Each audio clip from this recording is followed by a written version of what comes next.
Yo, what up, Topher? Sorry, I got a work phone call, and then I'm gonna go microwave some food really fast. My leftovers from lunch. And then we'll jump into some games. Yeah, bro. I passed out today at like 3:30, almost 4 o'clock. And the wife comes to bed, and she's laying there, and I roll over, grab my phone. I'm like, it's midnight. I'm just like, what the hell?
Oh, what up, Edge?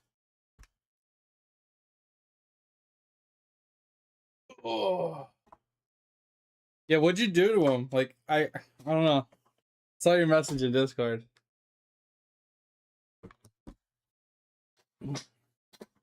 I was talking to Edge because Edge, he's been playing otters and he's been tinkering with them. He said he changed them up today. They look strange, so I'm kind of curious on what he did.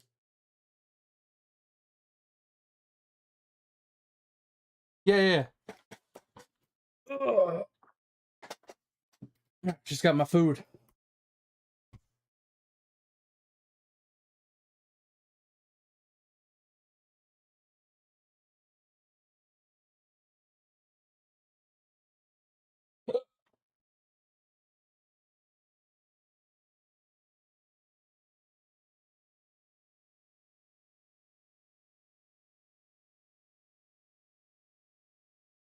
Yo, what up, mate?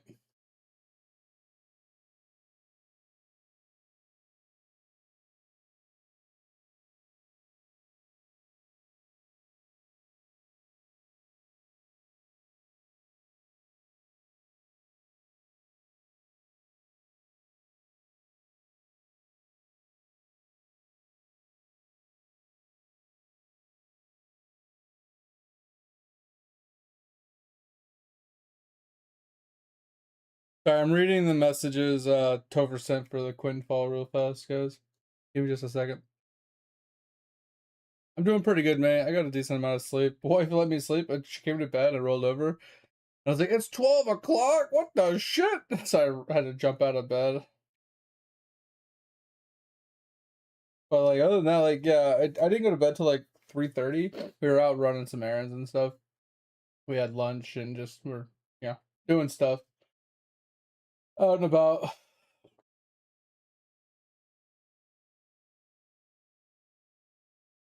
Mostly just did a bunch of garage sales and returning a bunch of stuff to the stores and just moseying around since it was my day off.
All right, close enough.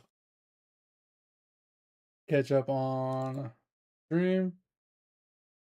How was your day today? Got another Ender Captain? Oh, yeah.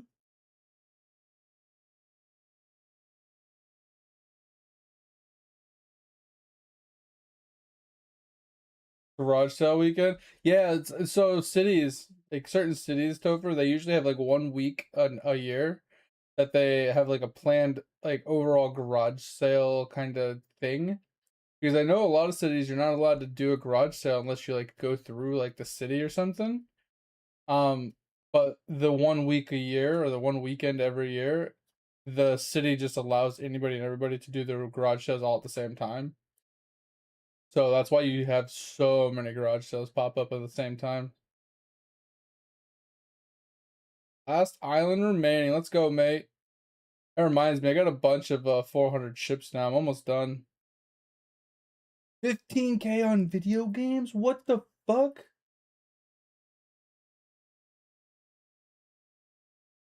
I'm hoping he made his money back. That's crazy.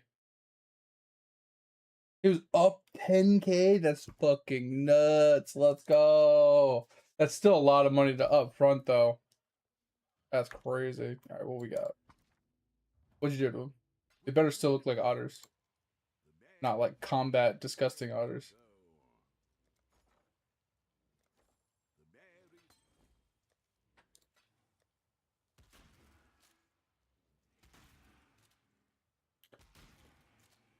I don't even see it.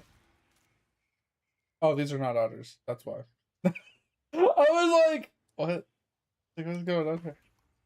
I don't even hear the pops. That's really nice. How'd you do that?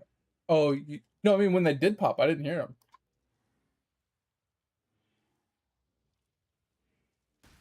Oh, I barely heard that. Holy crap. Yeah, it's so faint. Did they fix that?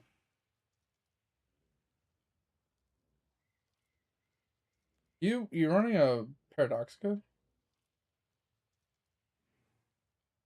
Oh, what's that do?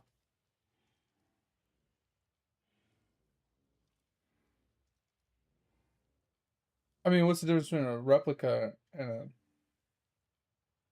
I was saying, what's the difference? Okay. Interesting. Can you take the items off the AG now? I know you can see them. Yeah, I know you can see them. I just wasn't sure if you could take them off. 'Cause that would be sick if you could like take them on and off, like the mercenary. What is that?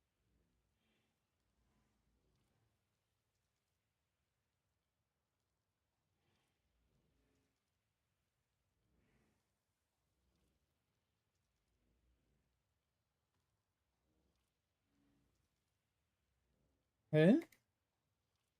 Oh, you said in visual. I'm like, what? I don't know what that means. Oh, gotcha. Okay. I just know them as implicits, not pink and purple and whatever. Oh, so they got the glove on these. Oh, that's sick. Okay, that's sick. Because the other gloves are okay, but you only want them for that one reason. Yeah, that's sick because the extra attack speed. Yeah, extra attack speed plus extra leech. That's pretty sick. I mean, the whole adrenaline and onslaught, it'll happen here and there, but yeah.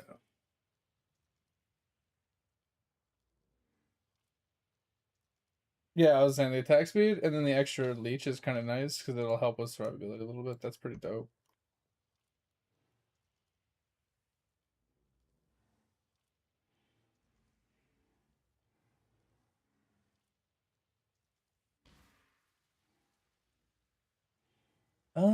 It depends. I don't know. That's a. I mean, the chance to deal double damage is huge. Damage per power charge kind of it'll happen if you with the shield. I think right. You get the Dead Cells one. Did you buy mine? Oh, okay. I told you I had one. Oh, someone bought it. Oh, come on. How much you buy yours for? I sold mine for 151.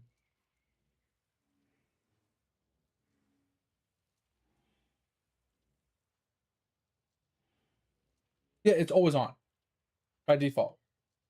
Yeah, yeah, yeah. It doesn't have an aura. It doesn't have an indicator. There's not. It's just always on.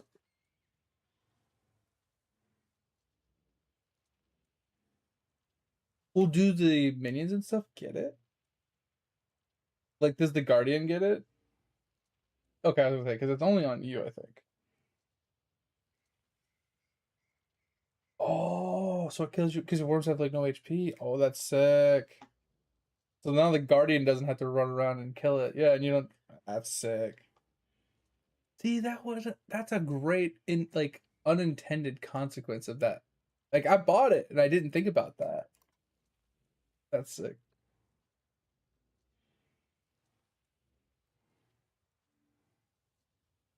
Are you still rocking Fizz converted to Chaos? Like Unholy Might? Okay, so yeah, the attacks penetrate 50% Chaos res will be pretty huge. And the fact that you have 25% chance to poison could be decent, but probably not. Because the poison has nothing to scale off of. But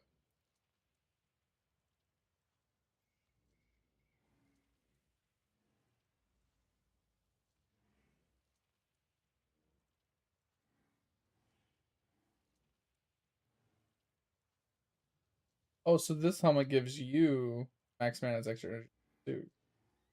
That's pretty sick. Instead of it just being for your minions. Okay, okay. Yeah, so sad, man. With the new like implicit things, man, you can get crazy with it. How's the build feeling? You want to go kill some blights? All right, I'll launch one. I'm gonna eat them.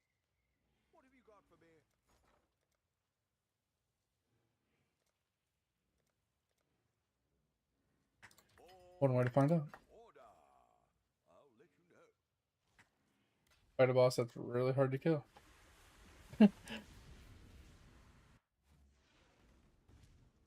I mean, not hard, but just like he has a lot of HP, you know. It'll be like a good indicator. Go to the right. Or go to the left. I wanted you to go to the right to check the right side. Okay, I'll go to the right.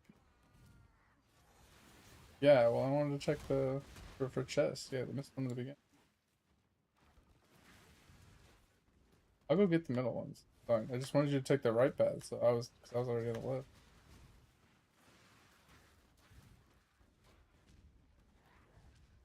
That's not too tough. Because you get the Shakos. Shakos are...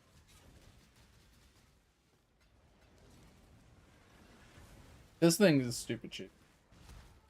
Like 13 to 18C. And you almost always make a profit.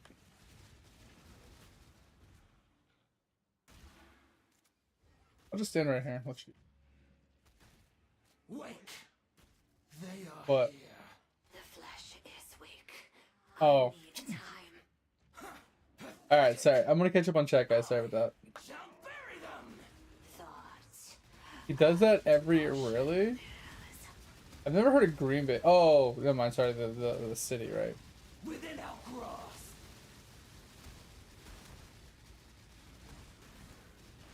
Yeah, that's nuts though. Like that every year he could basically do that.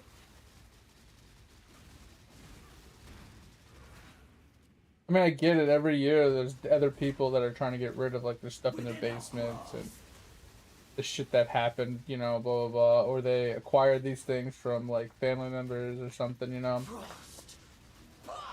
It's just crazy that he can sell them for a profit. And I would say at the same time, Tover, like it's actually hard to do what he's doing because you have to know what the item will sell for before buying it. Because if you buy it for $10, but it only sells for like $8, right, on average, it is an actual decent thing to do if you're knowledgeable enough in it.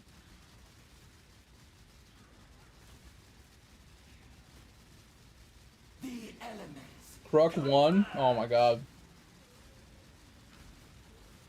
Bran, I will preserve this one. The hive grows stronger. That's what I was saying too, Tover, is like with garage sales, it doesn't really matter what you do. You just have to be knowledgeable enough in them to know if it's a deal or not, right? The storm consumes. Because not all Pokemon cards are worth money. Not all Magic cards are worth money. And not all of them like are a deal, right?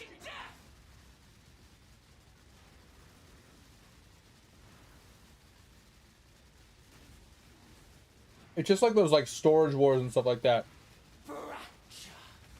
Right? Or like even take a step back and like it's even like me playing this game. I don't know what half the shit's worth. Like even if I look it up, I don't know if it's worth money or not. That white shit on the ground is degen.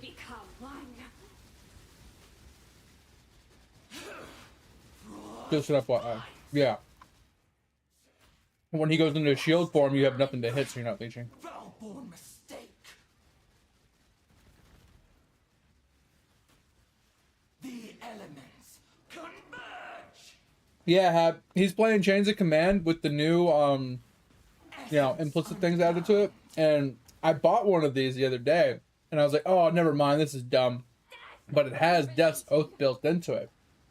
And I didn't think about it, but it's actually kind of, like, Death's Oath doesn't do any damage, really, which is fine.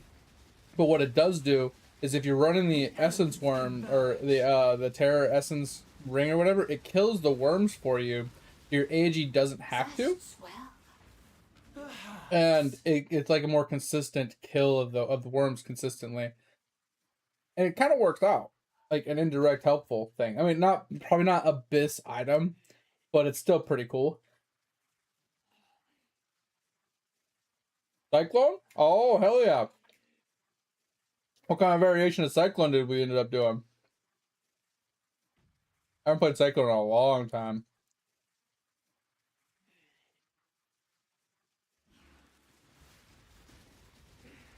Oh, you just did regular? You didn't do like Impale or anything? You just did like regular straight fizz fucking smack face? Chaos made flesh.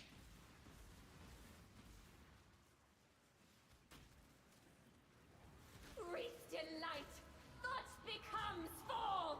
Undulating in rage, the avalanche thunders. Zest. Nears. Zest is all. Okay, yeah. That Shockwave's pretty standard nowadays. Honest the swarm. I just wasn't sure if you did Impale or not. Impale is nuts. The mind still whispers. Open the soul, extract it. I was gonna say, did you take one little extra 2 steps? We Become one a storm. of ice. Okay, so not too terrible, but Be undone. okay.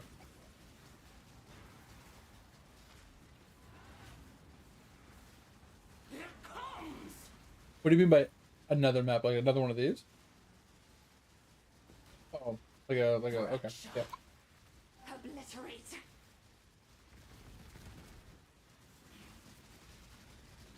Yeah, I was just kind of curious on like what its damage was like. Preserve this one. For me, like killing a boss with a lot of HP kind of is Stronger. a good indicator. Hungers. Leave me one portal because I can come in and finish it. Fracture. Obliterate.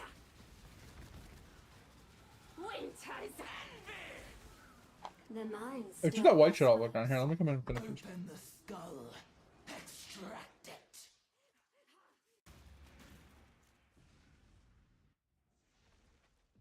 Hopefully I don't fuck up. A storm. Of ice. Yeah, that pulse is the thing that kills me. Asunder.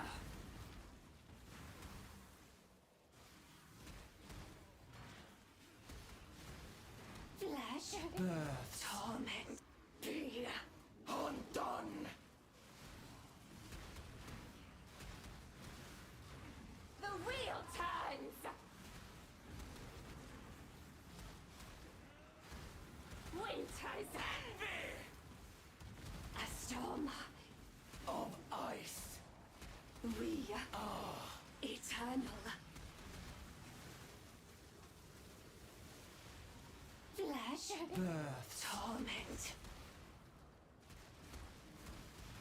Oh, Roots coil. Branches fracture. probably is. It's probably just done it a different way. Like it's focusing more on penetrating the chaos rather than just having a flat damage, probably. Fracture. Obliterate.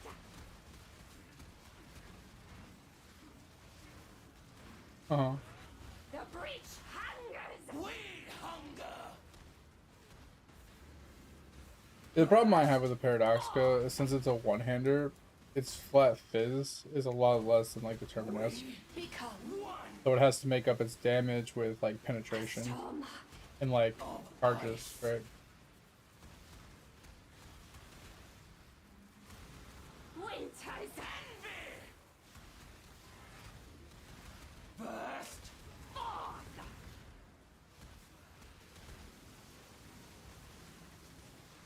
Fracture. The Starforge or whatever? The breach. Or the Void something? The Shapers. The 200 Shaper Swords. Ruin. Know it then. Burst. Forth. Within. Hour. Cross.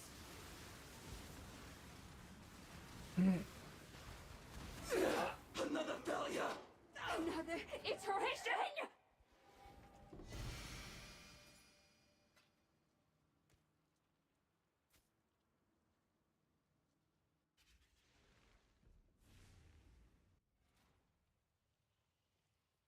Oh, alright.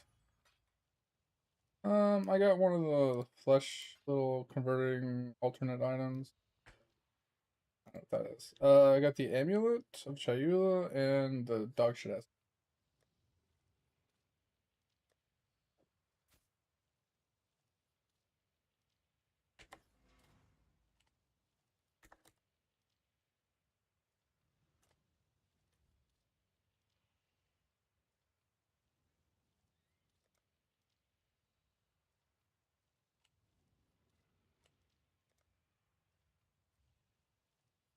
It's worth like 5, I think. It goes from 5 to 8C. I don't know what the actual price.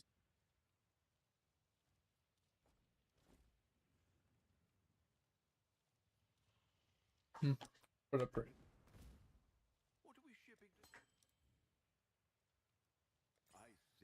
Oh, look at those Ventors I got. What up, Ivy? Exiles of Path. Yep, yep. I don't know what they're worth. I just put it up for a ridiculous price.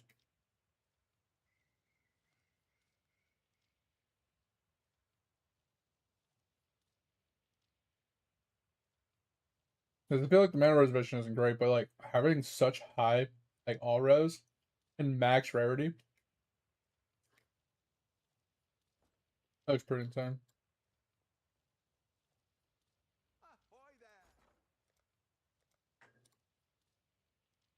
Yep, I made money off of that just from the Valborn item, not the Valborn item, but the little conversion item. That's 25 soon.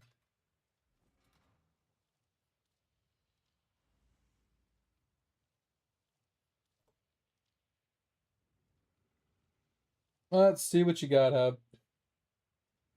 Sorry, I'm eating at the same time, trying to finish my food. Oh, a huge fizz though. Let's go.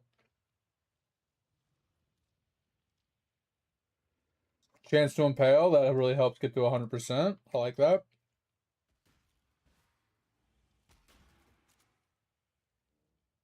Question: the strength int, is that like a combo craft? Yeah. Okay. You did it for the crit chance, right? That's pretty insane.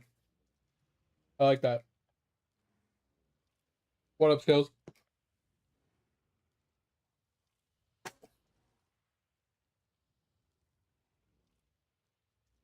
Wait, why is it made for pure psychopaths? There's nothing wrong with this game. This game's great. And if it's made for psychopaths, I'm a happy degenerate. Oh, you did it for the int? Really? Interesting. I mean, I can see you needing int, but like, it's interesting. I mean, I guess the crit chance is like a happy positive.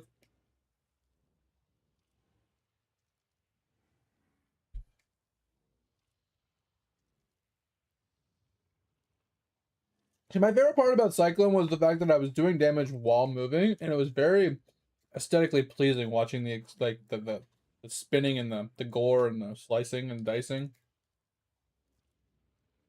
That's what I always liked about Cyclone. It's just I was such a bad player back then. I always died. Like my survivability was like nothing. I never had a lot of fun with it.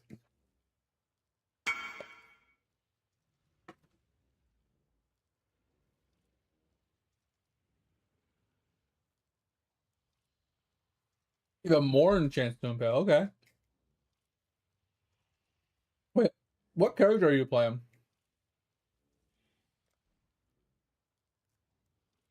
Slayer. Interesting. Okay. 106. Okay, that's good. Yo, Bone on a hit. Let's go. Even more int. Oh, what's this? Oh, it's the triple annoy. Okay. That's nuts.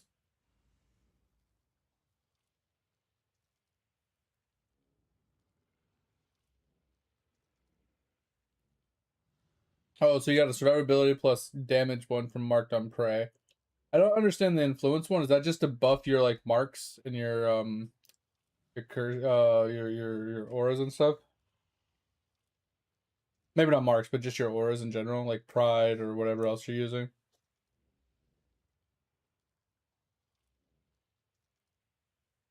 I don't understand the last one. The spell damage.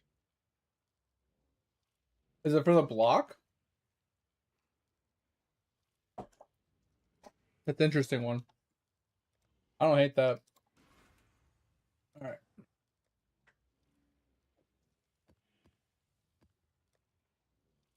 Alright. I want to change something.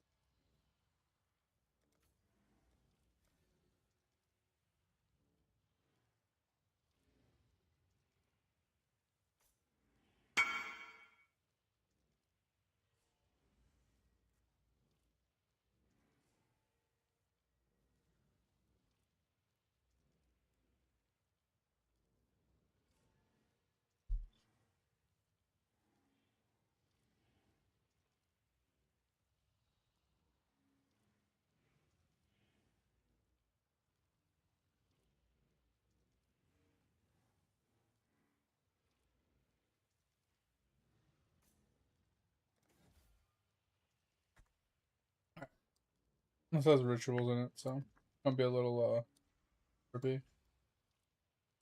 Is it FYI? You're running a Winter's Orb, a cultist? That's a pretty insane build. You just followed? Wait, what do you mean, have? Like, just follow what somebody else was doing? You think you'll be okay with Delirium?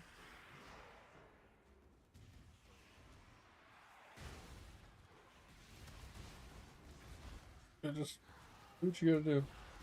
Go kill the boss.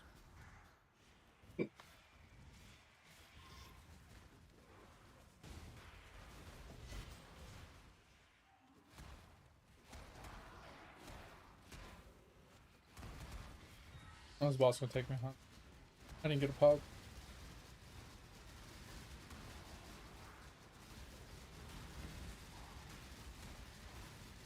Yeah, you gotta stay away from my RF and you'll be fine.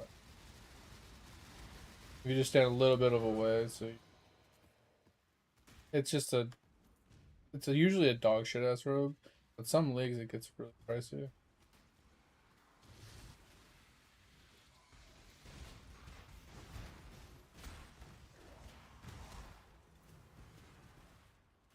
Oh, I forgot. I did the wrong. I'm set up for searing, and I have. Oh, check that cluster.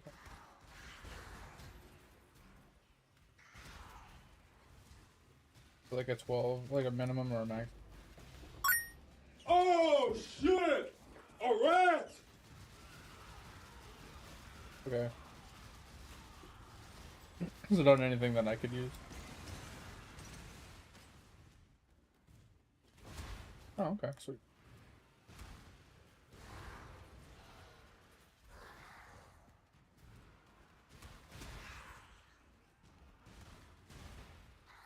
I'm just not happy with the mapping currency this league.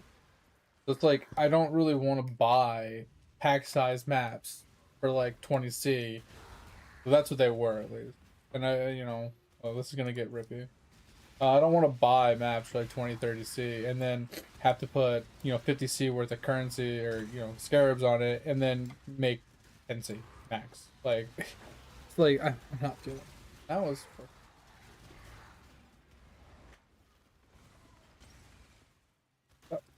What the fuck is so stuck? I mean, yeah, don't get me wrong, I'm not taking into consideration things like whatchamacallit, like the bubblegum stuff, like all the generic small currencies and stuff. Didn't have a ritual? What? Didn't have a ritual.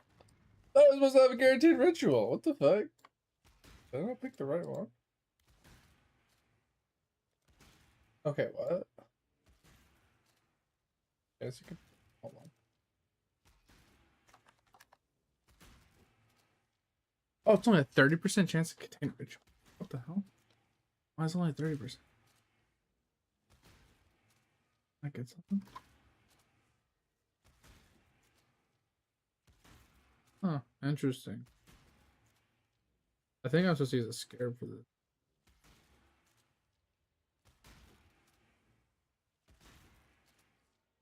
Oh, it's because of this. 20, 10, 20, 30, 60. Yeah, it puts us to 90 and 100 here. Oh, that's why. Yeah, they took those out. I forgot. Oh.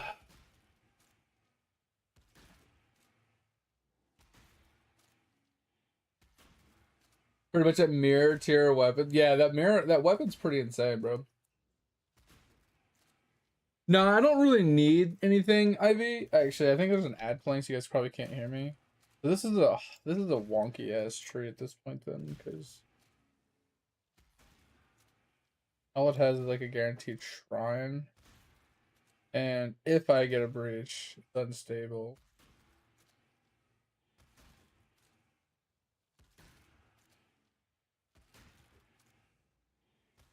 Yeah, I'm trying to fix this. I'm trying to get more pack size in the map.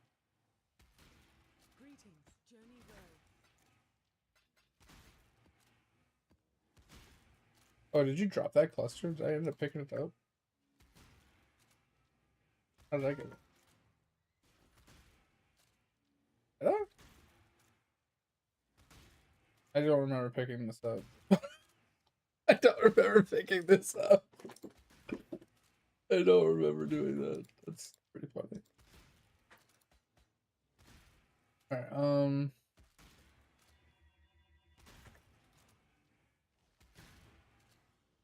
yeah, I'm just trying to get rid of the breach at this point. Breach is a good one. Like I kind of would rather do breach than ritual. Should we do ritual or breach? I'm just trying to get more pack size on them, honestly.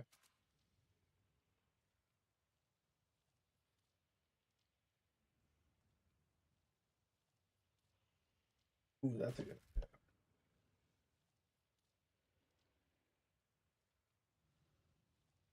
Well, I feel like the abyss is actually really bad because it gets pack size, but none of the mobs drop anything. Like the actual abyss mobs don't drop anything. The mobs that are in the abyss, like that are around the abyss, they do drop stuff, but it's the actual abyss monsters that spawn don't drop anything. It comes from the chests themselves. Oh, okay. Yeah, Lyric has better option. Yeah. Let's. Yeah, I'm just trying to fix it, because this is my map set up to get a bunch of maps. Would you like a cup of water? Because you look thirsty as fuck right now. All right, so, sorry, we're trying to revamp this tree a little bit. I probably should have kept the breach. I kind of want to. I don't know which.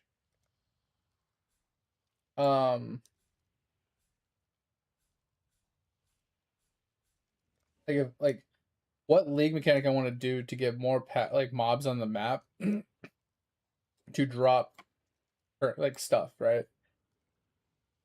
Sportive, nice. 85%, nice. That's pretty good. Keep it going.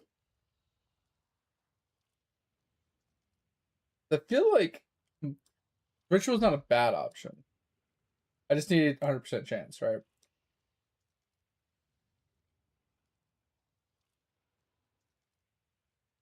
I think we can save a point here by going this way.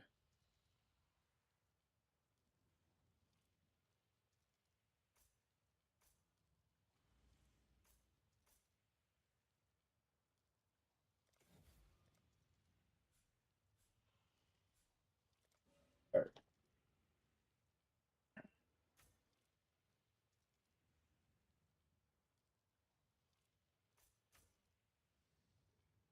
Okay. See, but that's breach still. Like, ugh, what am I doing? We gotta get out of breach, right? I want to get out of breach. I want to go towards ritual. I'm trying to think of what else we could throw in to add more mobs. 1, 2, 3, 5 more. All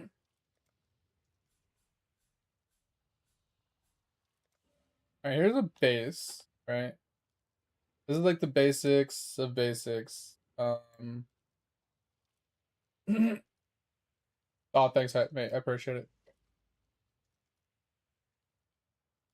2 nodes each trash. Yeah, I was gonna say, for to start off, Z, it's just best just to get the 30 dex nodes and 30 int nodes where you need them.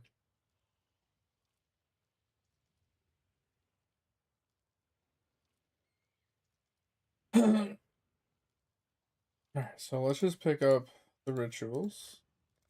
It's to 90, and then we need. Oh wait, we don't need to do that. We just this. Alright, that puts us to have ritual. Okay. And then I don't really care about the re-rolling of the favors. If I'm being honest. I just want as many mobs as possible. Like the re-rolling would be helpful to like roll for items and stuff, but I hate rolling for items. I just want the 100% chance to get rituals, honestly. Alright. I think ritual is taken. We should be good there. What else do you guys think we should throw in? Like delirium's not a bad option. I mean, I could always do ultimatums.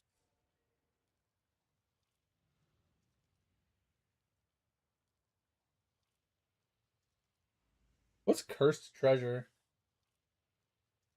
No, I could farm 8 mod maps. Skills, it's not a big deal. It's just I'm just trying to add more pack size without like spending money, right? Because the thing is, like, maps can cost a decent amount of money, and I'm not making that much money back. I just want to go into like a huge pack size kind of league mechanics, something that's just gonna guarantee. Like that's why I added like a guaranteed shrine with you know, this thing, so it has magic mobs.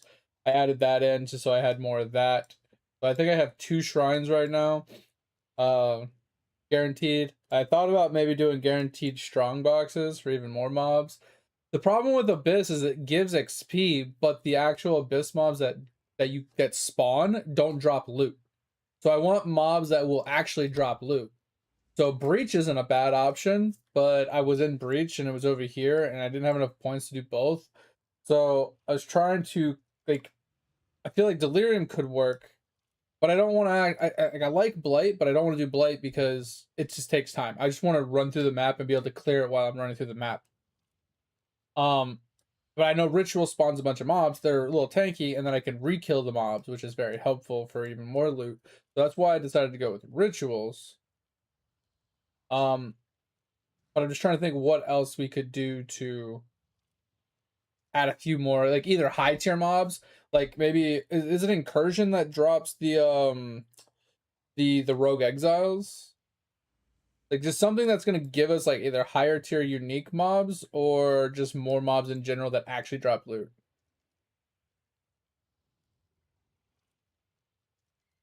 I mean, yes and no, Hab. I'm not trying to like drop raw currency. I just want to have more chances for things to drop. I mean, I don't mind an Einhart farm. It's just the problem with Einhart is the mobs take so long to die. Like you kill them, but then Einhart has to capture them. They have to shake a little bit, and then they have to finally get captured. Then they have to finally drop their loot. Right? It's just really an annoying animation problem. That's why I typically avoid Einhart. Beyond. Ooh, Beyond's a good one, right? Because then it spawns extra mobs as a kill mobs, right? Ooh, that's a good one, right? Doesn't Beyond drop more loot? Or is that just EXP? Okay. Stop. Because like the other thing I was thinking is maybe whatever spawns the Rogue Exiles. If I can spawn Rogue Exiles in the maps, at least Rogue Exiles have a higher chance of dropping like more rare items, right? That's more or less the item here. I'm not trying to drop like mirrors. I'm not trying to drop divs or anything like that. I'm not trying to draw raw currency. I'm trying to drop like div cards, right? Like the apothecary card or whatever. And I'm not really that I'm trying, but like I want the potential to be there. Just having a lot of mobs that drop loot, not just empty mobs. I want mobs that actually can drop loot, and I just want to be able to do the content without having to stop, right? I don't want to have to stand there and blight for 5 minutes. right? I don't want to have to stand inside of an ultimatum for 15 minutes, right? I just want something that I can, like, Delirium wouldn't be a bad option because I can run the map, but I think I'm not strong enough to run a high level Delirium, and I'd have to pick a different map because I'm in a square map. I can't fully clear a square map with the way it's laid out, right? I'd have to do something like Strand or something.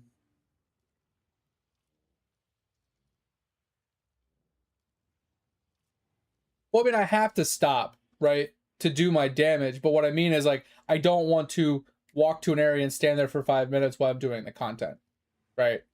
Like, same thing with Harvest. Like, I go into the zone, I walk up to the thing, I click it, I wait 10 seconds, I kill the stuff, loot the stuff, move to the next one, wait 15 seconds. You know, I don't want to have to. I want to be able to just shield charge, stand there, watch them pop, move to the next one, and just keep moving through the map without having to stop to do the league mechanic. Like, yeah, rituals. I'll have to repop the rituals, and that takes a little bit of time. But I don't have to do the rituals. I could just kill the mobs in front of the ritual, but doing the ritual twice would give us double the dip. What up, GG? Yeah, I mean, Delis is good. Shrines, I have shrines. Delis is good. My build isn't quite strong enough to do high level Delis, and I'm on the wrong map for Delis, so.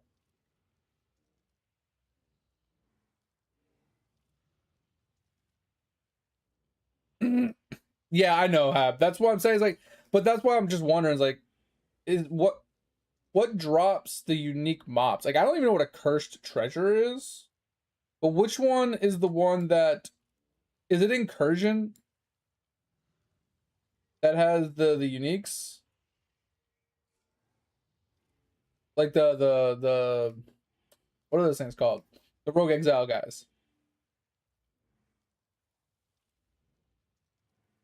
Ore mobs are empty. Well, some of them.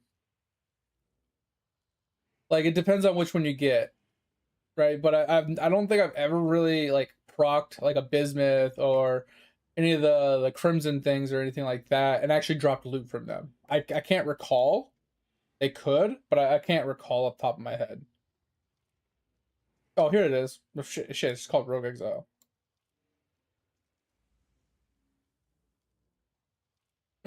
So this is 100% chance to contain an additional Rogue Exile. So this is something that could work. Now the 100% extra HP kind of blows, but it's fine.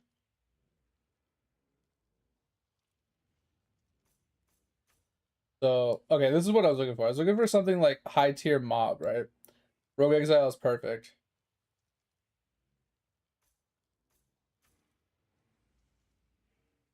Possessed by Tormented Spirits, that could get fucking scary, but I kind of want to do it.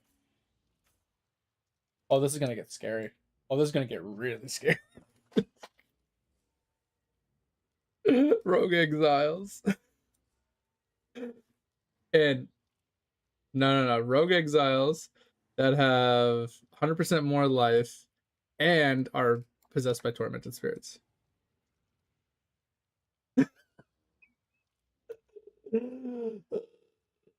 This is gonna be hilarious.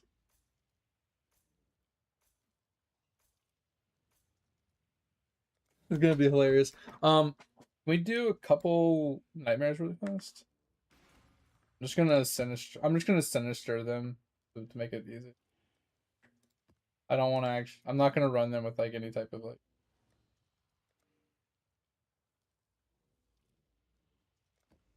Basically, just gonna. Oh wait, can I just? Yeah.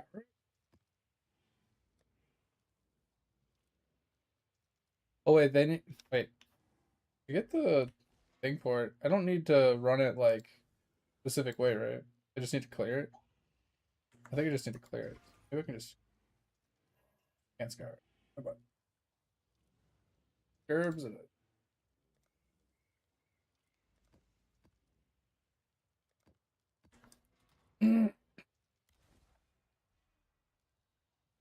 especially since I hate almost all of the nightmare maps. Okay, this is gonna be terrifying with the Rogue Exiles in here. Oh, Incursion's Alva. Got you. Alright, Okay, I'm not gonna juice this one with altars because I just want. You want to just stay there, and I'll let you know. Picking the bosses up. Yeah, I mean, just let me get to the boss first. I don't want you to like die on the way there. Come on. Killing most things. I took the right path. Yeah, to the right. I went right past. I'm not trying to juice this. I'm trying to kill the boss. That's why I didn't take any of the altars either. I don't mind like grabbing the altars on the way back. Like, I want to kill the boss. That's what I'm here for. All right, I'm kicking her ass. Nightmare Katarina.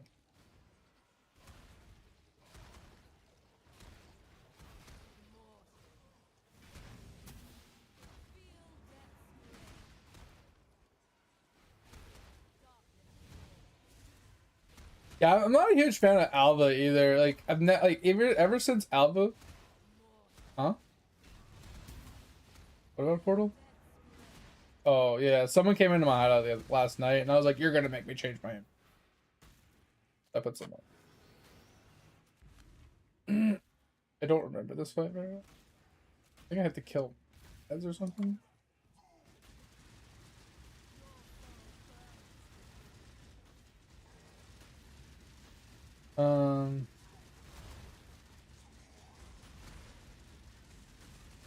Just kill the boss in each alva. Yeah, I mean, like I said, I personally just don't like running alvas, like to set up the temples and stuff. Like I don't mind running in to kill the mobs per se, and just drop the loot, which is I think is what you're saying. Just go in, kill the mobs, run back out, and don't worry about the altars being set up. You're standing on burning ground, I think. There was a lot of it. There's a lot of it. I don't think there was a real way out.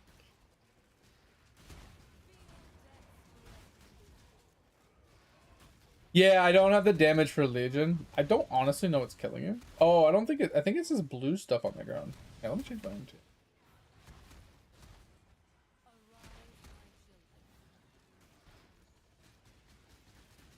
Hey, I just said come in to get the clear, not to come in and die 1,000 times. Yeah, so the problem with his build right now, Skills, is he's dying to degen. Like, he does good damage. It's just there's degen on the ground, and he can't do much about it.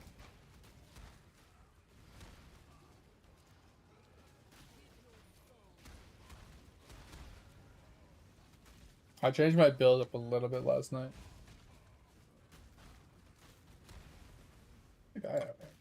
So I changed up one of my things last night. I grabbed the Flask Mastery for 4% of my life when I use a flask. I'm rocking flask like crazy. It's a nuts engine. Yeah, it's a ridiculous amount of HP regen.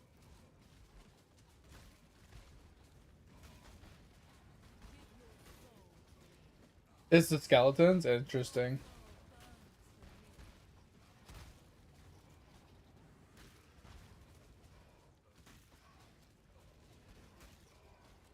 What up, Zamp?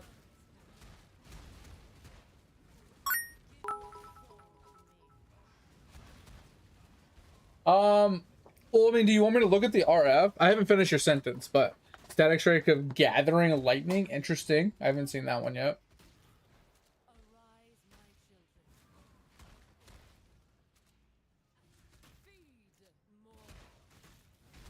No, it's not a bad idea. The problem with pulling up like a random build like that is not understanding why it scales the way it does and why it works the way it does, right? So what I like to do is take your skill, for example. I like to go to POB and I like to get knowledge, right? From looking at other people's, right? So this guy's 339 million DPS as a jug, right?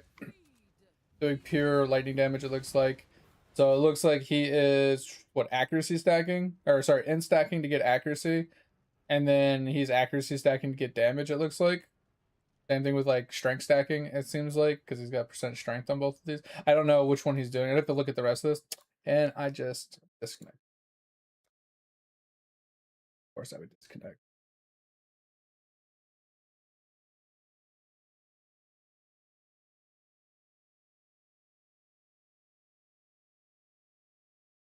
So like I said, without understanding the build, you can't tell if it's an inflated build, because what people like to do, Zamp, and it's kind of scummy, is they will modify something in a way that doesn't seem very obvious per se, and it will kind of inflate the DPS numbers significantly, which then in turn makes it look way stronger than it is, and people play it and then they're like, oh, it's so bad, it's so bad. But then you find, you know, that's why I say you got to know how the build kind of works, how it ramps, why it works the way it does. Like take RF for example. I used to suck at RF, I still kind of suck at RF, but year after year of playing it and year after year of like listening to Pox answer questions and watching him play and the way he revamps his builds every season, I've kind of learned a lot about RF to where I know where my pitfalls were in the past and how to make it stronger, how to make it better. Like I'm not a pro or anything like that, but I could definitely decipher a lot with you know, RF, and I can pretty much make my RF work, but I'm lazy. I don't like to spend big money. I don't like crafting. So my builds never reach like super big Giga Chad kind of, you know, DPS or in-game viability for Ubers or anything like that. I'm just very lazy. That's why I typically, after I think it was Hab showed me the cast on stun variant, I've always played cast on stun because it's more of my playstyle. It's just super chill, it's super lazy. I don't really have to do a whole lot of anything. I can literally alt tab, but my game tends to crash when I do that. So, but like I said, we can look at it if you want in a second here. Like I said, but I like to go to Ninja and I like to pull up people's builds, like the top people's builds. I like to look at the high EHP builds, and I like to look at the high DPS builds and kind of compare like the ways they built, like the top 10 people of each one, just kind of get a general understanding of what they all built, how they built it, what items they used, what stats they were stacking, you know, things like that, just so I have a kind of an understanding of what works, what doesn't work, right? All right, that one.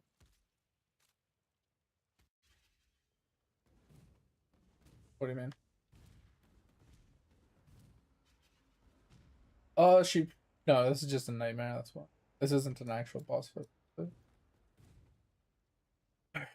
So we can look at it in a second. I'm just trying to get a couple nightmares in really fast so we can map spam.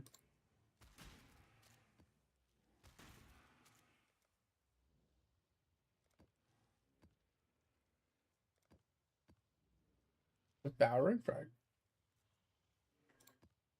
And a random scarab. I don't know what that one was. Just tossed it in. I should have price checked. It was a scarab of whatever this is. It's a delirious. I'll price check that.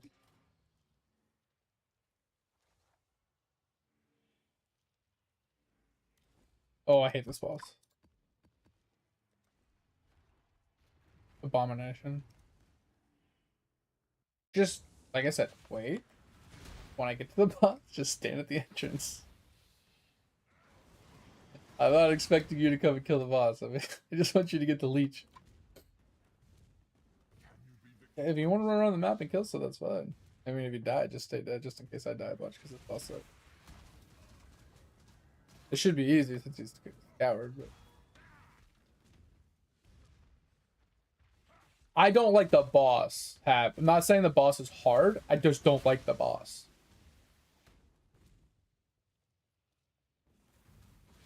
Right, like the Katarina fight, I don't hate, it's easy, but she's just annoying with all the teleporting and stuff. Or like all the ads, it's just irritating. This one, I just don't like the boss. Like, I just don't like his mechanics. Especially since I have to do mechanics since I don't have DPS.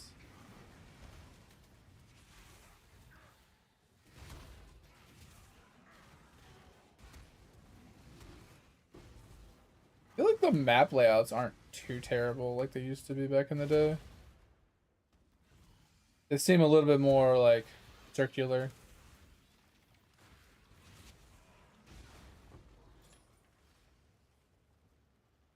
Can you guys spawn, please? Ooh.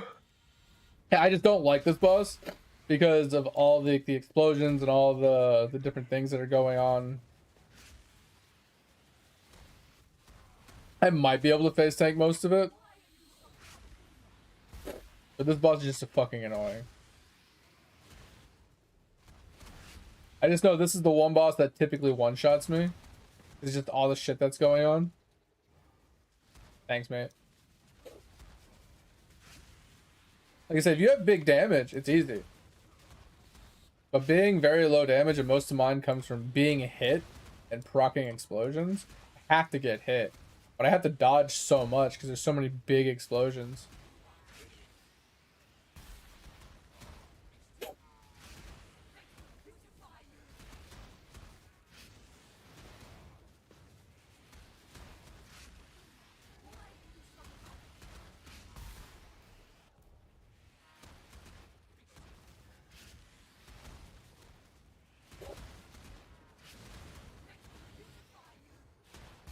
Yeah, I could stand in it for science to see if it would kill me. I just want to just get it over with, honestly. I'm not going to sit here and P17 farm, so...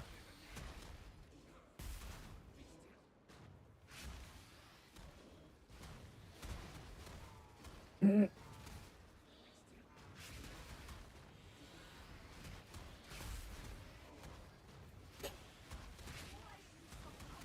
damn. I got an ignite on that guy. He fucking blew the fuck up.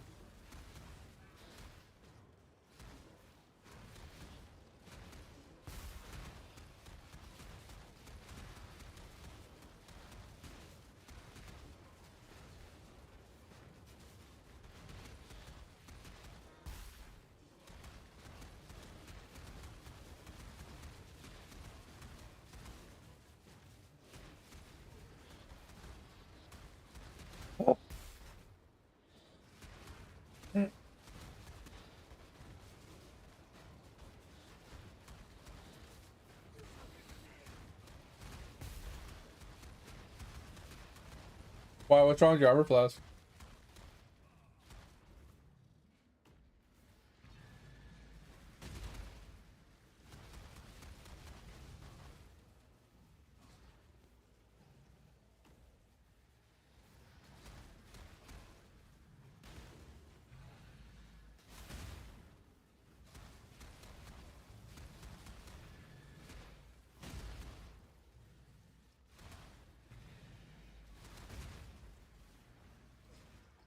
Yeah, the fucking off into the air is so annoying.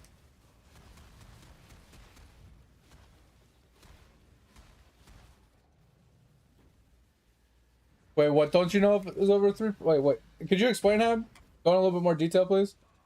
Also, Zamp, when I'm done with this, if you're still here, let me know. We can look at it.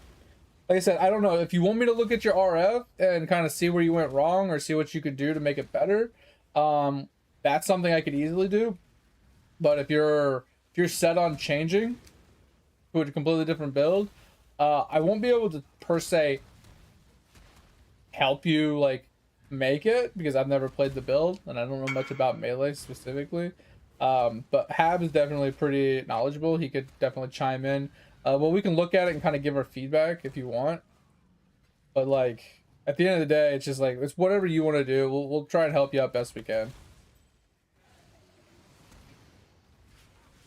It's just my buddy Edge here is probably gonna go to bed soon, so I was trying to play games with him before he went to bed. Oh, did you die to the Rogue Exiles right here? The tormented spirits. I just turned the corner. I was like, "What is this thing? What is this thing?" Well, it also has the chance to have 20 Rogue Exiles as well, and if they're all infested, like that's why I said this has the potential to be crazy. Very riveting.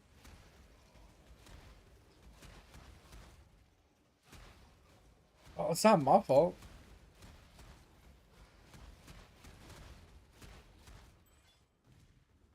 Funny, I hadn't seen a single Rogue Exile. What? Yeah, but they're scoured nightmare maps.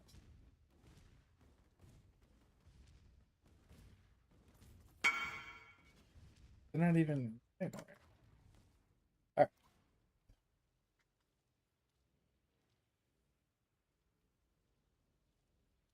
So it depends on what you want to do, Zap. Like at the end of the day, it depends on the content you're trying to clear. It depends on what kind of build you're trying to be, right?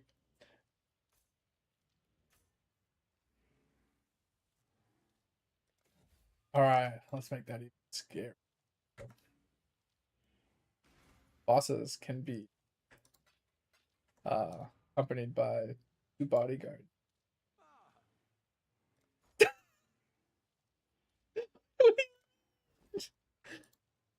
Whoa, that fragment is 120C. Let's go. We fragment farming again this league?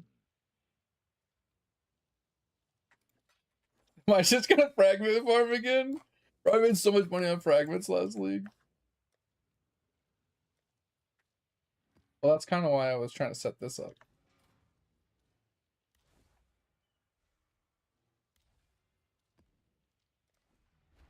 All right. What do you mean? I got the 2 that I would. Oh, I just needed 2 points. I mean, I can run the rest of them if you want.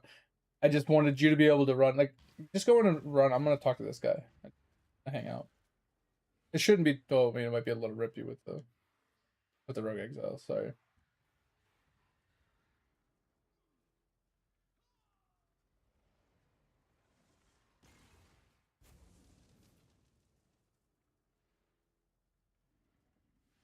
Yeah, so that's why. So wait, what kind of delirium are we doing? Are we doing like 20% delirium? Are we doing like 40% delirium? Are you just doing like regular perma deli on your map?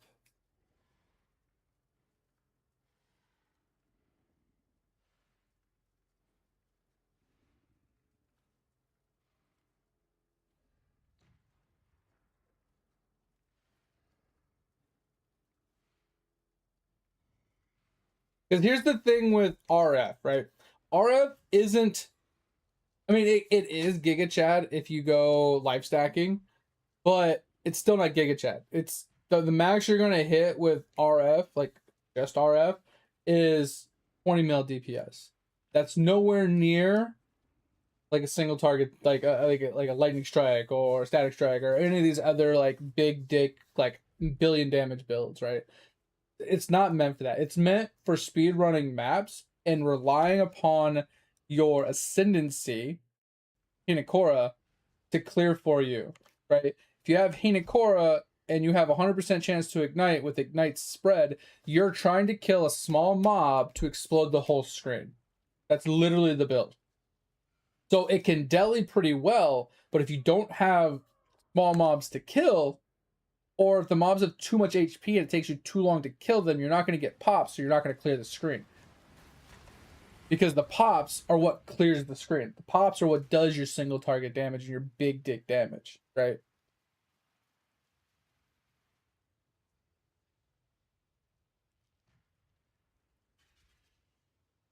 Okay, so it's just regular perma delirium and you're dying. Yeah, so it's just you're probably a little low on the damage. And your survivability is probably a little, or your positioning is bad.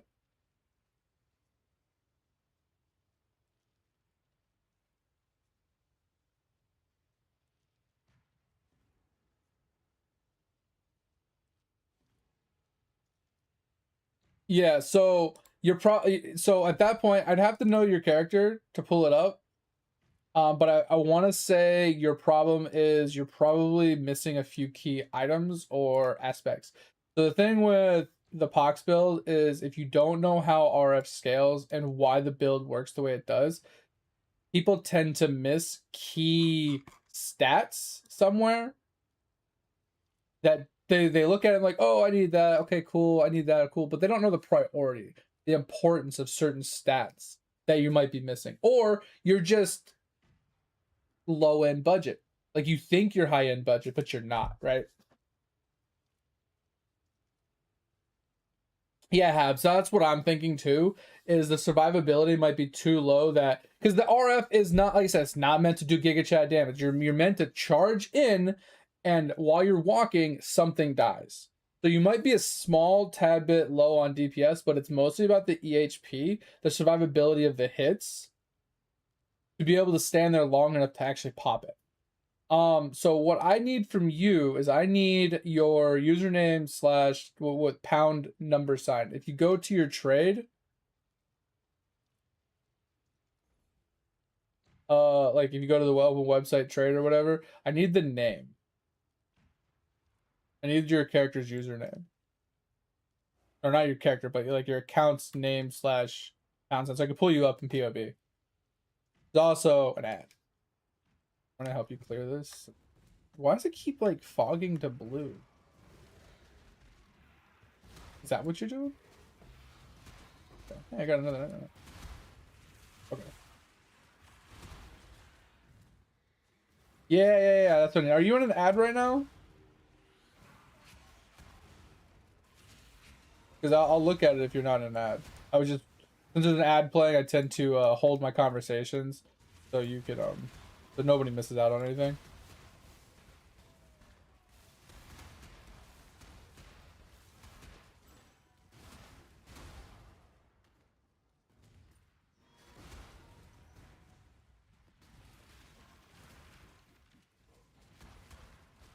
Do you need help in there?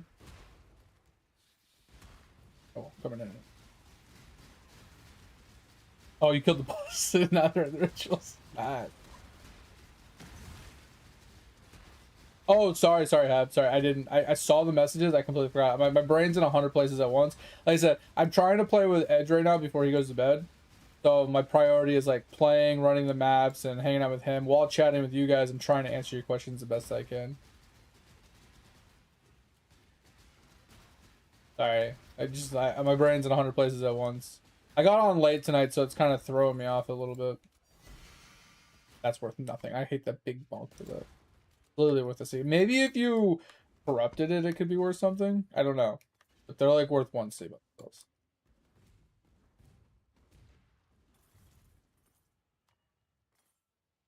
All right, there was another ritual at the very bottom. I don't know if you saw it. I already cleared everything up. I'm just doing it for the mob kills, honestly, because when you kill them originally, they drop loot. And when you kill them in here, they also drop loot. So it's like double loot. That's why that one ritual moneymaker is pretty good. Yeah. So there's that one ritual atlas that you can run. That's like you run some scarabs that spawn a bunch of like legion dudes that have like currency drops over their head, right? And they get into the rituals and they drop like mega loot like every time you kill them. What do we get? What the fuck? Div cards. Is there anything that's worth anything? I don't want to price check all these. This is a lot of div. I don't like any of these. I'm just gonna.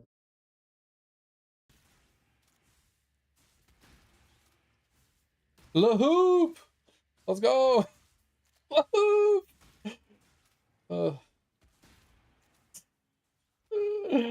I knew it. I knew it would get you.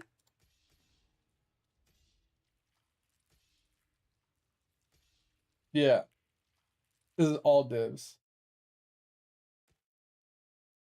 I didn't actually get it, but it's funny. Alright.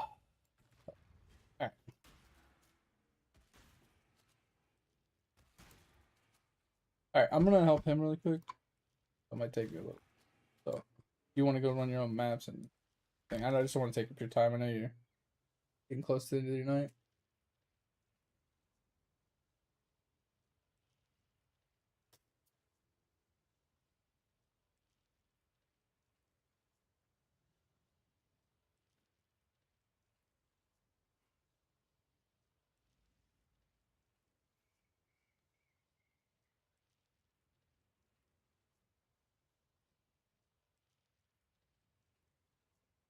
I mean, some gyms can be worth it, but typically, yeah, gyms can double corrupt. So you can get 21, 23s.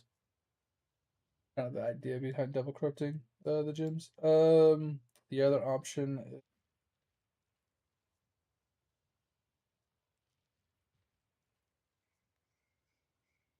you're missing.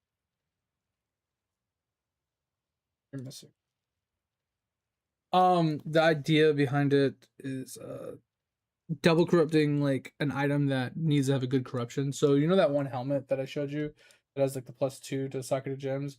You corrupt that and get +2 on that. It's worth massive money.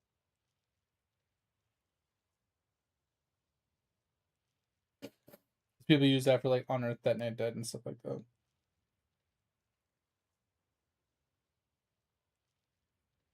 So off the top of my head,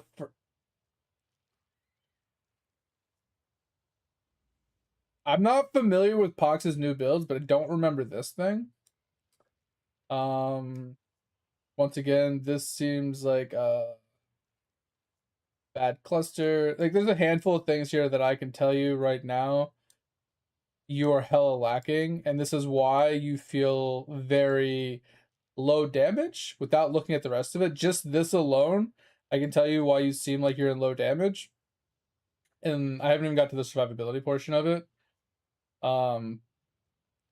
But your damage doesn't seem too terrible, right? He's got the fire res regen, does he not? Yeah, right here. He's got that. He's got 200 res. I mean, his reses are good. His block is exactly where it should be with glancing blows. He has no armor, which is one of his dilemmas. But I haven't looked at his flasks yet. I haven't looked at his gear yet. I haven't configured anything yet. Right? I was trying to see what he had first, because I don't see a way to generate endurance charges, because you have max endurance charges here, but I don't know how you're generating your endurance charges yet. I don't see an automatic like an auto generation. Wait, what's to cat? Oh, you're using this to get to your malevolence. I got you. We'll look at it in a minute here. Zam. There's a lot of things here that I feel like are a little wonky, because I feel like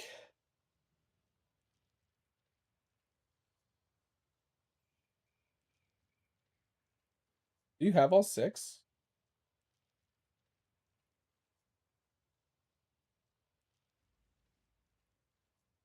Okay, you do have all 6. Okay. I was like, where's the 6th one? And I was trying to count it, and I was like, okay, let me recount. Yeah, so I feel like you're on the lower end of, just looking at your passive tree, I feel like you're on the lower end of a budget.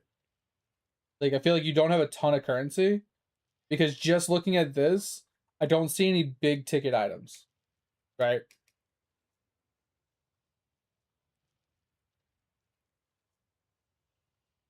Yeah, most people use it up here, but the other one is this. So it's like, it doesn't matter where you take it. Most people, I feel like this is kind of like an older path, because typically we end up on the outside because we want the clusters. Like, this is the before cluster swap. This is like the early like league start. You get the early max block cap with glancing blows, and it gets you into mapping, so you can then revamp to a cluster setup. This is what I see right now. You haven't put a lot of money in. Like I said, I haven't looked at your skills yet. I haven't looked at your items yet, and I haven't figured anything. But just off the base, 368k, sheet DPS without configurations seems reasonable. But we haven't gotten to the rest of it. So you do have the approach. Okay, so you have punishment, life tap, and enduring cry. So you're manually casting punishment. Personally, I don't like to manually cast, but it's fine. Enduring cry, fine. It's your oh shit button. It makes sense. Frostblade shield charge, faster attacks, perfectly fine for Link. I don't know why that's even there. But then we got your 6th Link. So okay, so you don't have the helmet yet. Okay, at least not for RF. But this seems fine. You don't need a 21 RF, just an FYI. You're better off with a 23 quality instead of a 21 or a 21-23. The reason for that is they changed RF a long time ago. It used to scale with levels. It no longer does. So if you look, a 21 has the same radius as a 20. And all it does is more spell damage. It just adds spell damage to any spell you're using. And it's 1% more, so it's unnecessary. But the quality gives you more radius. So 3 more levels on quality would give you a small increase. It's not a whole lot, but That's the only thing I could say about this. You do have the alternate option of doing a Val version, which is very scary and sketchy, but I don't personally like doing it because it consumes a lot of your life up front, and if you get hit right when you use it, you die. But it does add an extra layer, extra DPS for like big burst DPS. It's a possibility. It's there if you want to try it.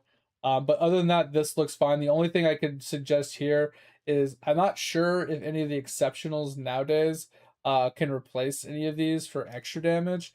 But if not, like this is basically where you want to be. Like your Righteous Fire is perfectly fine. Like I have no qualms with that. Fire Trap looks fine. I don't have any qualms here either. The only thing I would say with Fire Trap is you probably don't need life tap on it, because as long as you are shield charging with a level 1 like you are, you just have to do it every once in a while. So you like throw a couple, fire traps, and then you just reposition with your one of your 2 movement skills, and then you throw some more fire traps instead of just standing there spamming fire trap, because you're not going to really trigger life tap by spamming fire trap, right? Because fire trap is going to cost you roughly 187 life. You have to cast. I mean, okay, you have to cast it twice to trigger it. I mean, I could see that, so you could face tank, but you're not typically just face tanking. Oh yeah, you're right. You're right. You right, Hab. I forgot. He's not running Blood Rage or Blood Magic. I forgot. So yeah, I guess you have to keep that. So that was a misread on my part. But Flesh and Stone Malevolence, Tempest Shield. This is the 3 you typically run. I did notice that you're also running Skitterbots with Unbound Ailments, Enlighten, and Purity Fire. So this is a very tight fit, and that's why that's why you're running this. Personally, yes, Skitterbots with Unbound Ailments gives a lot of damage. Right? Like 78k right here. Just removing this is 23k. I mean, I don't know. I feel like it's not required, but it does give you the extra DPS. I don't hate it. I don't love it. I don't care one way or the other personally. Purity Fire is definitely a way to go to get you to 90%. I am kind of curious. Okay, so you are exactly 90%. Like you could go a step further with like an extra plus to Enlighten here. We could look at your shield and stuff like that, but there's possibilities there. But yeah, you got the Nebulous, you got the 8%. Bad implicits, which is what's to be expected. I do like that you got quality, gives you elemental damage on it, but like dexterity is fine, attack damage does nothing, added fire damage does pretty much nothing. I mean maybe a small amount to your fire trap, but overall literally nothing. Why are you gonna cry, Skills? What's up? But this is good. Let's look at your shield. Yeah, you got the mana reservation on your shield, so that's what I was expecting to see. You got life on block, ES on block, which I mean, the ES doesn't really need to be there, and max life. So shield could use a little bit of love. Not a lot, but a little bit of love. Like you can get a 5 life on block instead. A little extra HP here. Maybe a little bit more defensive layers, whether it's reduced crits, extra block chance. Which you don't mean technically you don't need the block chance unless you plan on dropping glancing blows, which I don't think you need to. But there's a lot of other options here.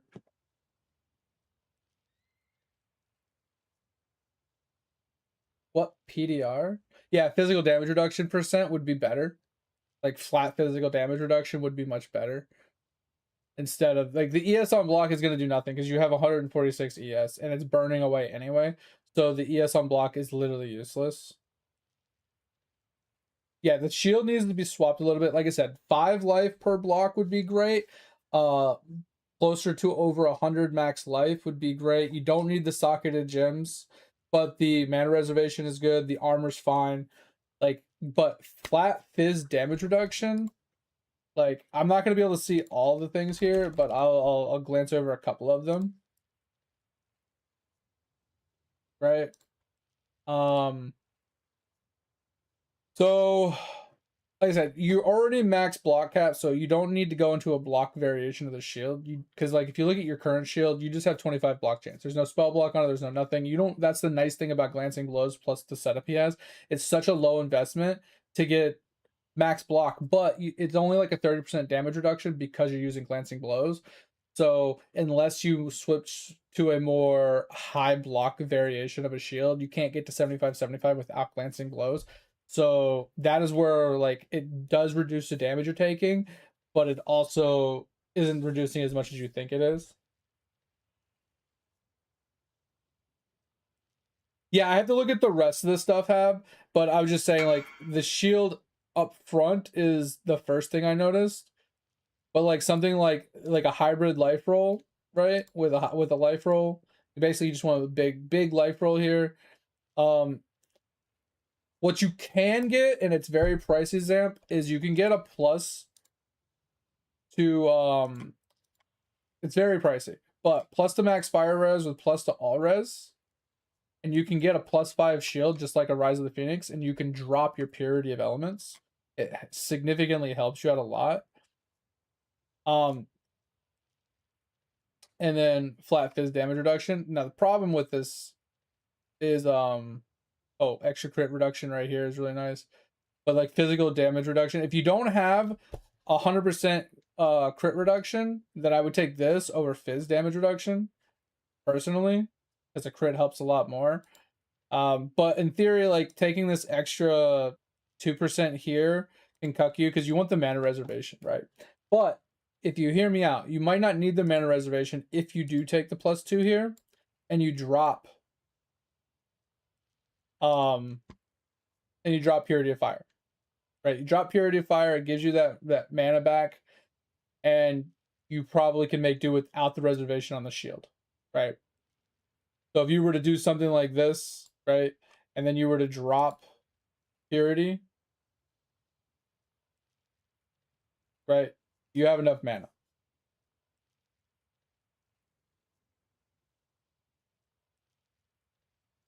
So you have options, right? You have that kind of option. Like Hab said, you can also get like a Jewel that has plus to max fire res on it. That's very helpful. I think Jewels only go to +2 Hab, unless you run the Adorns, obviously, to juice it further. But that's an option.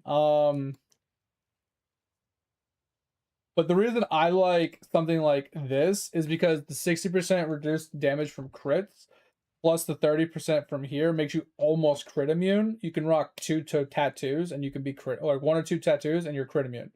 Crit is probably what's killing you, because once you take a crit, you die, right?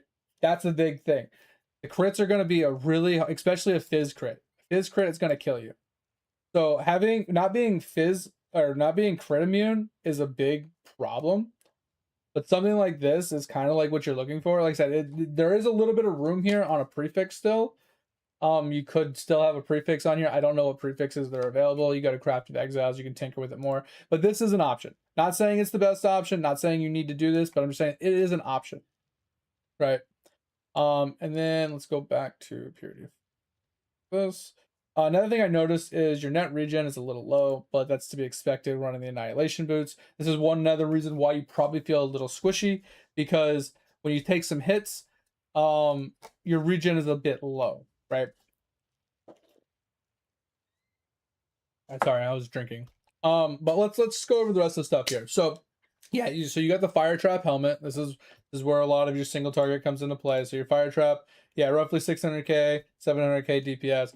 So the problem I have with fire trap is you have to throw it. So you have to stand still to throw it. Then you have to wait for it to trigger. Then you have to wait for it to do the damage. And things are moving. Things are running away from it. And you're constantly throwing things all over the place. I personally dislike fire trap for that reason. Now, not saying that that's a bad thing. That's just my personal preference. I dislike it. It's very good damage, right? If you can keep the mob standing still, it's crazy good damage. But there's other alternatives. Now Not saying that any of them are more DPS, but some of them are more consistent or easier to maintain. There was one league where we did Searing Bond. It was very niche and weird and interesting. Also, thanks for the follow. I didn't realize that. Appreciate it. Also, Z, I saw a message in there somewhere from you, I think, but I don't remember. But give me a little bit. Anyway, so Fire Trap, a little rough, right? By the way, I couldn't find the triggers for Fire Trap. Is it only timed now? No, so when you throw it, it takes a minute to arm, and then something has to stand on it, or it has to time out. That's the only way Fire Trap works, Z. That's why I hate Fire Trap. But this is very good for Fire Trap, right? One thing I just noticed is you have Fire Trap and Mine support on the helmet, and I think you're running Trap and Mine support on here as well. So you're actually cucking yourself on this. This is doing nothing for you because it's already in the helmet. So this can have an extra thing, right? So Conk Effect would give you a lot more damage. It puts you probably close to a mil or 900k just putting this on. Supposedly Cruelty gives you even more. I don't understand how that works, but Conk Effect's probably your best bet here. Yeah. Look at your helmet. Your helmet has socketed gems are supported by level 20 trap and mine damage, and you have that socketed. No, they don't stack. They're separate, or they're the exact same thing. Now, if you had an 18 in here and a 20 socketed, it would give you the 20 instead of the 18. And yes, it still gives you the bottom tag down there where mines increase damage. You still get that, but the supported part, you're cucking yourself on a whole support gem. Nah, they don't stack. So fix that. Probably just like I said, just throw in a Conk Effect. It'll make it smaller and more tedious to land it, but it does more damage. Or get off Fire Trap. If you want to not cuck your AoE of it, because it's gonna really make it small, Control Destruction is your next best bet. Honestly, it's a little less DPS, but not by much. Right, you could toss this in and call it a day. It'll put you to almost 900k versus a little over 900k. Fix that. That'll give you a little extra damage. Your Cloak of Flame, nothing. It's just Cloak of Flame. Yeah, it is what it is. Gloves. Let's see what you got here. So you got Ignite Spread. You got damage per 100. I personally hate the damage per 100 strength. Me personally. It's 6% increased damage. Very minor. There's not, if I'm being honest though, there's not very many other options at this point. The only other thing that you could possibly take, and it's very niche, is fire damage leeched his life. Right? I use it because I can perma-leech with my Petrified Blood setup. But even in your setup, if you shield charge into a group, you start taking damage and you get a pop and an explosion, you're going to leech all of that back, and you're going to see a huge spike in your HP regeneration from those explosions until you reach full life, and then it's going to start going back down again. But that's an option. Instead of this 6% increased damage, I fucking hate this implicit, but it's better than nothing. Like I said, it's better than nothing. It is what it is. Now, your gloves here in general, they seem fine. I don't see anything that stands out as like a problem here. Everything here looks good. The only thing, yeah, I mean, I don't really see anything wrong with this. These look like perfectly acceptable gloves. Like the Chaos Res is a little low. There's no Fire Res, which is acceptable if you have Fire Res elsewhere. Yeah, it is fine. You might have to replace these if you replace any of your other gear, though. So you got to be wary of that and careful. But let's see what else we got here. Annihilation Boots, acceptable. Perfect. Now, one thing that you can look into now, Zap, with this league specific, is any of these uniques. This one particularly, you might not, we have to look into it, but with the new Legion crafts, a lot of the uniques that have particularly like really good like things like this grants approaching flame, right? You only want these boots for the approaching flame / frozen, can't be frozen, which frozen can be fixed. Don't worry about that part. But it's got movement speed, it's got approaching flame, blah, blah, blah. But if this was to be consumed in Legion, I don't know if it can. I'd have to check it. But if you can get Approaching Flame as an implicit on another pair of unique boots, it would be 1,000 times better, because now you're not taking that 6,000 fire damage per second, right? But you are losing the gain adrenaline, right? So it's give and take. It is give and take. Technically, people run this because the Approaching Flame gives damage, because it gives you adrenaline. Adrenaline gives you damage and movement speed and so on and so forth. So that's typically why people run this. I personally hate these boots because it cucks my regen significantly, because in theory, this is like an extra 600 fire degen. So I personally hate these boots. I never run them, even though Pox runs them. Like I said, I follow Pox to a point, but I always make it my own. And there's certain items that he gets that he likes running because it's super fast. It gives him a lot of movement speed with a lot of like extra damage. And he plays more glass cannon because he's very used to the build. He knows what he can get away with. He knows his positioning. He knows the build so damn well. We don't question the way he plays it. But for most of us that are sloths, very bad reaction time, lazy, whatever, these are bad because it cucks your regen so much. It's hard for a lot of players to make them work without dying a lot, right? Now, if you're relatively good at the game, you won't have any problems, right? Your regen is really bad. Like if you look at your net regen, you're 300. So when you take a hit, right, you're at 7k life. Let's say you take a big hit, you're at 3,000 life. It's gonna take you like 15 seconds to regen your life, unless you hit Enduring Cry. But Enduring Cry has such a long cooldown, can't rely upon that. So your regen is really low. I have almost 2,000 net life regen.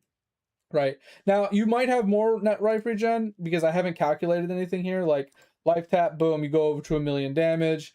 You have adrenaline, boom, put that on. Have you killed recently? Cool. Have you blocked recently? Cool. I don't know about your endurance charges. Now, I did have a question there. Your endurance charges, are you generating them regularly? Like, other than your Enduring Cry, are you actually generating them? I didn't see anywhere yet in this build where you're generating endurance charges. But anyway, we'll keep going while you type that. Your amulet. Okay, so you have unyielding. So while you're mapping, you are generating endurance charges, but on single target, they do seem to fall off probably. You maybe you can maintain them with Enduring Cry, but that's very timing oriented. Plus the fire gems here isn't a terrible thing, but I feel like it's kind of bad now. It's not necessary. But the amulet's good. This is a really good amulet. Other than the mana roll, it's a very good roll. You got the dex, the damage over time multiplier, which is massive. You got the fire damage roll. You got a good life roll. Fire res, great. The only dead stat here is the mana roll, and possibly personal preference here, the fire skill damage. That's a very hot topic of yes versus no. The only reason I say it's not really worth it is because back in the day it used to scale RF. Now it doesn't. Like I said, does nothing for RF anymore. But I mean, it does, but it's very minor. Like after X amount of extra levels, it does get a little bit extra radius, but we won't talk about that. That's just fucking not worth mentioning at this point. But it does increase like your other fire tag gems, right? Like the burning damage or purity of fire. But if you're dropping purity of fire, it doesn't really matter anymore. And stuff like that. Fire trap, it does help with fire trap. It does help with like that. But I feel like it's very niche. It does help with fire trap, which gives you the single target damage, but it doesn't help with RF so much. I don't know, personal preference there. Again, it's useful, but I feel like there might be better options. If you can't find a better option, it's a good option. Your ring, you're doubling the ring up, and you got 80 life, fire, chaos, flat damage, damage multi, fire damage. Good ring, probably pretty expensive. Good ring.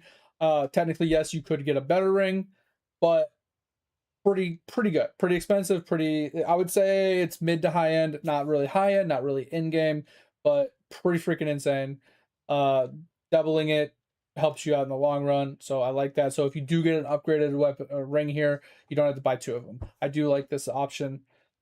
You got a Stygian's belt, life percent, flat life roll, regen roll, really bad, life recovery, good, double res, fine, armor, fine. I think the only thing this is missing is I'm not sure if it can roll it because I'm not really good with belts or crafting. is a flat damage increase mod here instead of the flat life regen. The flat life regen is terrible. Actually useless. So your Enduring Cry can generate endurance charges, but it only generates like 1. But if you have the endurance charges from killing mobs, in the duration, it's X amount of duration. Let's say it's 5 seconds. If you can't Enduring Cry on cooldown before it falls off, your endurance charges will fall off, and you won't be able to generate them and keep them going, right? So that's one thing. You probably, like, during mapping, you're not having that much problems maintaining them because you're getting pops, you're getting explosions, you're maintaining them, you're getting one here and there. But when you get further in and it's taking you longer to kill mobs, your endurance charges might be falling off, which might be another reason why you're dying. Right? Because look at this damage difference, right? So you're currently at 17k, 71k. You pop these on 21k, 86k. Right? It's a huge difference with your endurance charges. So keeping your endurance charges active is more important than pretty much anything. Endurance charges are huge. There are ways to maintain this, but you don't really have the points to do it. It would be here or here. Wait, not that one. That one's when you kill. There's one like on block. You gain endurance charges. Hold on. Also a shield mod that can fix this as well. There's a shield mod that on block gain endurance charge. I think it's frenzy power or endurance charge when you block. And since you're blocking so much, it kind of just makes it work. I thought there was an on block one. Am I just dumb? I know this is on kill. This one's on kill. This one's on hit. I mean, this one's pretty good. Honestly, I like this one. Unyielding is best because it gives you damage per. But this is a good way to maintain it. Now, you do have a better option here. If you do fix your mana problem, or hear me out, you drop skitterbots or at least unbound ailments, right? And you can drop this. You can get this. This is nuts. I guarantee you keep your endurance charges even on single target as long as you get hit every once in a while. And you never have to worry about it again. But that would mean you'd have to drop unbound ailments, right? So you lose a little bit of damage, but you have the mana. Ooh, you don't have the mana. You'd have to take a mana reservation somewhere. This is a huge mana reservation wheel.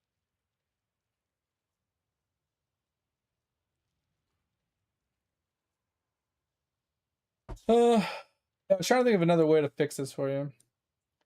Because I feel like in order to fix this, you need another reservation, which would be like a mana wheel right here. So you'd have to take this plus the mastery, which is 3 points, which is equivalent to this. So yeah, that's not really a good option either. So you might as well just stick with what you got at this point. But if you did remove Purity of Fire with the shield change, you were able to remove Purity of Fire and Unbound Ailments, you'd be good. You'd have plenty of mana to spare. And then you could put that in. Like I said, there's a lot of options here. There's a lot of variations to really help you out. Also, we didn't even trigger this. Also, you're not even running a Ruby Flask, which is another thing. Ruby Flask would be massive for you because then you could drop this. This is 3 and this is another 3. It puts you to 89 instead of 90. But you could technically refund this and this, save yourself some points, use it somewhere else, get yourself like more into a cluster. Like I said, at this point, you'd have to do a cluster swap. You do need 90 for Nebulous, but there's ways around this, right? There's ways to get even to get more. So like I said, once again, you're using boots. They're using these boots. Now, if you used yellow boots instead, you can get an E-core that gives you +1 to max fire res. That would give you the one that you're missing.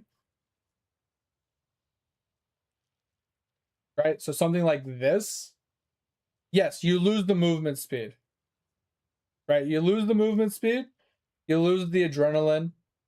You lose the can't be frozen unless you get that crafted on it. But this, in my opinion, it gives you more life regen. It gives you more life. It takes care. You don't get that negative degen anymore. You are slower. Yes, you are slower. But here's the thing with RF: the faster you are, the more damage you need to kill things. Right? But this gives you the +1, puts you back to 90, so your Nebulous still stays at 90%. And it gives you all those points back to be able to spend somewhere else to get into more clusters. And clusters are going to carry you, right?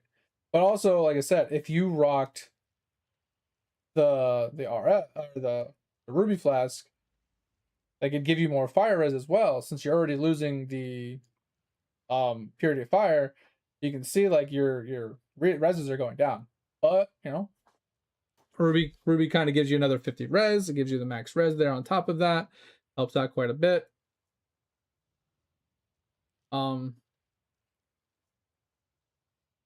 Also, hear me out. You can get a different shield that doesn't have +5 max res on it and still hit 90 res with a Ruby Flask instead.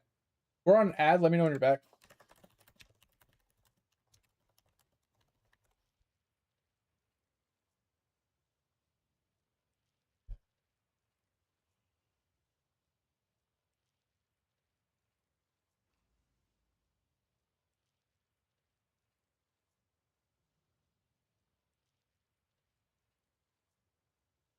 Sorry, this is a lot of talking. Hello. No, I heard a tank, but I didn't see what it was. Go with courage. Get a mage blood? Oh, yeah. See, this is what we were talking about before. Yeah. So the added chaos, heal your chaos damage. Yeah. This is what. Yeah, this is sick.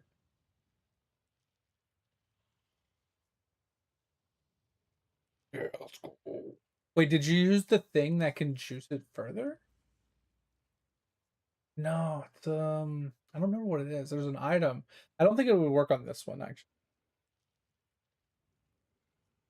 Yeah. There's an item that you can use that changes the percentages. You know what I'm talking about? Like it juices them even further. I can't remember what it's called. I always forget it. I always have to look.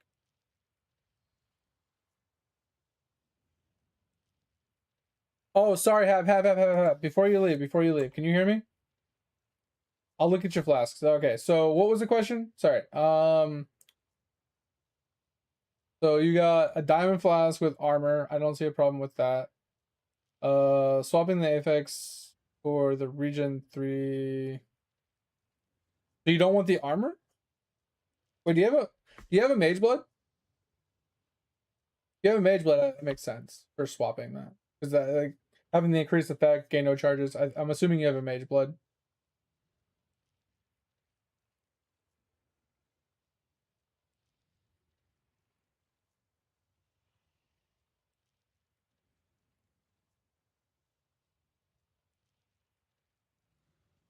That's a hard one. Because the flat regen is nice because it's almost what 5 point something percent regen with the increased effect versus armor. I feel like how much armor do you have? Like without this flask active, how much armor do you have? I hate rarity personally. I'll never suggest rarity. Unless you're T0 farming, I would never suggest rarity. Like if you're farming for like a Savalins or any of those like big high tier T0 drops, I wouldn't recommend rarity. Like 3K. Okay, so if you don't have a lot of armor, here's the problem. If you have no armor, you're susceptible. If you have a shit ton of armor, you're fine. So the 60% on no armor is very little, but without armor, You get hit too hard. So it's really a question of, are you getting fucking insta-gibbed? Or are you just getting like slowly eaten away? Because here's the thing, if you drop the armor, you're gonna get hit a little bit harder, but the regen might make up for it. But dropping the armor could get you one shot. I don't know. That's a 50-50. I think that's a coin flip kind of question. I feel like if you have both, I would try them both and see which one feels better.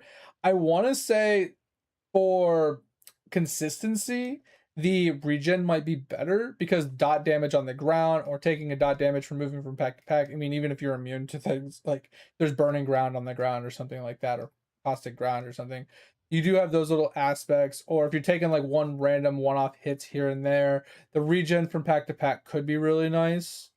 Or in between taking hits, like you probably have a lot of leech too, so it's not that big of a deal one way or the other. Yeah, I'm saying you have leech as well, so I feel like, I don't know, I think the armor is better as a slayer.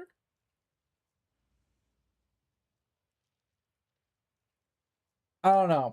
That's a tough one, because I think the only time that the regen one would be better is if you take altars that like give you degen, right?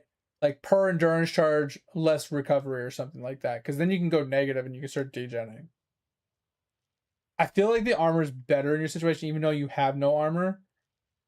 But I don't know. That's a coin flip. I don't know. A gold flask over an armor flask. I fucking hate rarity, bro. I hate it so much. I hate it so much. Oh my god. But anyway, I'll let you go. Have that's my thoughts. I think your armor's probably better. Too old. Oh my god, that's crazy. All right. So there. Sorry, I'm back. Okay. What were we talking about again? I got lost my train of thought. Oh yeah. So if we were to drop one of these flasks for a ruby flask, you could then, instead of getting the +5 res shield to drop Purity of Fire, you can just swap Purity of Fire for the flask, right? That's a 1-to-1 swap.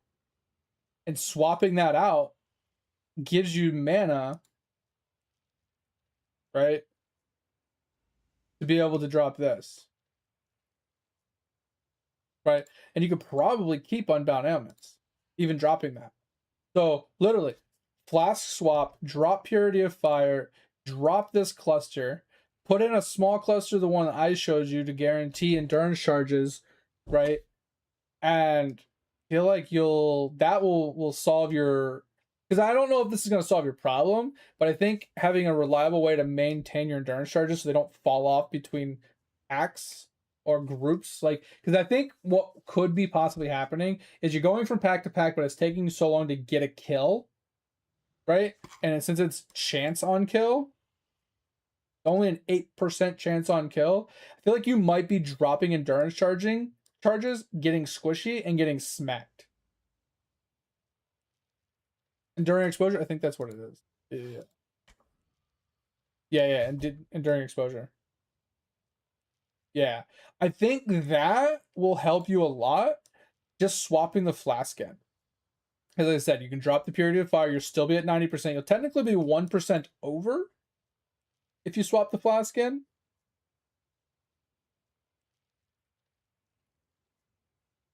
So it's not that, Zamp. So like I said, when you're getting to the end of your map and you're getting to the end of your delirium where it's taking you a while to kill stuff, right? You're relying on RNG because your duration of your endurance charges is probably a max of like 6 seconds.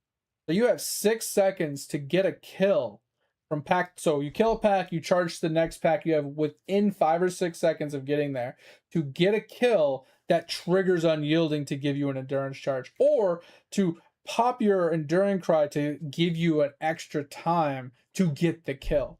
But if your endurance charges fall off, you die. I can promise you that without even looking at you or watching you do your build, guarantee you the second your endurance charges fall off, you will die.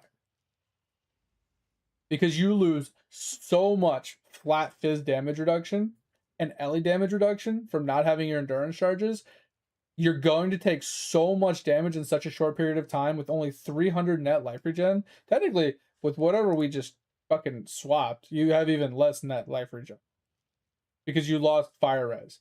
So you have to put the okay. So we're gonna temporarily put the skill back on because it mimics having the thing. But yeah, 400 net life regen at this point. Like you're just going to die because you're not killing. You're not insta-giving the pack. You're not charging in and they're not blowing up in like 1 or 2 seconds. You're charging in and you're waiting 1, 2, 3, 4 seconds and you're taking all this damage. You're shield charging through. You're eating a bunch of hits, and you're just going to die. This is probably what's ended up happening because you're the way your build is set up, it's for fire trap. You have it set up for fire trap damage, so in order to do single target big damage to big groups at the end of delis, like I said, when you get to those 10, because what if you don't know how deli works, every time you get a reward, everything gets harder by a percentage, right? So by your 10th reward, they are basically, I don't know what the percentage is for permadeli on just the map alters or atlas itself. I know how it works on like deli maps where it has the percentage because the percentage is what scales it. But by the time you get to your 10th reward, they are basically double their HP or more, maybe triple their HP. So you are uploaded in order to do your actual damage, you have to fire trap by the time you get to that point. So if you swapped the roles, which is a big money swap, instead of getting an RF or a fire trap helmet, you would want an RF helmet. Give me a second, I'll be right back. I gotta check something.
All right, I'm back. Sorry about that.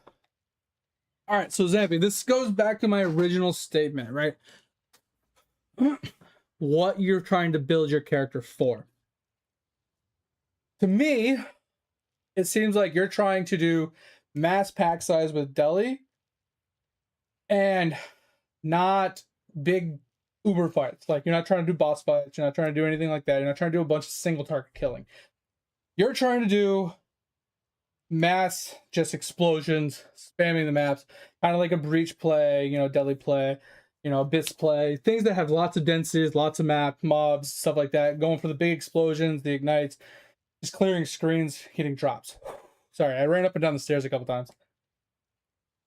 I'm a little winded because I'm freaking, I wouldn't say I'm out of shape, but bro, I don't know what it is about running 10 feet. It makes me tired. Anyway, so with that in mind, Zamp, you are set up for bossing, right? This helmet juices your fire trap to increase your single target potential, right? Your big damage killers. So like unique mobs, right? So when you get a boss that spawns like a breach boss, or you get a rogue exile, or any of those types of things that are single target, high HP mobs, map bosses, uber bosses, things like that. That's what this helmet's for, right?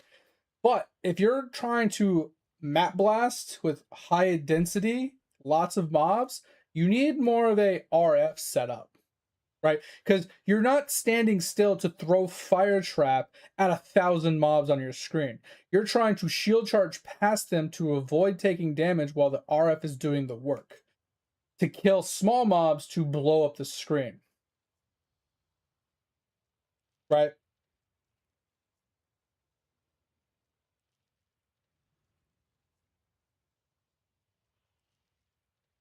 And that's the thing. There's two setups. That's what I'm saying, Zamp.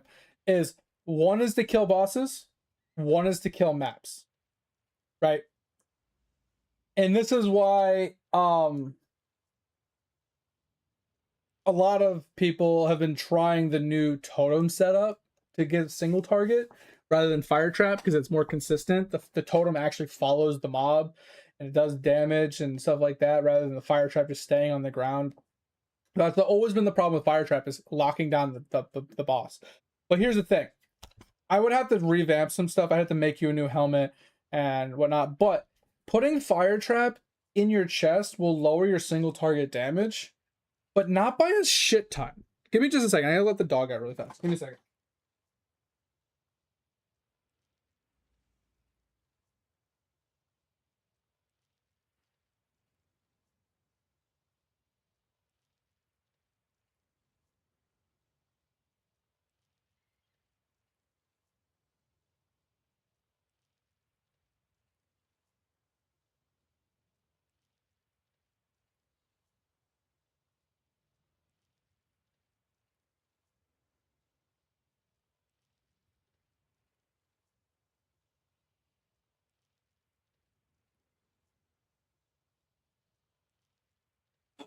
All right, sorry about that. So here's what I'm getting at. So what ends up happening here, Zamp, is no matter how you set it up, you end up with almost the same amount of total DPS between your fire trap and your RF. No matter if your damage is uploaded into your fire trap or if it's uploaded into your righteous fire. But if you swap the helmet to a righteous fire, you'll do more righteous fire damage but less fire trap damage. So it's like you equalize the damage a little bit. But having more RF damage means like things like delirium become better, because now you have more damage. Instead of 300k, you might have 500k. So it allows you to get that 10th reward, maybe the 11th reward, because you have a little bit more damage to kill those mobs. Now your fire trap is a little less, but now you're doing more RF damage to make up for the lack of fire trap damage, and it kind of equalizes if you just swap them, right? So if instead of this being in your helmet, you put it in your chest piece, right? And then you then swap back to this and you go to a 6 link, right? So maybe you just go to Conk Effect at this point. So you go from a mil to 700k, right? But your RF would then go to a 4 link, right? So you would end up dropping this. The problem with the 4 link RF is like not great, because you end up having to go to increase area of effect, because you end up with Conk Effect. So you end up with this, right? And then you make a helmet instead.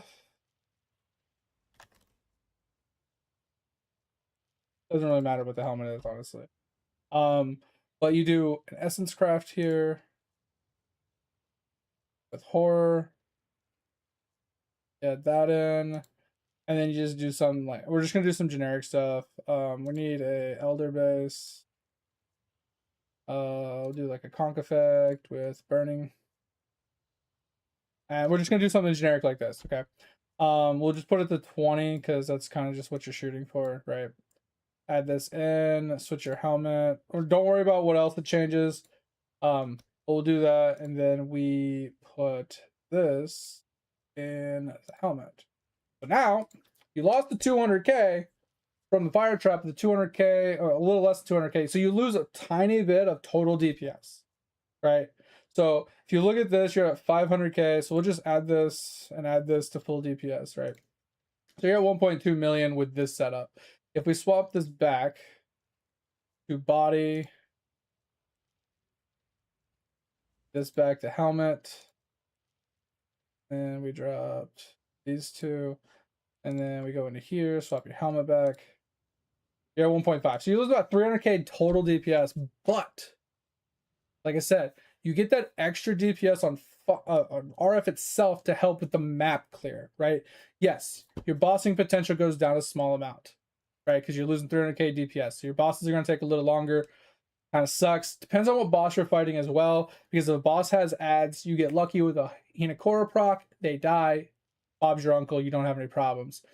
If it's a single target boss like an Uber or something that doesn't have ads, you're kind of cucked. You're in that situation, you're best off running a Hateful Accuser temporarily. It's going to lower your overall damage, but it's going to give you the potential to spawn phantasms that can then kill the boss for you. The whole other argument of can of worms that we're not going to get into.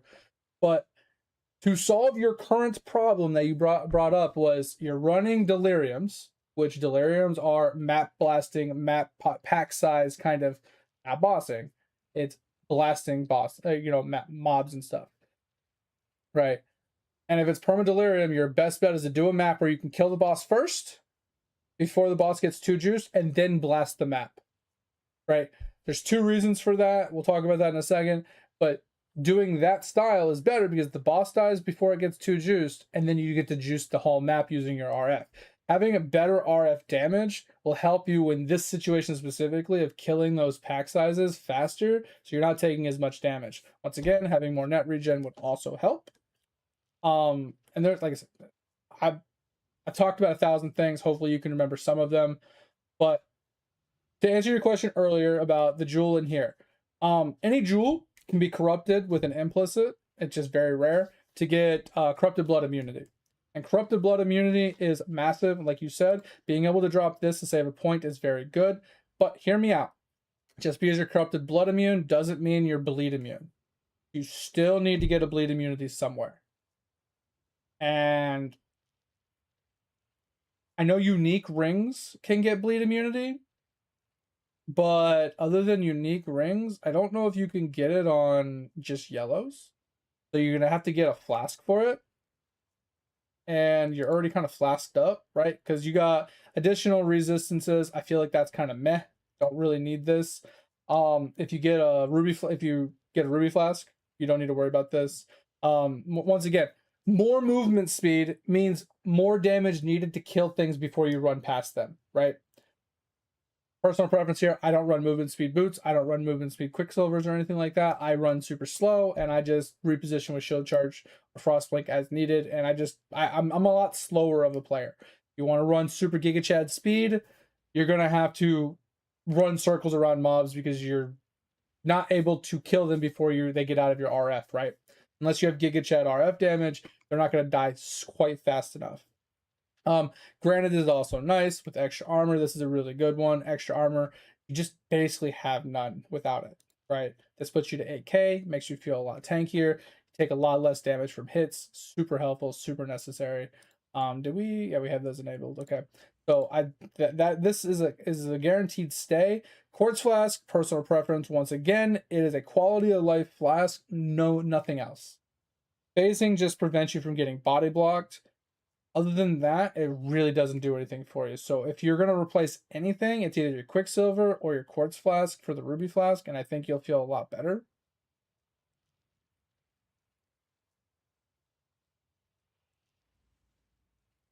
Relic Cache, I want to say yes. I know what the boots are. Can't remember that. Can't remember how to spell it.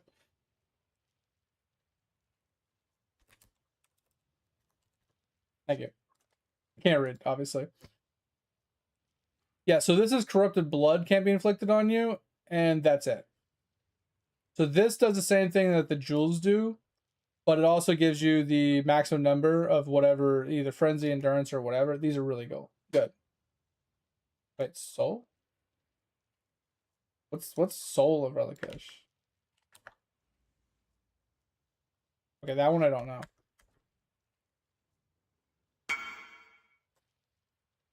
You going to bed? I could hear you this whole time. Sorry. All right, it was fun. Sorry it took too long.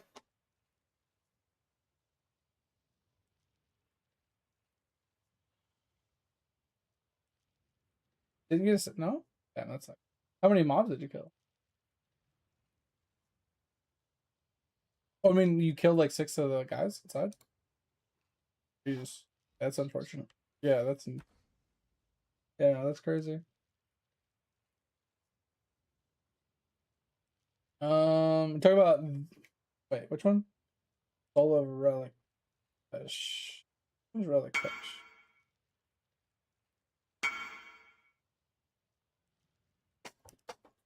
Oh, sorry, I'm talking to my friend. He's going to bed. Just give me just 1 second. I got the boots.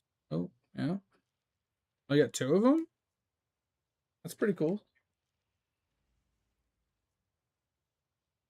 Yeah, I mean, we looked at it before. It's like the Ravenous one seemed cool, but kind of meh. And then the other boots, yeah, whatever. I know, it's just, yeah, it's RNG. I know that. I just saying, I remember when we looked at them the other day, it was like, there's like some cool ones, there's some maybe okay ones, but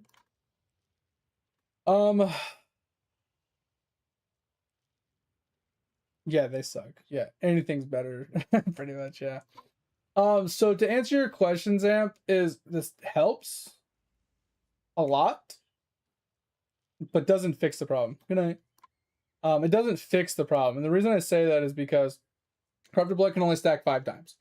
Five stacks of Corrupted Blood could probably kill you with only 500 net life regen.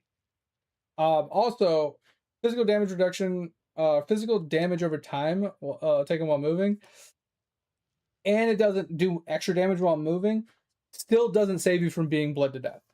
Because the bleed could still be pretty hard, like pretty heavy. If it's a hard fizz hit and applies a big bleed to you, you can technically still bleed to death even while moving. Because even though it reduces that bleed damage by 25% and you don't take extra for moving, you can still bleed to death, depending on your net regen. So this doesn't save you. If anything, this is better.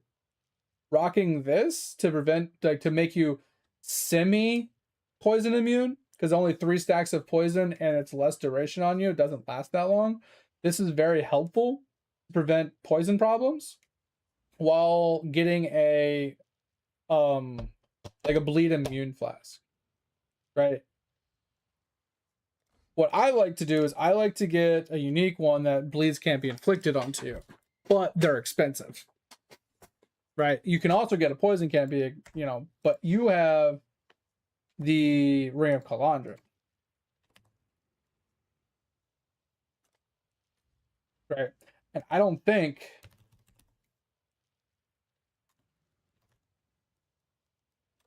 it can have it. Oh, it can't. 49 div. That's actually a fucking steal. That's actually a fucking steal compared to the 85 div. This right here is probably something that can save you. If you have this plus Corrupted Blood immunity on a jewel, you don't have to worry about bleed or Corrupted Blood anymore. The only thing you'd have to worry about is poison. And like I said, you take this with a little bit more net life regen and you're fine. Right? The only other option on small pantheons is this left one, reduce shock effect. It's pretty helpful. Can't be blinded, cannot be maimed. Those are both pretty good. But yeah, this here, just I wouldn't. It's not great. Better just to get the other way.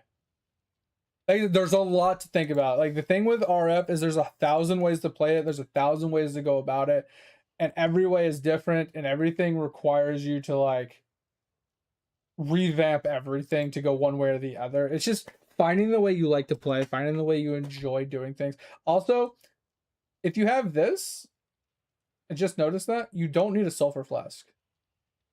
You can drop your sulfur flask. The only thing the sulfur flask is going to give you is increased 40% damage. Are you going to bed, Topher? I appreciate you, man. Have a good one. Thanks for being here. See you next week, Monday, Tuesday. All right. Yeah, see you Monday, Tuesday. So drop your sulfur flask 100%. Pick up the ruby flask. This will be your best option. I didn't even realize you had the rational doctrine. This is huge for you. Because now you have permanent conk effect. I didn't even put that in your configuration. Because I didn't see it. So this fixes your net life regen. 1,000 net life regen, huge for you. So you're looking a lot healthier here with this setup. Now that I just saw that, sorry, that was my misplay. Jewels wise, not typically bad. Yeah, you got +2 max fire res here with like this is the good one. Like this is why your max res is looking okay. You got 2 of them. Like I said, I think swapping your small cluster, putting a ruby flask on, and getting a new large cluster would be good. Right? Getting a burning bright, widespread destruction with prismatic heart would be good for you. Expensive. Also, this ring would be huge for you. With a corrupted blood immunity jewel, also huge for you. There's a lot. There's so much you can gain. And this isn't even talking about some of the detail-oriented things that I was about to get to. So if we look at your on explosions, you have a 25% chance to ignite. I'm going to tell you right now, of everything we have talked about, this is the biggest glaring problem with your build. Absolutely the biggest problem with your build. This needs to be 100%. If not, bare minimum 95%. Well, if you look at your chance to ignite, the only thing you have is you have this 15% node here, and you have this 10% node here. You don't have any other increasements to chance to ignite. And I'll show you a couple easy places that you're going to lose damage, but you're going to gain chance to ignite, which is a net damage increase for our build. Because having 100% chance to ignite when we get pops and explosions is a massive DPS increase. Because here's what happens. You're going to go into a pack. You're going to blow it up, right? It's going to get one big pop explosion. But that pop only has 25% chance to ignite on any of the mobs that it hits. 1 in 4 chance. So odds are pretty likely is if you have 20 mobs there, someone's going to get ignited. That guy's going to get ignited. It's going to drop an ignite on the ground. It's going to spread to everything around it. And everything's going to get ignited. And it's going to work. But if you do not get an ignite, if you get unlucky, your RNG is not in your favor, you're going to get no clear. 0 fucking clear. And if you have multiple ignites getting procced at the same time and they're all dropping, they all burn, and they all overlap. It's insane. So, swapping from 6% fire multi to 20% chance to ignite. Very easy swap. The 9k, full DPS, 31k DPS loss. But RF is just like a 9k. Up here, it costs you an extra point. But like I said, if you swap this out from a 3-point to a 2-point small cluster for your endurance, you'll have an extra point. And you can grab these two 15%ers. And increased ignite duration on enemies is a massive DPS increase for big targets. So when you do get an ignite on them, it lasts for 30% longer, which means that's a 30% DPS increase. And hear me out on this, is ignites have a DPS cap. Like pretty much any dot damage has a DPS cap, and it's 50 million. The explosions from Hinekora hit dot cap. Because depending on the mob's HP, 250% of their HP has fire damage being scaled by all of your damage multipliers. You hit 50 million pretty easily. And increasing the duration is the only way to bypass the dot cap. It's still 50 million, but that 50 million lasts longer, which means it's an overall 30% DPS increase to 50 million. This is where your single target potential comes in when there's ads around. If you get a guaranteed ignite to proc on the boss, from an explosion, it's a guaranteed kill. Unless you're on an Uber boss with phases and stuff. Those two alone give you 50%. So now you're at 75% chance to ignite. The only way to get the rest is either tattoos, getting a new nebulous with like 14-15% ignite chance on it. Once again, that only puts you to like 90%, not quite there. Or a flask like this one, where it gives you chance to ignite during flask effect. This one's good, god tier. 100% worth losing a small amount of damage to gain 100% chance to ignite. 1000% worth it. Like I said, yes, it's going to take you longer to kill mobs. Yes, your DPS is going to be a little lower. And yes, this is all revolving around the explosions from map clearing.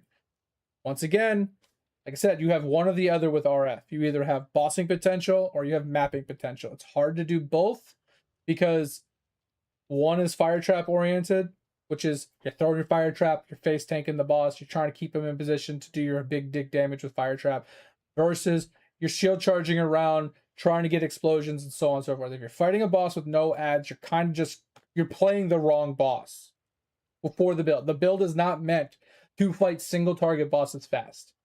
It is a tank, and it's meant to take a beating while slowly killing bosses. That's literally what RF does. So if you want to kill big targets, you got to do something different. If you want to map blast and get big explosions and clear mass areas, focus on your RF, focus on your ignite chance, focus on getting big spread. I don't know what your spread is because the path of building only shows 1 meter, but it goes from 1.2 to 1.7. And then you can get this. I think you already have this. I don't remember, but it increases the spread radius even further. Very helpful. So you can get up to like 2.3 meters spread, and it significantly increases your clear potential. Significantly. You're going to hit an ad again. I'm going to run a map. When the map is over, I'll check with you and see if you're here, and then we can keep chatting. You can ask me questions, and I think I've kind of covered everything. Obviously, there's always more we can talk about. There's always more we can notice and find out. But there's just so much. I've probably blown your fucking brain cells through your skull at this point. Like there's always so much to talk about.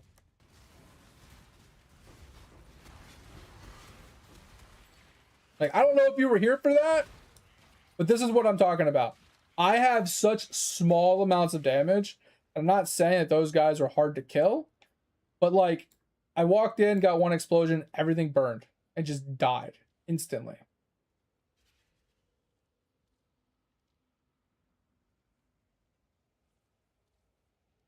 Whatever. It's literally what the build is meant for. You drop, you get an explosion, you get a guaranteed ignite, the ignite stays on the ground, you walk things over it, everything walks into it, it overlaps its damage, and everything just dies. Literally what it's meant for. Like I said, it's not meant to be Uber bosses. And my build is bad. Like I said, I haven't put nearly as much money into it as you or other people, but look at this daisy chain. Like the ignite is just spreading. I'm not even killing these mobs. The ignite's doing all the work. And it's just daisy chaining one mob after the other mob after the other mob.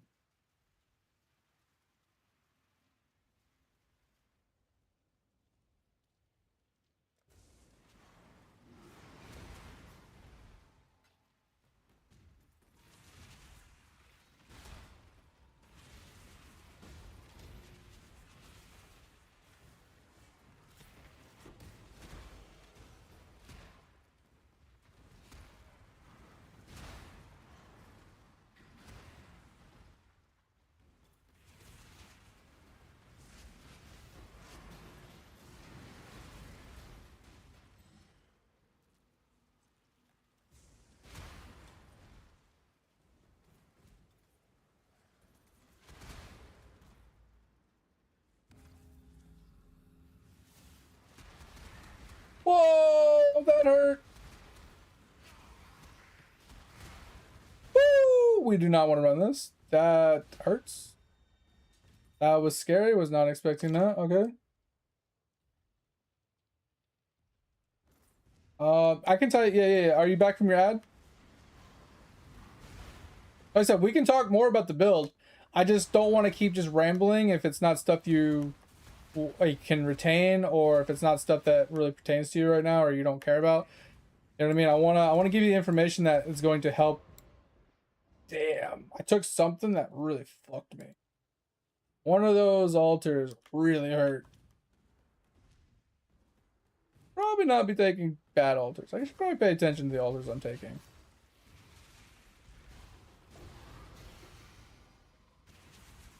But look at that. Look at that fucking massive explosion.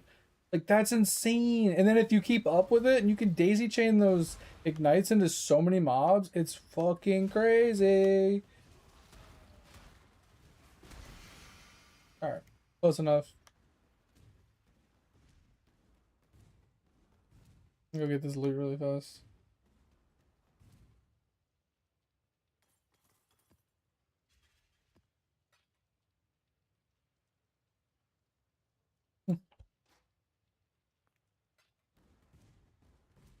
Yeah, give me just a second. I'll explain rational doctrines to you in a second. It's very simple. Just wanted to get out of the map.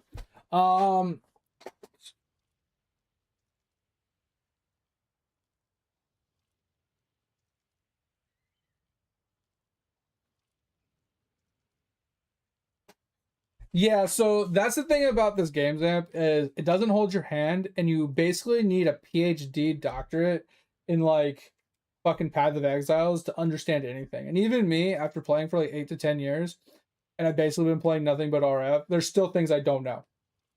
There's still things I don't understand, or I haven't figured out, or they've changed so many times. Keeping up with it is difficult.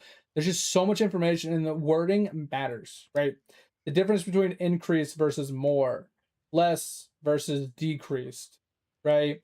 Like those small little details, like something as simple as this node right here, where it says nearby enemies fire resist against damage over time is, the specific word of is 20% means that it cannot be changed above or below 20%. It is 20%, like negative 20. So flammability does nothing. Exposure does nothing. Again, the resist removal from scorching ray does nothing. Right? The only time it does something is when you're not stationary, because the res goes back to what it was, and then it decreases by whatever the decreasements are, which in theory could be lower than negative 20 as long as you're moving. But once you stop moving, it goes to negative 20 again. So the wording is really what gets people. And then things like RF, right? RF, you always see people running Swift Affliction and Life Tap on it. You're like, well, why does it run? Why do you run Life Tap? Well, Righteous Fire can't take effect of duration gems unless you put Life Tap on it. So that's like a weird, like, mesh that isn't explained. Then there's no way to really know that it does that. Like, how do you know that it doesn't? Like, obviously you can tell it doesn't have a duration tag because if you look at the top, it's spell AoE fire. But how do you know that life tap adds the duration tag, right? Because if you, I don't even know if I have a life tap. I'm not running life tap on this build. So life tap, it says support and it says duration. So in theory, you could kind of deduce maybe it supports the whatever it supports, and then it adds this duration tag, but that's not very apparent, right? It's the only way you can get Swift Affliction. Do I have a Swift Affliction? I do not. The only way Swift Affliction, which is support duration, works with it, right? It's just like little things like that. Like, someone had to figure it out. It's not just told. It's not just explained. And there's so many different inner working background fucking weird just connections that just don't make a lot of sense sometimes. Anyway, so the rational doctrines, it's very, very simple. It says what it does, right? So You create conk ground around you while stationary if your strength is your highest stat. Strength is your highest stat, so it does that, right? 25% chance to create profane ground on crit if your intelligence is your highest. This is ignored because your intelligence is not the highest, and you're not hitting anyway, and you're not critting. The last part, effective conk ground, since we're not doing profane, we're only going to worry about the conk ground. You create linger for 4 seconds. That's simple. So what they mean by stationary is the most briefest of minorest of stopping of movements. Something as simple as a shield charge. You literally hit shield charge and it creates conk ground. Not even exaggerating. Just hitting shield charge grants you conk ground. So you can test it in your hideout. So start walking, right? Wait a few seconds. Like wait 5 seconds. You'll see your conquer ground buff will go away, right? So walk until it goes away and just hit your shield charge. And 99% sure, unless you have a shit ton of attack speed, it should pop up on your buff bar. And you should see it like drop on the ground or something. Literally all it is. So as long as you're just shield charging or cross blinking every once in a while, linger means it stays active on you.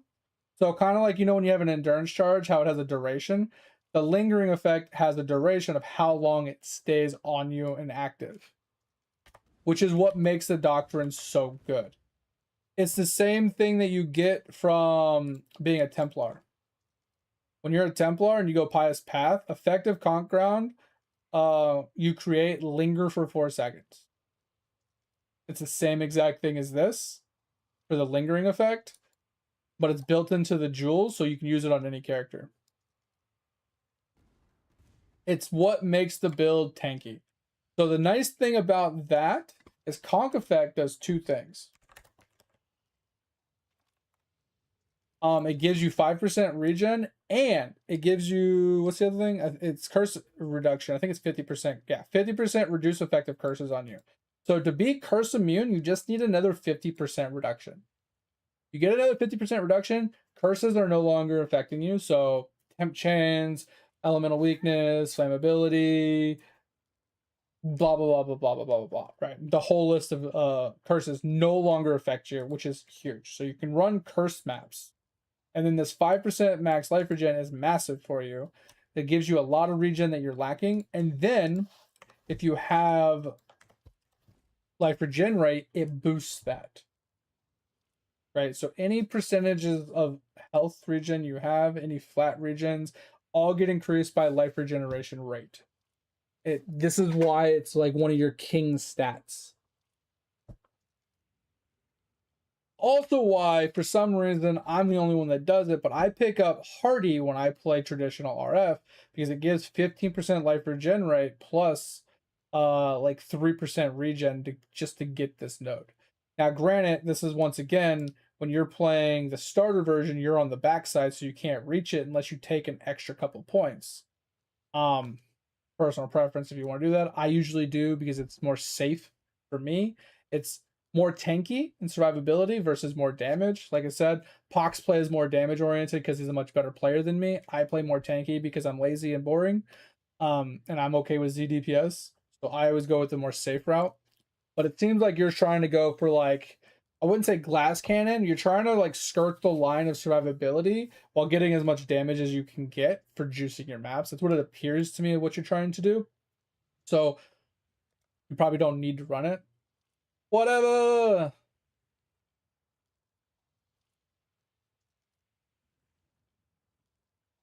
Yeah, exactly. Whatever. Just tab out. Bro, like I can't tell you how many times, whatever, that I'm like, oh, you want to look at something? I just pull over a screen on top of my game while I'm streaming. I'm just like, oh, yeah. Let's look at this build. Like, just, am I a character just standing in the middle of a boss fight, just getting smacked in the face? 50% ignite chance to make 75. Yeah, so picking up those puts you to 75%. To get the last 25% for simplicity's sake, Zamp, just get a different flask. It'll fix it. It'll be easy. Like I said, because right now, if you swap this out for your ruby flask, I don't know what you put on your ruby flask. It could be anything. I would recommend Chance to Ignite. Instead of this extra Res during Flask Effect, I would recommend just putting on Ignite Chance. Because if you roll at least a 25% Ignite chance, you have 100% while the Flask is running. Flask should almost always be active as long as you're killing and getting punched in the face. Like I said, at 75%, it's a big jump, but you need that 100%. There's a big difference between 90% and 100%. Like I was like if you talk to anybody about spell suppression, it's the same thing. 99% spell suppression and 100% spell suppression is a night and day difference. Like a ridiculous difference. Doesn't seem like a big difference, but it truly is.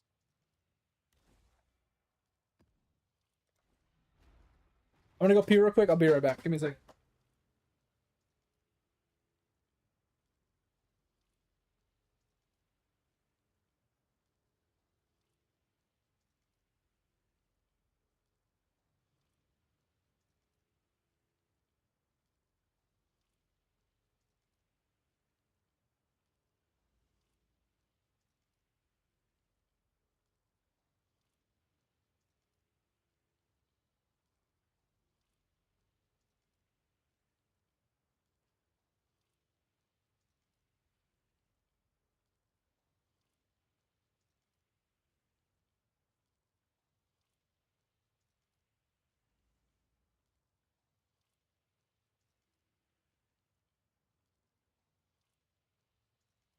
Oh, all right, I'm back. And that's the big problem with playing RF Zap is everybody goes to Pox because like it's the one stop shop place to find all the information you could want because he does a fantastic job of updating his frequently asked questions, updating his builds, putting enough information and detail together to make it relatively painless to understand and make it work. The problem is there's a lot of lost in translation or a lot of lost when it comes to, you know, reading the information versus like implementing the information. And you can't just always ask him, right? And he doesn't have everything written down because it's unfeasible to expect someone to write down every question with every answer. You know what I'm saying? So I don't expect him to have everything possibly written down. And that's why people go to his stream and ask lots of questions. And that's fine, you know, perfectly acceptable. You know, that's what you're expecting to happen, right? You're expecting to have to, you know, you start following his build, you have questions, you go and talk to him, and it's a great thing for him because it brings people to his channel, it brings people to him, it gives him, you know, exposure, and he's a great guy. He's hilarious, he's funny, he's very helpful, he's very knowledgeable. Like, can't say enough nice things about the dude. Like, I've never actually talked to him myself. I follow him. I watch his streams all the time, but I've never actually said a single word in his streams. I have no reason to, because I just listen to his ass. Sorry, I'm trying to read. I don't really pay attention to the negatives, but regardless, like, unless you can actually sit down and have a conversation and ask a specific question, because he has too many people coming in talking. Right, he's too many people coming in, having conversations, asking him questions, and he's bombarded 24/7, just straight up bombarded. So, and your best bet is just go to his website, look up his his frequently asked questions, and find any information you can. But there's still just stuff that is just lost, stuff that is like overlooked or implied, or things that you should know before even getting to this point, right? Just from playing the game, that is just not explained. And the thing is you don't know what you don't know. And another thing is, like, when you're talking to a very experienced knowledge person, there are things that are just subconsciously forgot to be explained because you just don't think about it. Once you've done something so many times, like, someone asks me all the time, like, hey, how do I link an item? And I go blank. I'm like, oh shit. Because it's just habit. It's like, I couldn't tell you what the button combination unless I do it right then and there, right? It's the same thing with like answering these questions or putting these builds together. Sometimes you don't even know what you're doing or why you're doing it. You just know that's how it's done. So, like you said, the game is just very, very complicated. There's way too much information. You need way too much knowledge to actually accomplish anything in the game. And without someone to talk to, without someone to ask questions, or at least like bounce ideas or questions off of, sometimes you can't actually like progress. Like you get lost. You get stuck in like bottleneck because you just don't know what you're lacking or what you're missing or what you did wrong or whatever, right? And it's so funny because I go and listen to Pox's stream all the time, and people come in every day. They're like, "Hey, I'm following your build, and I do no damage." And you saw how long our conversation is, bro. How much did we go over in this last 2 hours of this rant? Like, yeah, I could have consolidated it. I could have been more cookie cutter with it. I could have just gave you the cliff notes points and stuff like that, and it could have been much faster and over and done with. But you wouldn't have learned nearly as much. But Pox can't do this every stream. He wouldn't get to play the game. Right? The only reason I do it is because I have nothing else to do. I like playing the game, but I'm bad at it. And I'm not very fast at it anyway. So I'd rather sit here and chat with you guys than actually play the game half the time. Yeah, and that's the thing. I've played RF so many times, and I've quit so many leagues because I couldn't get my character to do what I wanted to do. And if I'm being completely honest, majority of the reasons why I almost quit was lack of spending currency. It sounds dumb, but it's the truth. Like, the big thing is I've never been one to want to spend a lot of money. I never was able to farm currency, right? I was never a big currency farmer. I never really ever made a lot of money. I never had a lot of money to my name. And so when it came to like looking at an item, like my item cost 10C, and it was like, okay, 300, damage increase or whatever. I'm like, all right, cool. To get to a 350 damage increase was like 5 div, and I'm like, I don't want to spend 5 div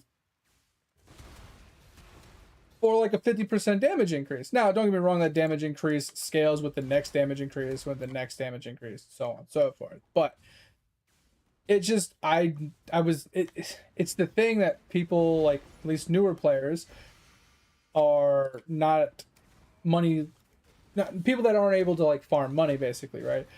Or they're new to a build, they're not understanding where to put their money, when to put their money in, and what's best bang for their buck.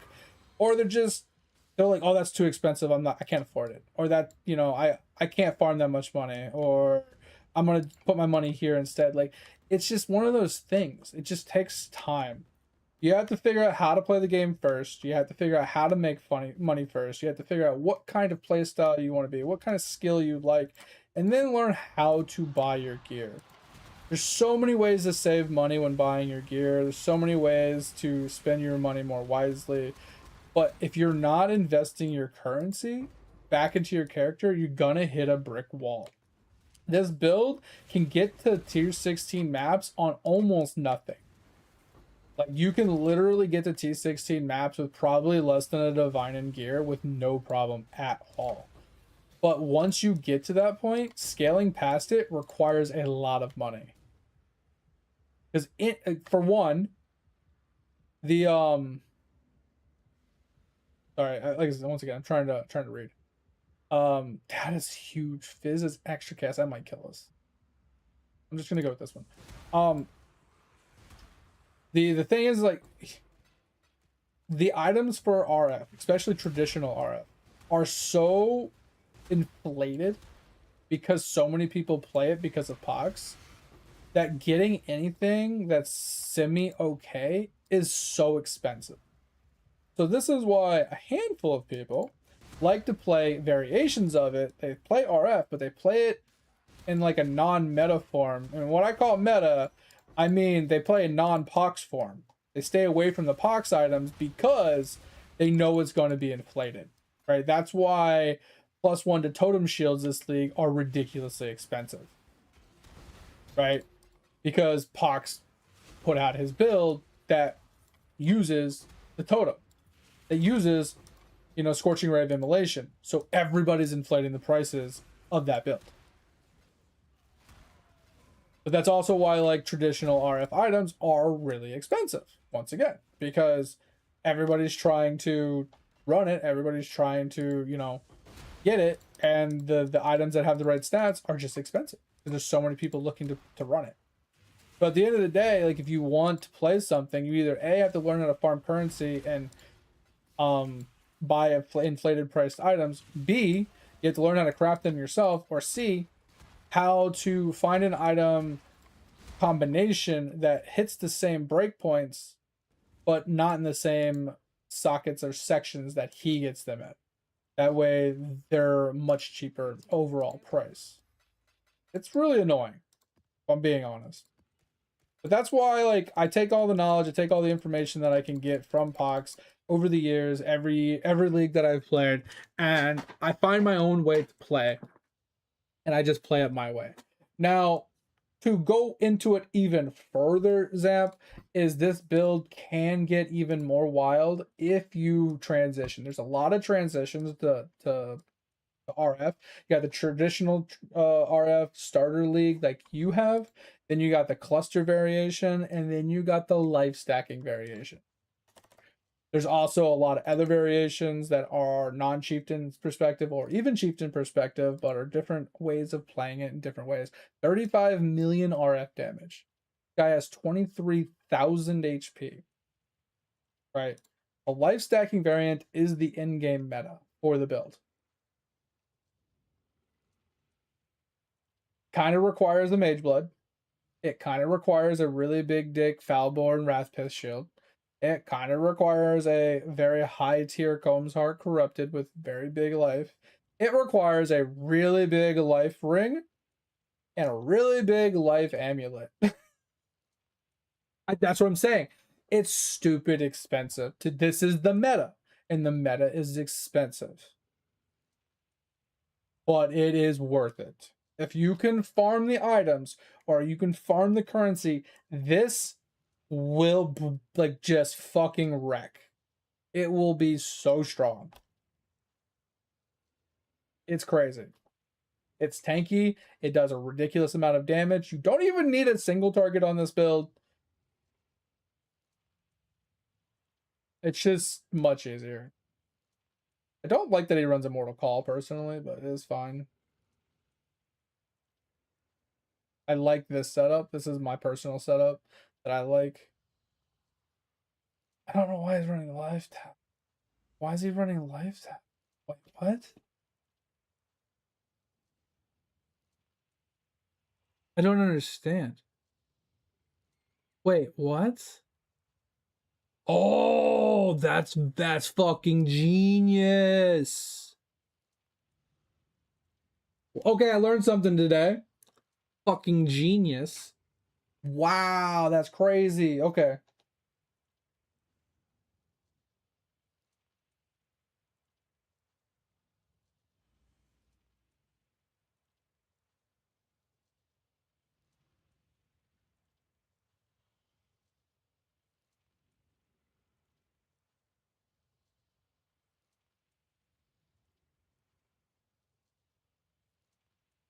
Yeah, and that's what happens to whatever is like you gotta figure out what to do with your currency in the right order.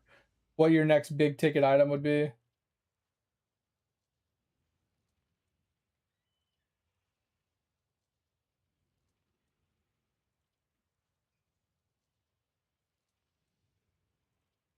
Yeah, it's got the duration tag, which I didn't think about until just now. Yeah, I mean, it also has the Val tag, but it has the duration tag, so you don't have to run life tap, which is huge. And I never thought about running less duration on it, but yeah, it allows you to run the Swift Affliction and the obviously less duration. So that's actually insane. I just don't understand why he's running life tap then. That doesn't make any sense. What's the point of life tap? Is it just because life tap grants the life tap bonus? But supported skills deal 10% more damage while you have life tap, so I don't understand the significance of the life. This doesn't make sense. That doesn't make sense because it doesn't buff RF. I don't know. I think this is just ingrained in their brain to always use life tap because it's level 1 specifically. I think this can be dropped because he's running blood magic, so he doesn't need to cost life. He doesn't need life tap. I don't get it. I don't understand. That's the one thing I can say is like, wait, what? Maybe he just has an open socket or something. I don't know. That's a weird one. That's a weird one. But that's insane. I never thought about that. Yo, I might steal that. I might steal that. Because if I do that here,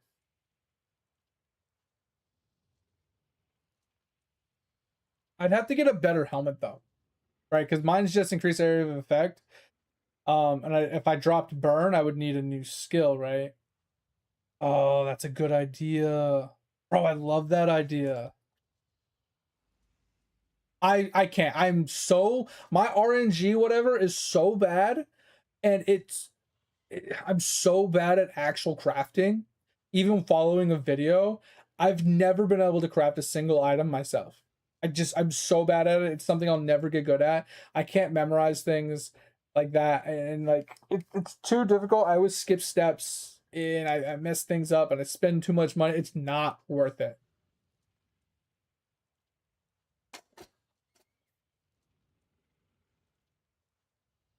It's impossible. I know, Sam. It's fucking awful. Sorry, I saw your message too. So did you give that a shot, Sam? Did it feel any better? Leash of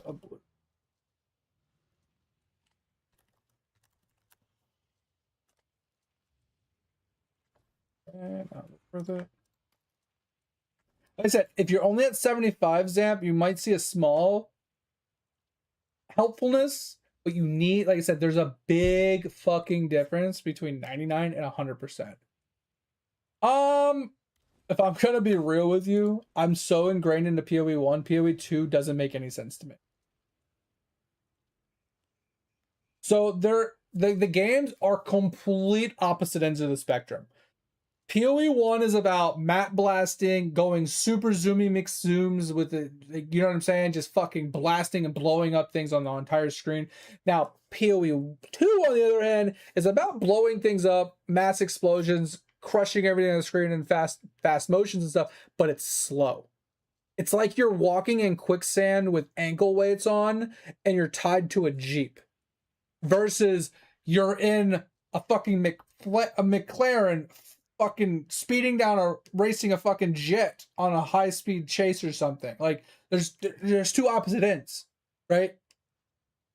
If you would rather play a slower paced, slower movements based game, it's still oriented around blowing things up, doing high amounts of damage, and also being very creative with your builds, because their builds are absolutely crazy. Like, there is more intertwined webs of like interconnectedness of creativity and builds in PoE 2 than there are even in PoE 1.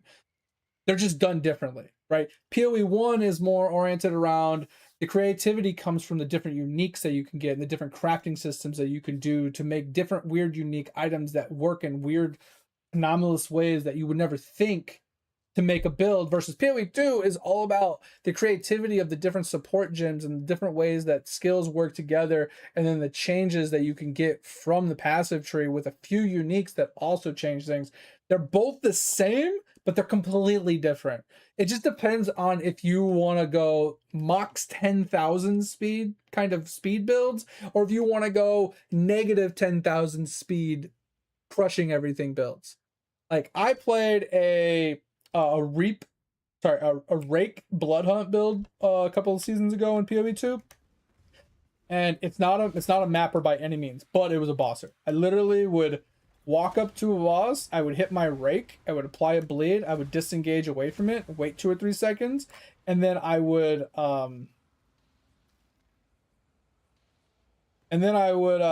just blood hunt in, and I would basically one-shot the boss. It was super simple. Or maybe I would bleed him like twice, maybe 3 times max, and then I would one-shot the boss. It was literally the build. It was insane.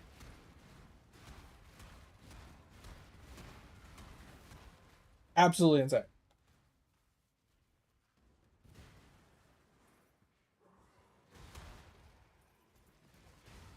It's like I said though, it's apples and oranges, man. It's the same type of game, But it's like the difference between playing Diablo and playing Path of Exiles. They're the same type of game. They work the same way, but they are completely different.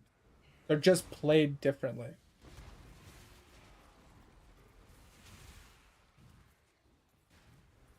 So some people like PoE 2 more than they like PoE 1, vice versa. Some like both just the same. It's a personal preference. You have to play them both to really know which one you like more. It just sometimes you can kind of deduce which one you'd like more before playing it just by, you know, answering a few questions like, you know, what kind of builds you like, what kind of things you enjoy from PoE 1 or PoE 2, you know, from that type of game. Like what kind of builds you like, how fast you like to play, you know, just things like that. Like what kind of content you're into, because the mapping system is wonky. Like I don't like the mapping system in PoE 2. Some people do like it. I just don't like the maps. I don't like the gear crafting in PoE 2. I already don't like gear crafting, but the gear crafting in PoE 2 is fucking way fucking worse. It's way more annoying. So getting any type of okay gear basically is just like you need like 7 PhDs in how to craft and how to buy in general, just like gear from people, and everything's like super fucking expensive, which is super annoying.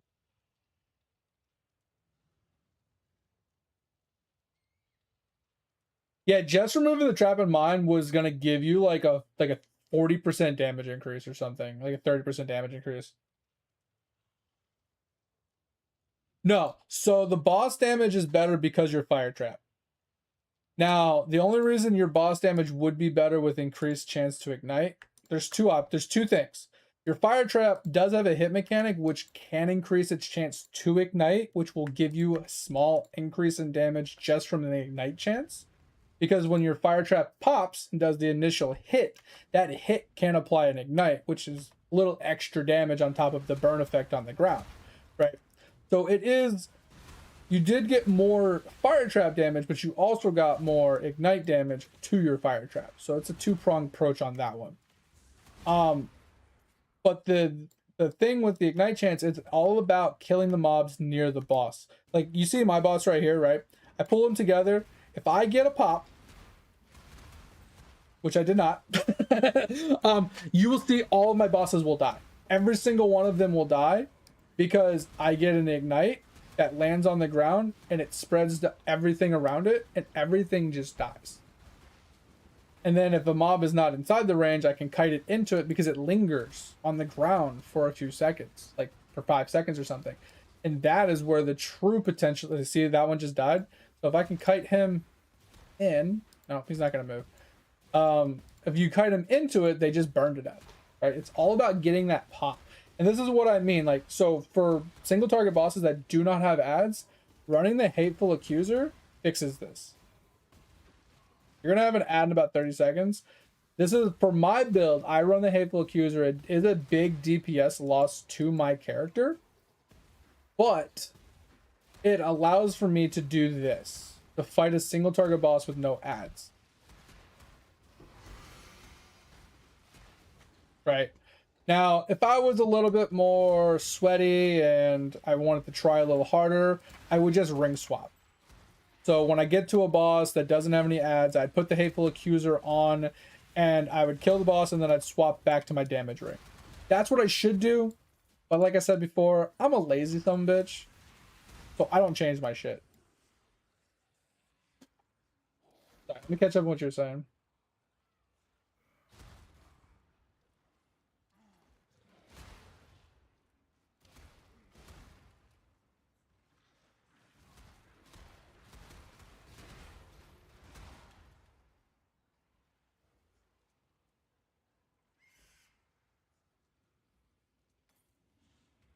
I'm going to wait for the ad to finish, and then I'll answer your questions, Amp, so everybody can hear it.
the bottom middle and the bottom left of the passive tree Z.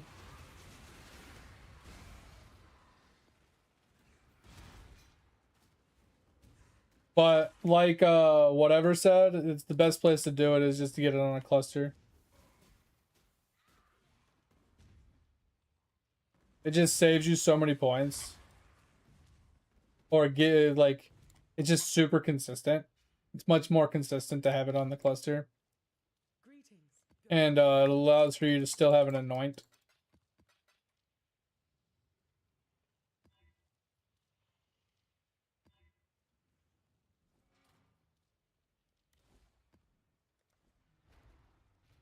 Are you guys back from your ad?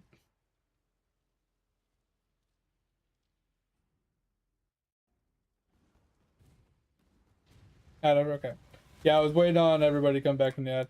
So to answer your question, Zam, the difference between 4 and 5% in theory isn't a lot at first glance, right? But heals per second is where it shines, right? When you have 75 block, you're blocking 3 out of 4 hits. That's 3% of your total life, you know, over those 4 hits.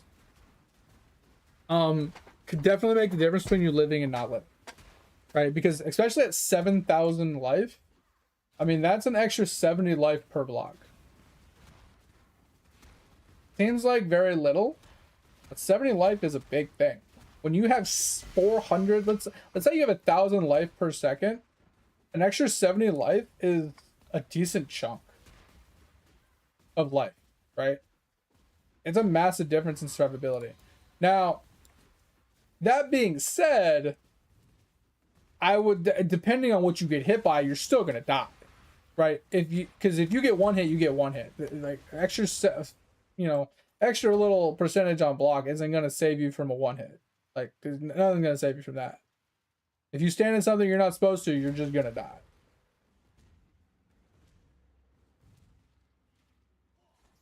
Oh, is it? Okay, thanks for doing the math. I was just taking a random guess. Quick question, whatever. Do you know if life regeneration rate has any impact on the life on block? Because I want to say no, but once again, something I never even thought about till just now.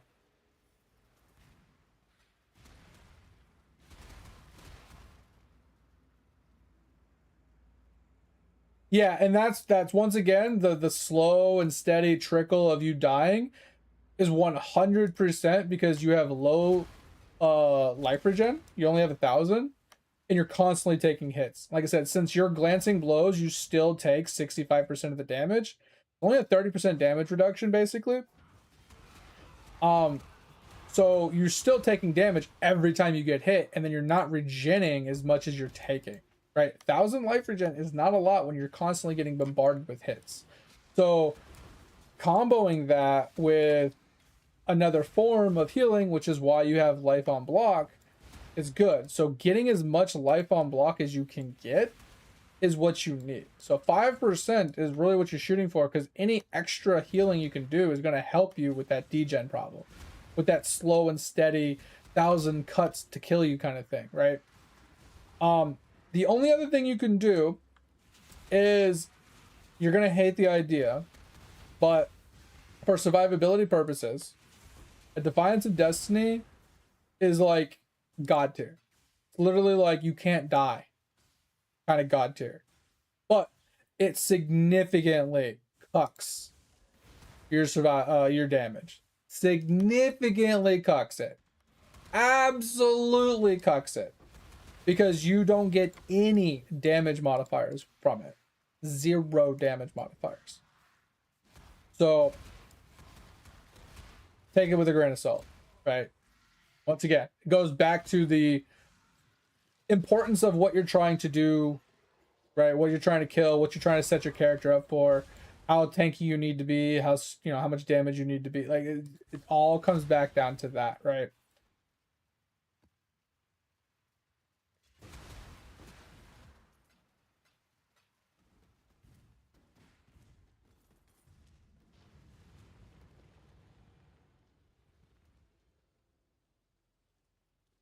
Well, like I said before, Zap, if you don't need the 30 preservation efficiency from when we were like tinkering with it. I don't think you need it. Oh, actually, sorry, I take that back. You did need it. Let me re-pull your character. Let me re-pull your character. I think you still needed it. In order to remove it, you needed to do something else, I think. I can't remember.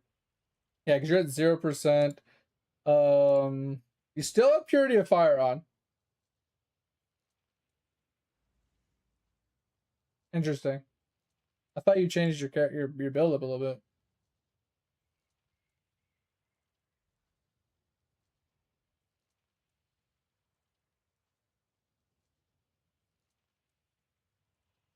Oh, you didn't. Okay, you didn't do that part yet. Yeah. So if you, because you put the flask on, right?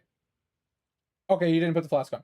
So put the ruby flask on, drop Purity of Fire, and you don't need the reservation flask anymore. Let me verify this. Let me verify this. I'm pretty sure you won't need it.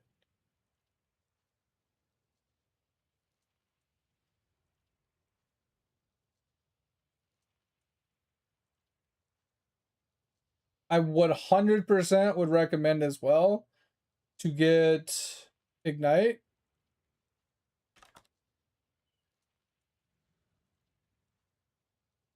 Put that on instead of sulfur because you don't need it, right? Turn these on.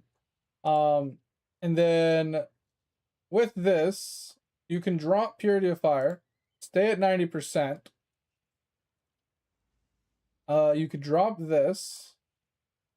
Still have 6%. Okay, yeah. I think in order to do, you drop Unbound Ailments as well. Like I said, it does drop your damage a little bit. Right? Drops your damage a little bit. But you drop this, and I'm pretty sure you don't need the 30% reservation.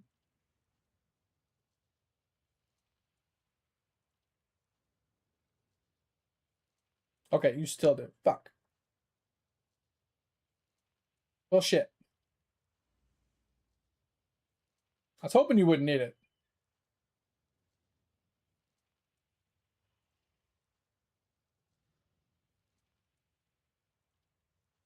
Okay, here's what we can do. So, since you have an Enlighten here, since you took if you take these out and you move your Malevolence and your Tempest Shield, you'll be fine.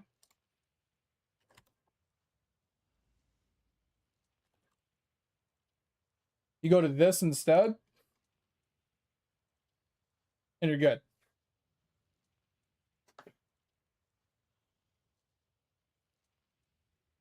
There you go. 100%, you're good.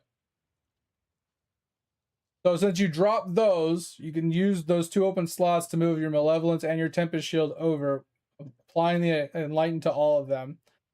And since this is a 35, a 50, and a 25, it's better to leave the 10% or the 25% over here as well, and you're good. This will still stay by itself. You'll have 2 open slots. What you can do with this open slot is you can do a cast on damage taken. Level 1 cast on damage taken with a level 7 Molten Shell. It'll give you a small boost. Like here. Small boost in survivability. So you do a level 1 and a level 7. I can explain it if you want, but this will trigger all the time, and it'll give you a small boost in armor while it's active, but it'll also give you a small buffer of bubble that will take damage from that before you will give you more survivability. This gives you all of your, like I said, you lose a small amount of damage, but you gain a ton of survivability. You keep your Fire Trap, right? You keep your Righteous Fire. You keep your Frost Blink and your Shield Charge, perfectly fine. You got your self-cast freaking Punishment and Enduring Cry, which I fucking hate. And everything kind of stays the same. But like I said, you drop the Purity of Fire for the flask, and you drop the Unbound Ailments just so you don't have to worry about percentage nodes here. And then with that, like I said, you drop this, you swap this out for, because it's 3 points, right? Swap that out for a small cluster.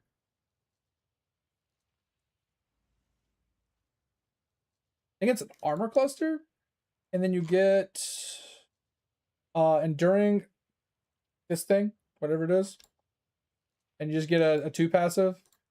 You plop it in right here. This gives you extra armor, and then it gives you endurance charges. This is your guaranteed endurance charges on single target, or if you're taking forever. Yo, what up, Diablo?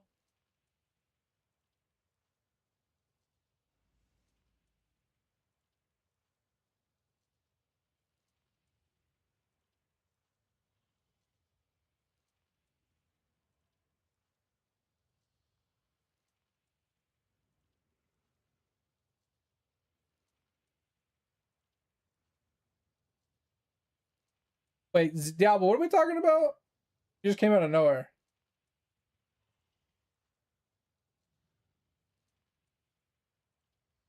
Oh, what Z was asking. Okay, yeah.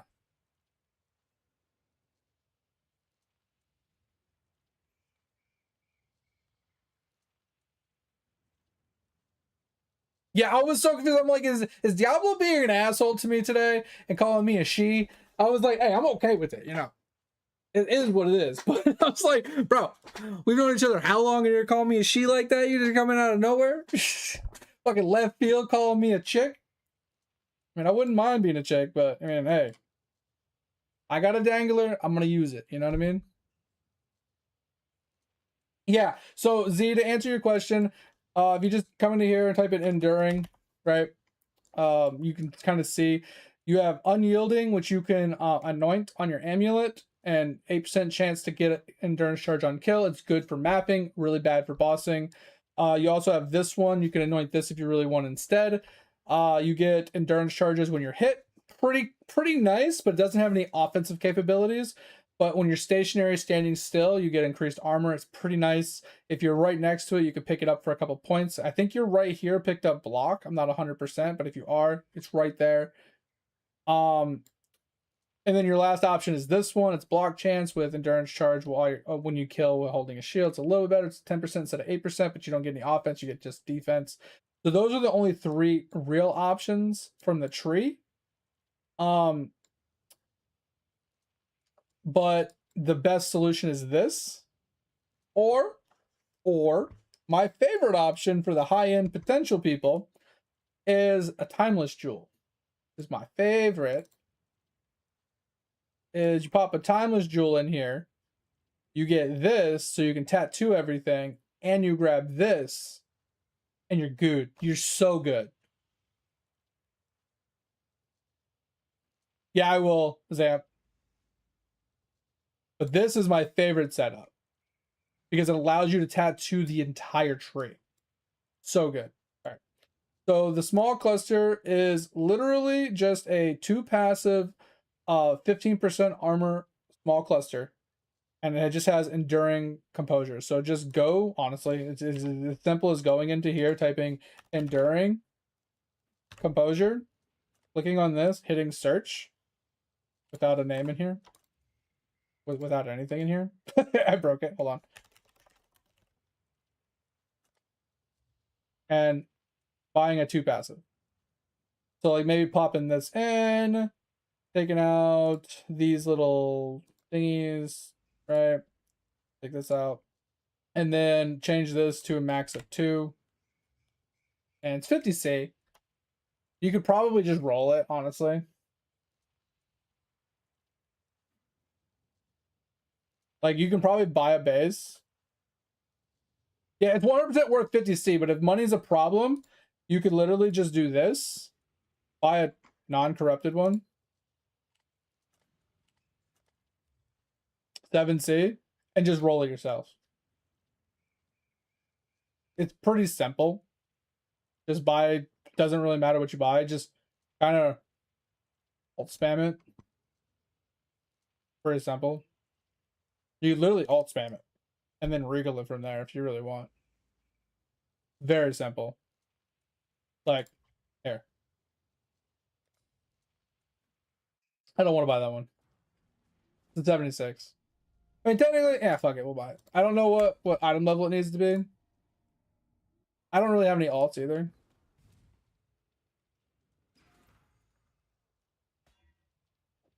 I was trying to tinker with this jewel the other day.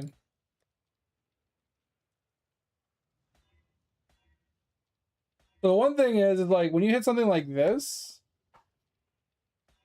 you want to augment it, right? So if it doesn't pop with 2, you want to augment it. So it's a little bit more tedious than just alt spamming.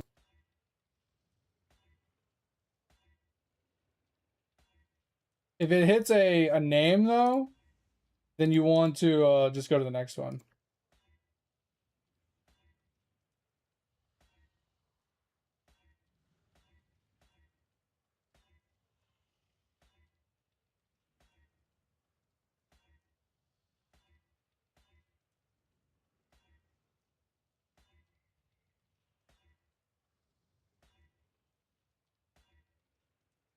This is why I hate fucking crafting. It's too much reading. It hurts my brain.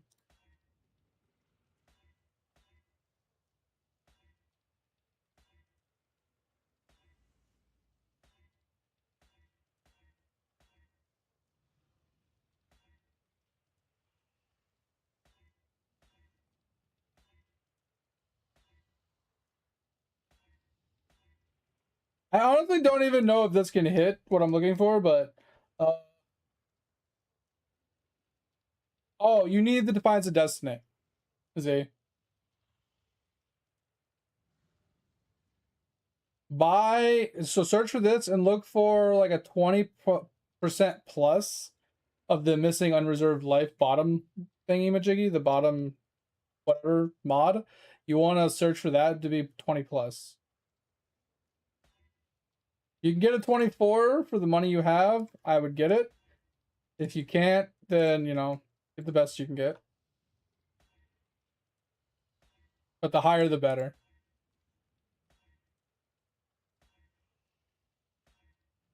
There you go. Yo, Zamp, where you at? I got you one. Come get it.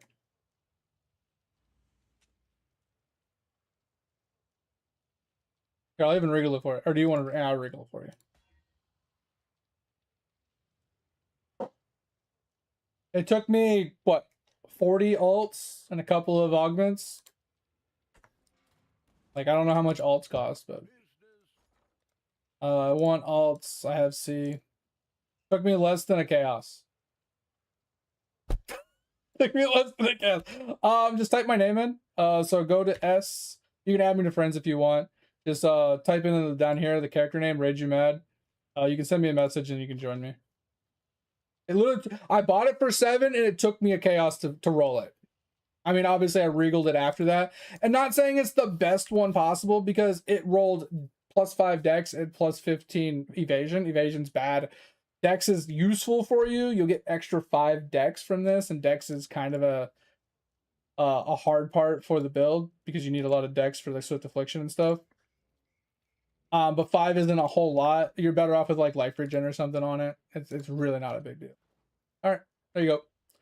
So plop that in instead. Like I said, revamp a few of those things. Like I said, you don't technically need it anymore, and as long as you move those 2 over to the Enlighten, you get rid of Purity of Elements or Purity of Fire, and you get rid of Unbound Ailments. You're going to lose a small amount of damage on both your Fire Trap and your RF, but you're going to gain the guaranteed, your endurance charges are not going to fall off. It's no longer going to be an RNG thing or a timing thing.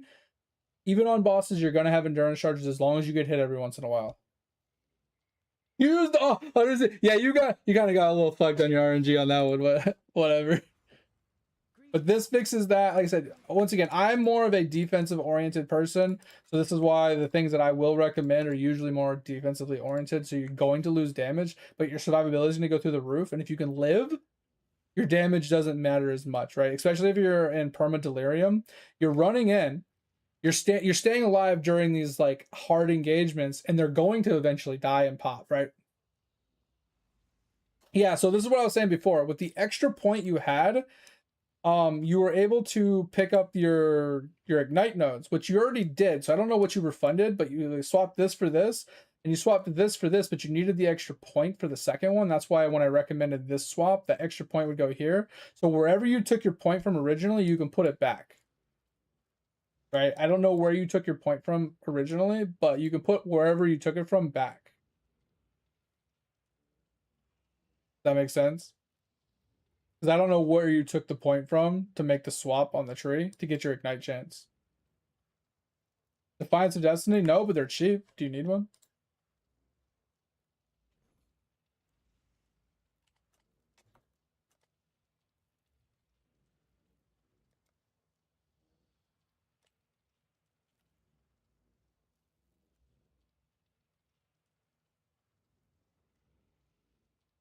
So 3 div for 22 is like not too terrible.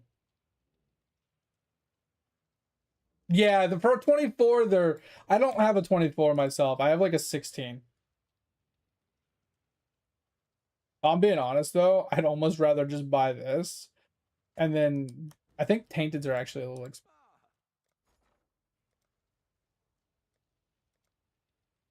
Yeah, tainteds are a little over a div, so you can save a little bit of money and buy this and then just do a tainted anoint. Honestly, 20 is fine.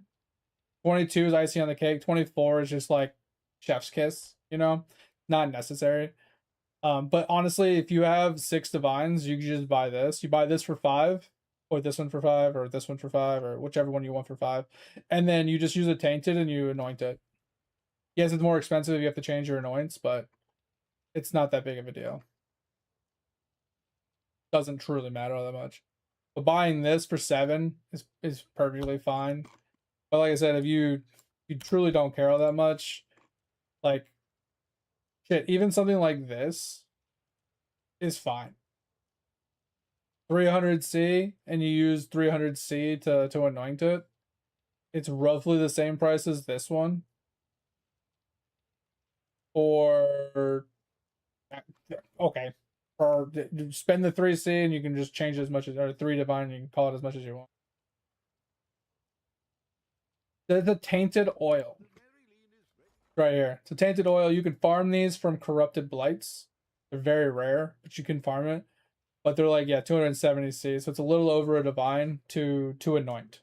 Like I said, it makes the anointing much more expensive, but you can save money doing this. If you know what your anoint is going to be, you buy a Abyss one that's already corrupted for cheaper, and then you just use the tainted to do it. Because you saw like the difference in the price, right? It goes from 5 div to 7 div. So it's 2 div difference. Costs you a little over a div to do the anoint, so it saves you like a half a div, maybe 3/4 of a div, just to do this. Granted, the reses are really bad, so you probably want one with better reses, but you get the point. Like I said, there's ways to save money in this game that most people just are too lazy to deal with. Oh, you swap the Fire Mastery, got you. But now you can put the Fire Mastery back, right? Get your damage back from the Fire Mastery. Yeah. So yeah, you put this Fire Mastery back, so you can just do this, right? Yeah, that's swapped. Wait, did you not grab this? This is 30%. What?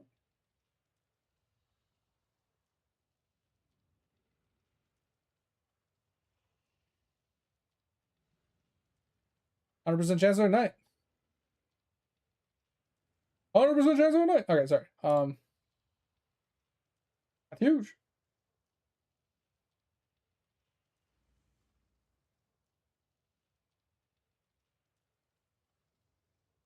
Oh, you only took 1 point.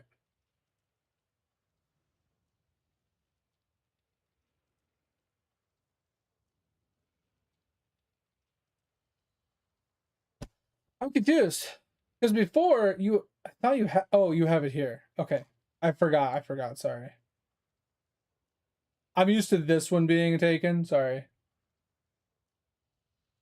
says you only take one. Maybe it hasn't updated yet.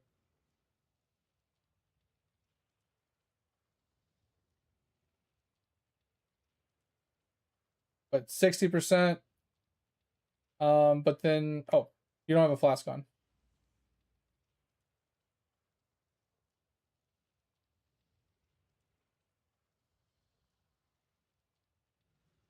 Well, with the flask that I showed you, that I crafted on the other character, the Ignite Chance flask, and picking up this, you'll be at 100%. But you need both of these. So you swap the fire damage one for this, and then you make the Ignite flask, and you'll be at 100%. So get a ruby with Ignite flask, right? Because this doesn't have the ruby flask on it, right? And that's why we're at 86%.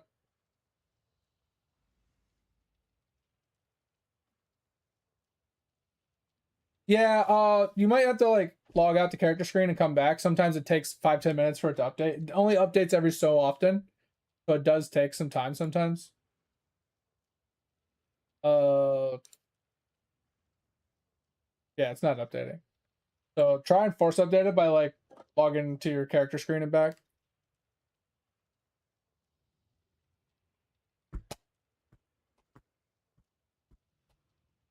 Yeah, because if you have both of those points, you only need 25%. So even the lowest roll Ignite Chance class will get you over that hump of 100%. Now, with that said, if you roll a max roll, which is 35%, you'll have 10% extra Ignite Chance. Which in theory means you could drop this, which means you can save. Obviously, you're going to lose the HP from this, which is fine in my opinion. But you can drop these 3 points. You lose some damage, but you could gain the damage on another cluster. I would personally drop these 4 for a medium cluster. So you take this out and you put a medium cluster in. You move this to the end of the medium cluster, and then you get a Burning Bright Flow of Life medium cluster. Give you more damage, more HP, more regen. It would be a great option. It's much better than this because you don't need that extra 10% Ignite Chance from this anymore. There's so much you can. There's so much room for increasements on your build right now. It's insane. Yeah, this isn't updating. All right, let me run a map and then we'll check it out again.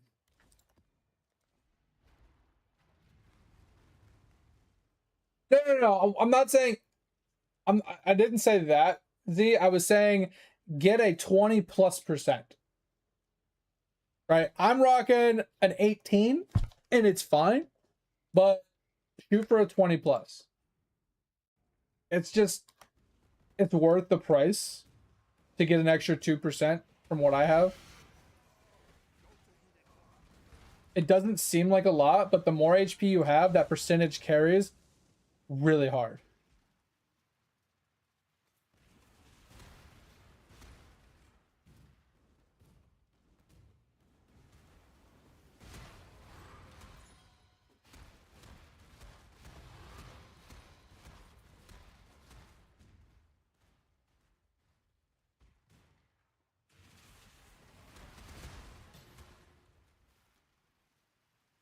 So the Ignite Chance on your POB, sorry, I just read that message. You have to go to calculations. You have to go to the top where it says socket group.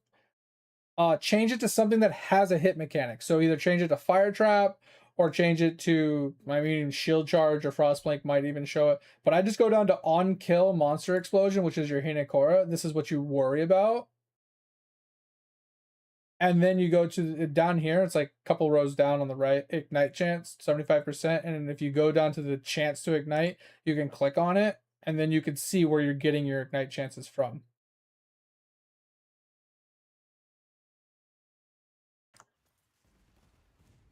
Sorry, I saw whatever's message, and I was like, wait, what is he talking about? I missed your message about the Ignite Chance thing. That was my bad.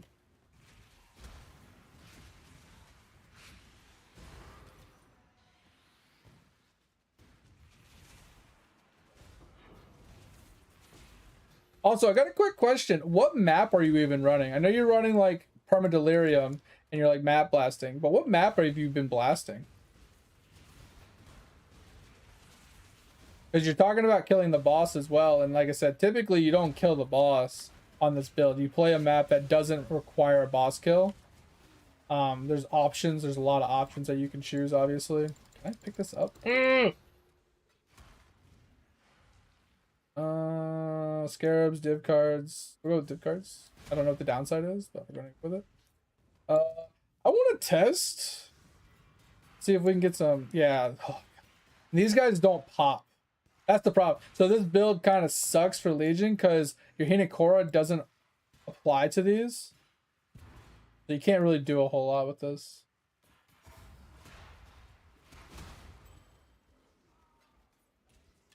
Oh, you're talking about the sim bosses. Got you. Okay. I need to read the rest of the messages, but I got you.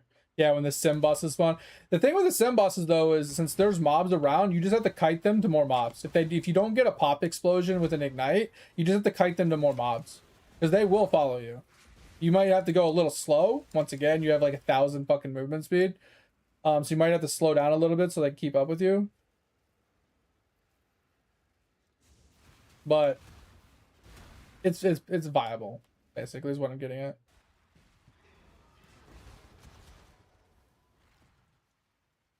Can you just die? Can you just die, please? Please? Thank you. Please? Ready, please? Just die? Just die. Thank you.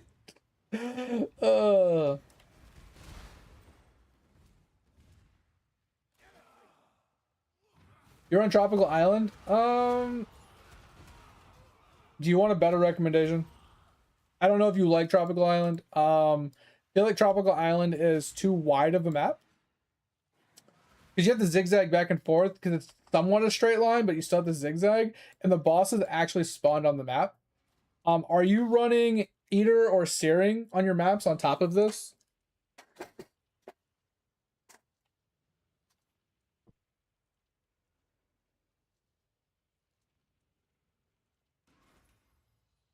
Hello, go with courage.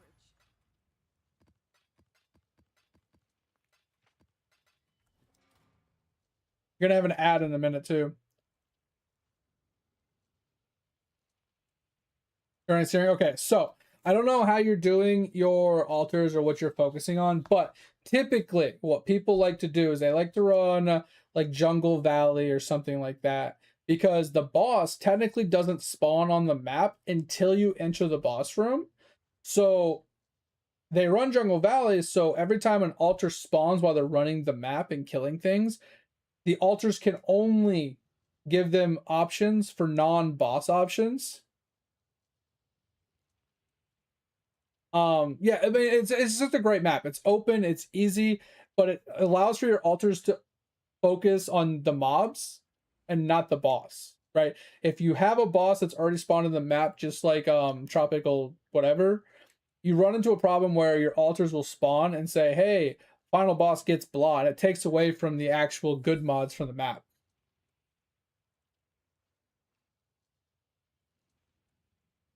True. I mean, it is. I mean, shorter doesn't matter in my opinion. Let me wait for this ad to finish.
Z, let me know when you're back. You should not need a shield with mana reservation, correct. If you move your skills over to here, like you did, you should be able to draw. I'll verify it for you, right? Let me pull up your shield, edit, remove your talkative gyms are supported by. Save. Oh, yep, you're good. You have 9 mana when you do this. So it'll work. Honestly, you can just probably remove your shield to test it as well. You just go, oh, that puts you to 0. Why does that put you to 0? That's interesting. I find it interesting that without your shield, you go to 0. Kind of curious about that. How you go to -2 without a shield. Interesting.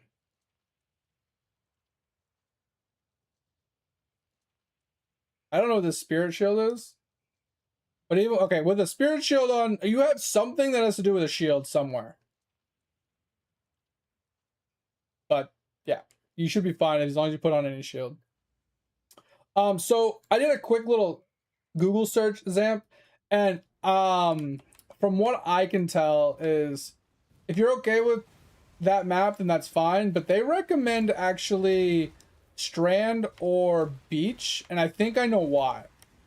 Because yes, Tropical Island is long, but it's not as long as you think, because where the second island spawns isn't in a straight line from where you started. Does that make sense? Strand is a straight line from start to finish. So is Beach. Diagonal, but it's a straight line. Yeah, so Flesh and Stone will cost you 25. You're right. But you have mana reservation efficiency nodes, remember, on your tree?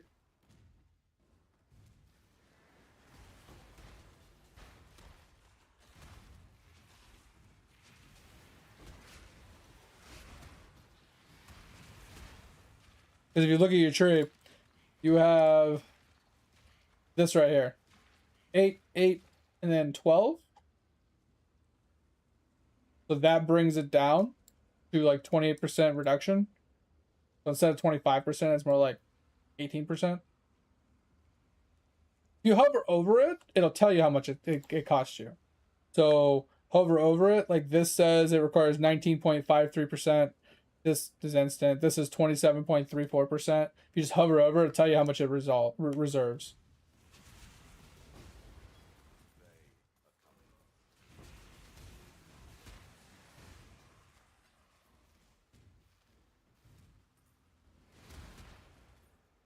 One cash, yeah. Like you can literally just put on like a unique shield from your inventory. It literally doesn't matter what it is, but you should be able to put it on with just any generic shield. Shit, you probably could have went to a vendor and just bought like one for like a transmute or something. Because I'm pretty sure you have something in your tree that gives you some sort of like mana from having a shield on or something. I don't know exactly what it would be off the top of my head, but it seems like with a shield on, you have a little bit extra mana. 5% on hit, yes. And I would personally go, okay, so since you don't need the extra fire res, right, because you have the, now hear me out here, this is where things can get a little wonky, right? This is where things are getting a little wonky. Okay, we can go a little bit deeper here, right? So we noticed that you have some jewels that have max to fire res. Now, with that in mind, you only have 86%. So the shield or the flask is giving you 5. So you're overcapped by 1%, right? So if you drop one of these, you're now 1 under. Okay. If you drop the other one, you are now 3 under. Right? right? So like I said, this is where things kind of get complicated. This is where things can kind of start min-maxing and juicing a little bit. So you got 2% here. Actually, let's just go to calculations. We'll go to fire res. I'll make it easier. Let's look for, okay, so you got 2% here. You got 2% here. You got, wait, what? Oh, that's just LA base. Okay, sorry. But these both give 2%, which is fine. You're going to keep those for now. And then you got, here they are. Okay, so your base is 75. So this gives you +2. This gives you +2. So that's +4, right? So that puts you to 87 if you take both of these off. And then you obviously have this, like those can get removed later. You're going to keep that one and so on. So if you remove both of these, you'll be at 87%. If you find a shield with +3 to max fire on it, that's it. You can drop both of those for more damage-oriented stats. This is where the min-maxing comes into play. So what you could do instead is you could prep for like an Adorns setup, which is kind of what you'd be shooting for in late game anyway. We'll go with something like this. Does that make sense? I can explain it a little bit more if you need me to, like go more into detail on it if you want me to. Like of the explanation. I'm trying to give you as much like information as possible without like spending an hour on it. So that could be another useful little thing. So finding a shield that has, 5% life on block, that has 3% max fire res, both of those combo very well together. And then your other options are flat physical damage reduction, which is huge. It's like having an endurance charge, but it's permanently active without endurance charges. The nice thing about this is armor's great. It reduces physical damage taken, but the harder you get hit, the more armor you need to reduce it by the same amount. I don't know if you know that about armor. I don't know if I'm just oversharing at this point, but if you didn't know, armor reduces physical damage taken, but the harder the phys hit is, the more armor you need to reduce it by the same amount as a smaller hit. So armor is good in small amounts for small damage, but it's bad for big hits. So instead, flat percentage is better. Flat percentage works exactly like elemental resistances do, that it's always going to be that set percentage. So it's much stronger to protect you against phys hits. So getting physical damage reduction is God, like the percentage physical damage reduction, and you need to try your damnedest to get to 100% crit immunity.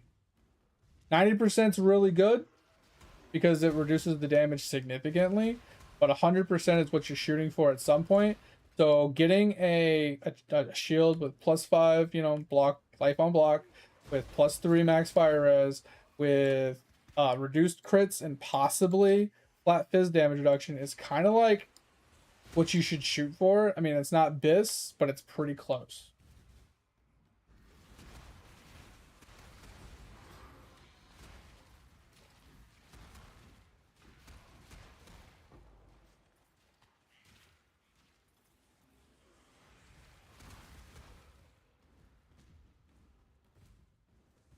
Because if you're not taking crits anymore, you're significantly tankier. If you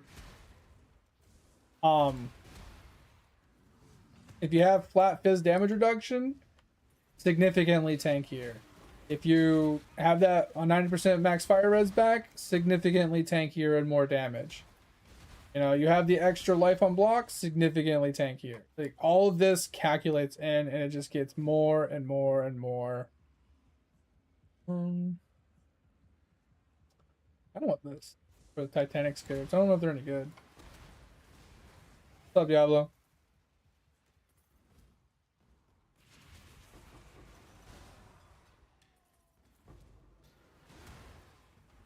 Why are you coming to my hideout? What are you doing?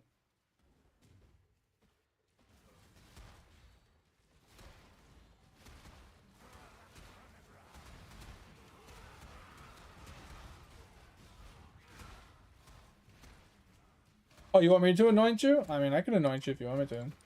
What anoint do you want?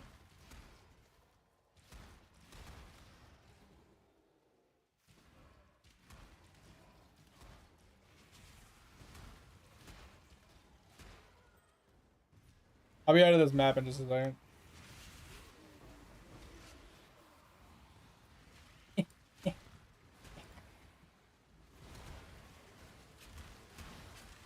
Another question I had for you as well, Zamp. Did you already scrying orb your map that you're gonna be spamming with a better div card from another map, or are you just running standard whatever comes on Tropic? I don't know if Tropic has good scarabs or good div cards or not. I don't really run that map. I personally hate the map.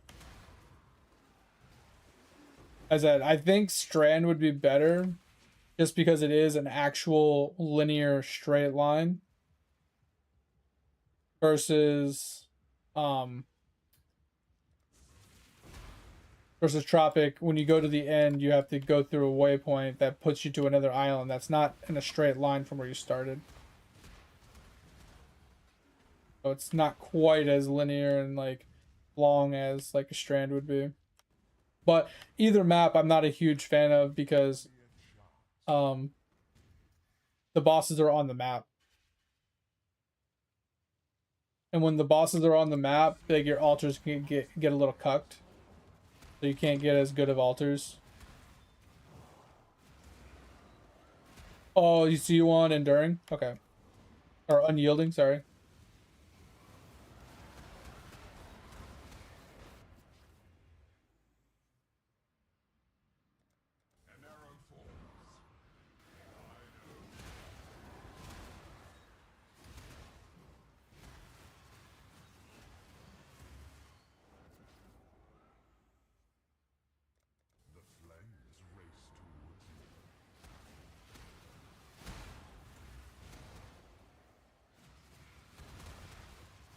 Well, when I get out of here, skills, I'll explain it. Ooh. Got a turtle.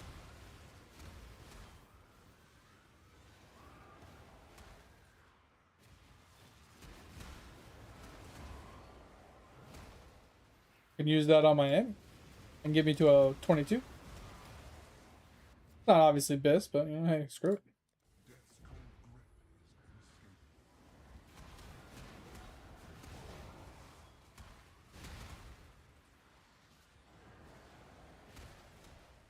Oh, you got one? Oh, are you making a totem build, Diablo?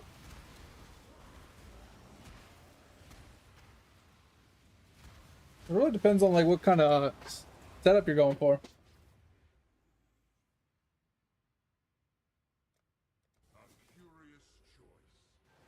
Okay, so if you're looking for a totem build, I mean, there's a lot of options.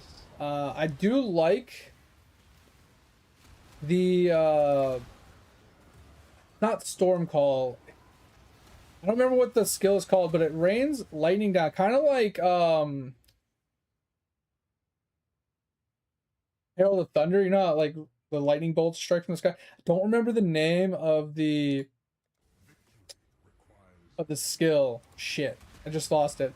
Edge did it the other day, but there's a lightning skill. It calls lightning down from the sky, and it auto targets.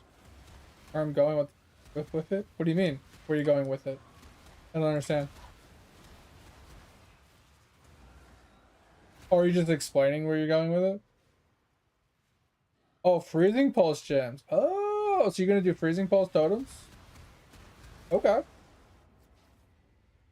Oh, we got more. I don't like this one, but we'll do it. Because I don't have to kill mobs, I just have to do the circles.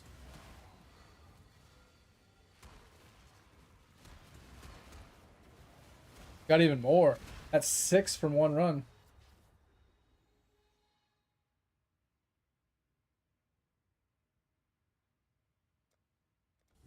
But if we don't have mana, we're not casting things at all. That hurts.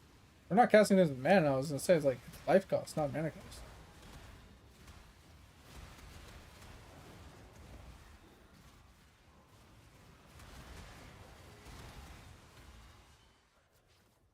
3 div! Let's go! Let's go! We need to live!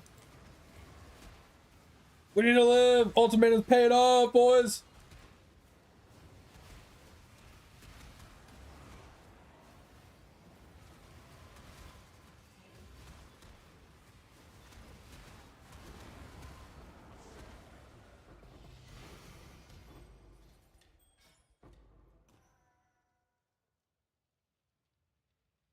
Yeah, bro, it's not even a joke, Zam. It's crazy. With a decent shield, man, and that extra armor from that cluster we got you, it's a huge difference. Yo, you luck Texas. All right, all right. Dal, hand me that shit.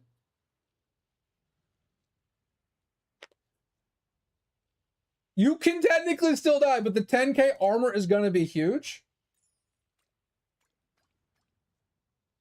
Give me 3.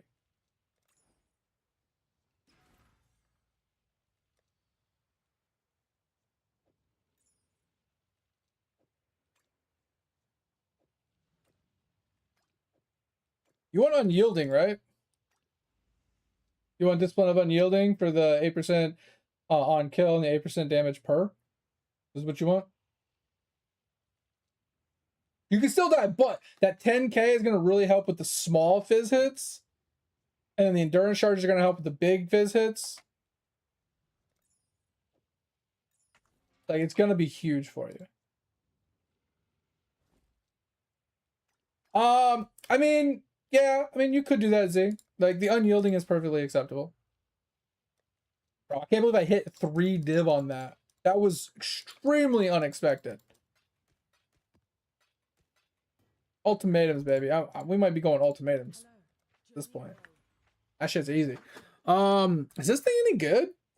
Yeah, I'm just gonna go put that in the guild stash so someone else can deal with it.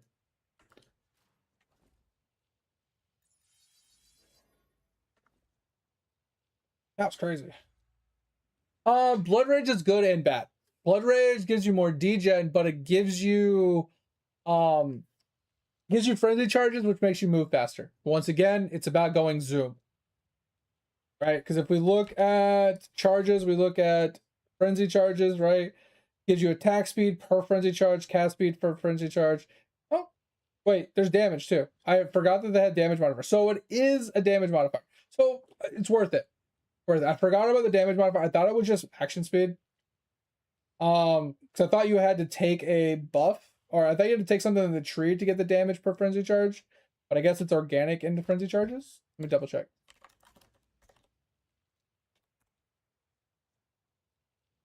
Yeah, so attack speed, cast speed, and damage. Okay, so it makes more sense now that it's a more damage multiplier. So that's 12% more damage. So if you have an open slot, Blood Rage. 12% more damage. It replaces the damage you lost plus some from the removal of your unbound ailments.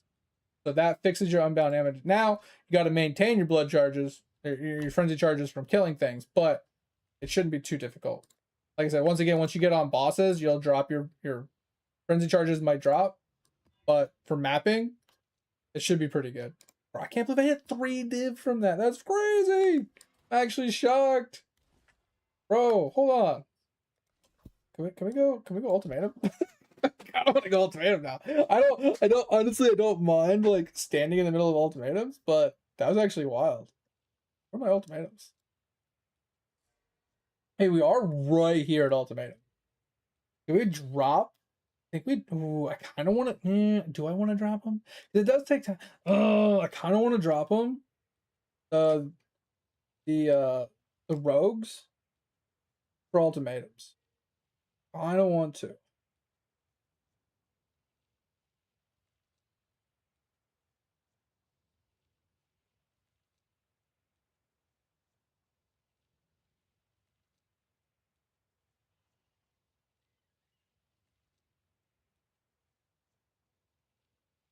A support? Wait, what?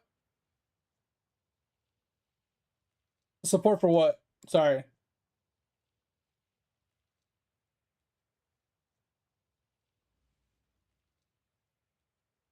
Because like looking at your skills, like this is full, this had 2 open slots, this is full, this is full, this is full, technically this is full. It doesn't need any supports. The thing I was recommending in here was cast on damage taken level 1 with a molten shell, which would take up both slots. But if you're gonna run blood rage, you just have an open slot at this point. You might have to blood life tap it, if we're being honest.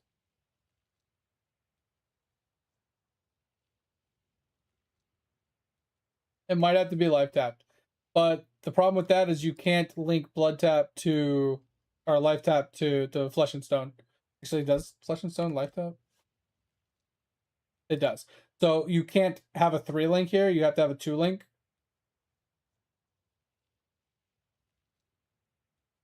So flesh and stone doesn't touch the life tap.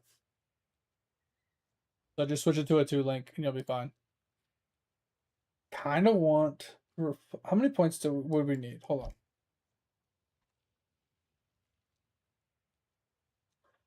All right, so there's ultimatum over here as well.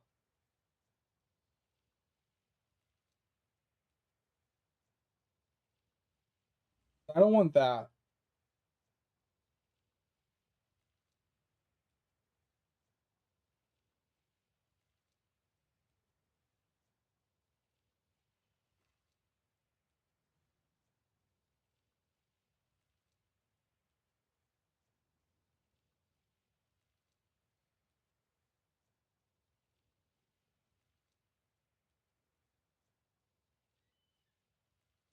Travel time's kind of nice. Check the altar. No, we don't want that.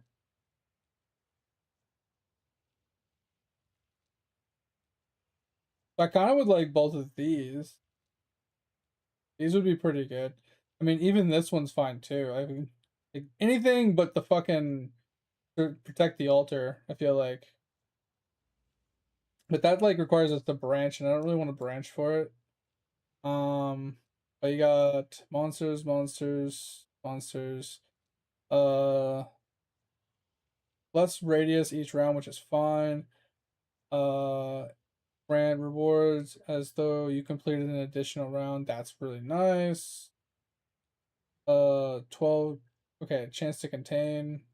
Chance to contain 12, 24. More experience, whatever. More experiences, whatever. Modifiers in your maps. Start a tier higher if possible. Interesting. Rewards in your maps have. Okay, so this is pretty good. Probably grab all of that. But then scribed ultimacy. These are the ones I don't really know how to deal with. Scribed ultimacy, 50% chance for divination cards. Chance for divination cards. That's kind of cool. Unique items. Okay, like both of those can be cool. Currency. This is the one we want. Oof. We want currency, baby. And then players cannot choose which. Okay, so that's bad. And then we have this.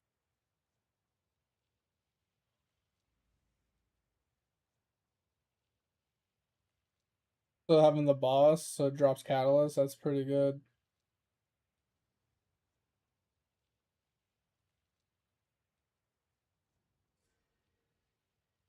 Oh.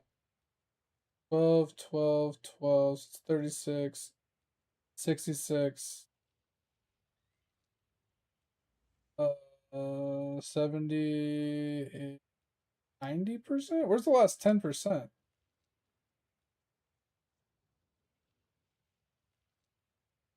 Where's the last 10%? Am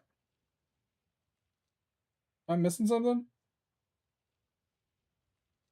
How many points do we need?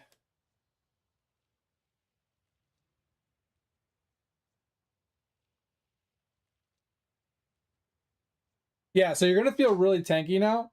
And your DPS will take a little bit of a hit, I agree. But now that you're tankier, you can stand there longer to make up for the DPS loss as well. So I mean, give and take. Yeah, but the sulfur bots is only a 40% increase. It's not a multiplier, right? Wait, what looks big? Sorry. Let's refund some stuff. So we want to refund 1, 2. We need these. 1, 2, 3, 4, 5, 6, 7, 8,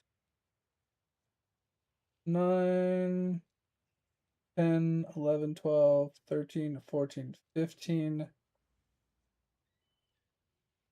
16, 17, 18, 20.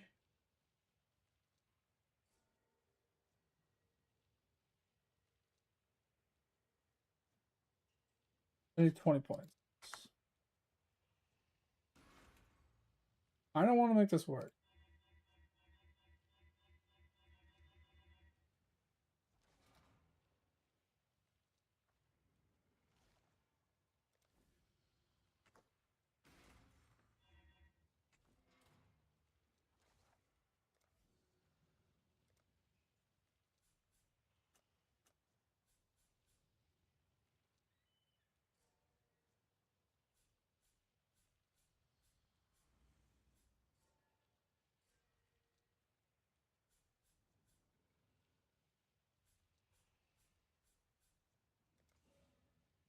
Alright, so we need this one. Alright, so we need... This is a chance to connect an ultimate. Okay. So we need... Contain and... Ultimate. Alright. So we need... Bare minimum? Where's our last 10%? Is it this one, really? Oh, there's this one. Oh, that's not what we're looking for, though. See, we're only 90%. I'm kind of sad about that. Because this is the one we would need. That's far. 1, 2, 3, 4. 4 points just to get this. But we can then pick up these. I'm not opposed to, but I kind of want this as well. For the bosses. No, I mean, I do want this too. So maybe we do this. And then I don't really want Einhardt is the problem.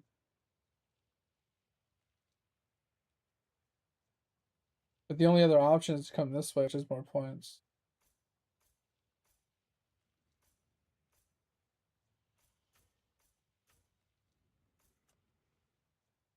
Yeah, I feel like that's the best we're gonna get right now.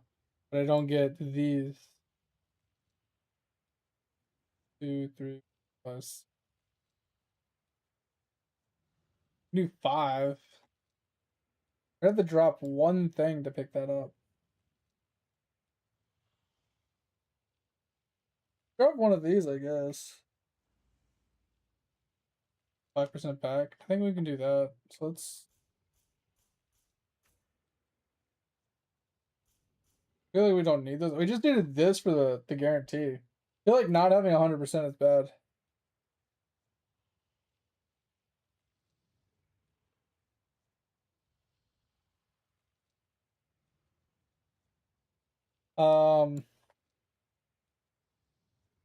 Like, because without that, we can't be at 100%. Kind of sucks.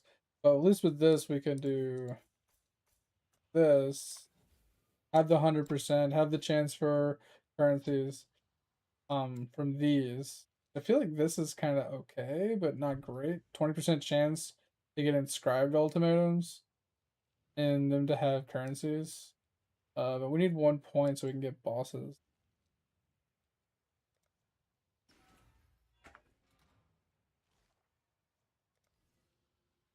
So we'll refund 5% here.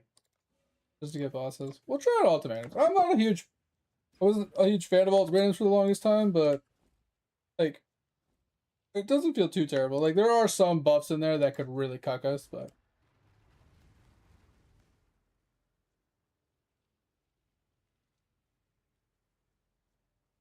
Wait, what's weaker than you thought? You talking about the sulfur flask? Or are you talking about your character in general?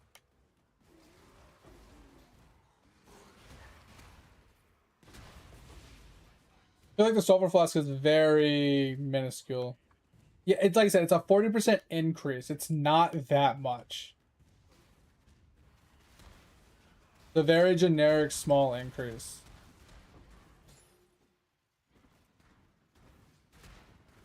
Can we walk a little bit? I'm gonna walk this guy over.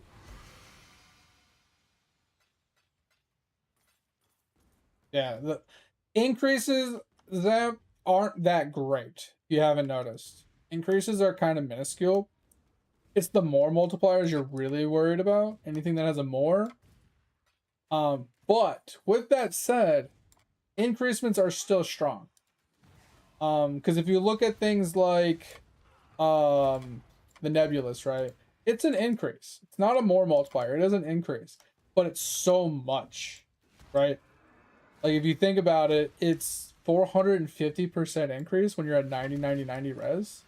That's huge, right? But a 40% isn't that much. But you also got to think about it. They're different buckets. I don't know if you like know how obviously math works. Everybody knows how math works. But the way the math works is like each increasement has its own bucket. And as long as you have a lot of buckets, things work, right? Things get pretty strong, right? So the nebulous gives one bucket of 450 because it's a specific bucket that it's adding to, right? But then if you have another form that's in a different bucket that also adds the same amount, they get multiplied together. So they might be different increasements and not multipliers, but they do multiply together. There's, like I said, PhD kind of comes into play at that point. It's like figuring out min-max methods and things like that can get really annoying. I hate fucking bestiary, bro. Mobs are just tanky and they take too long to die.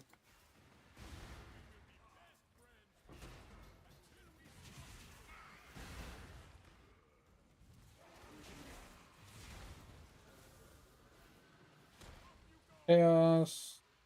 Basic currency is doubled. Yeah, we'll go with that.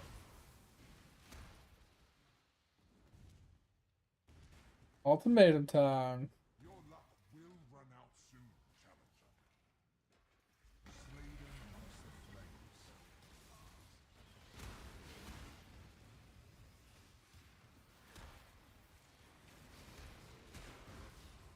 Need to make this area smaller.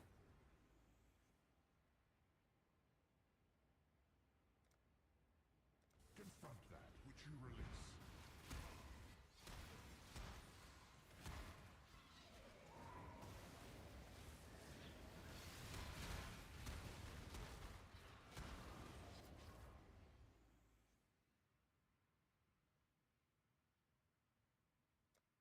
The storm approaches.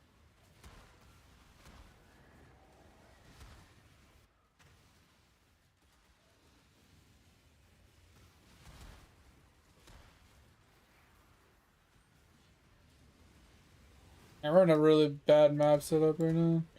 These mobs suck.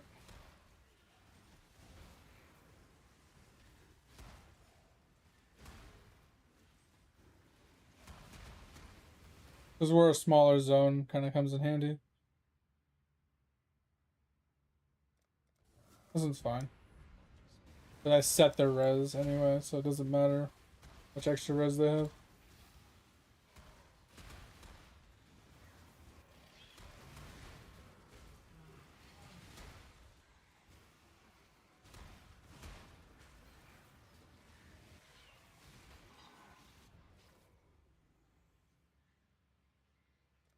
Your enemies hasten. So how's it feel now? With the increased chance to ignite, the extra, like, survivability.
This is gonna get scary.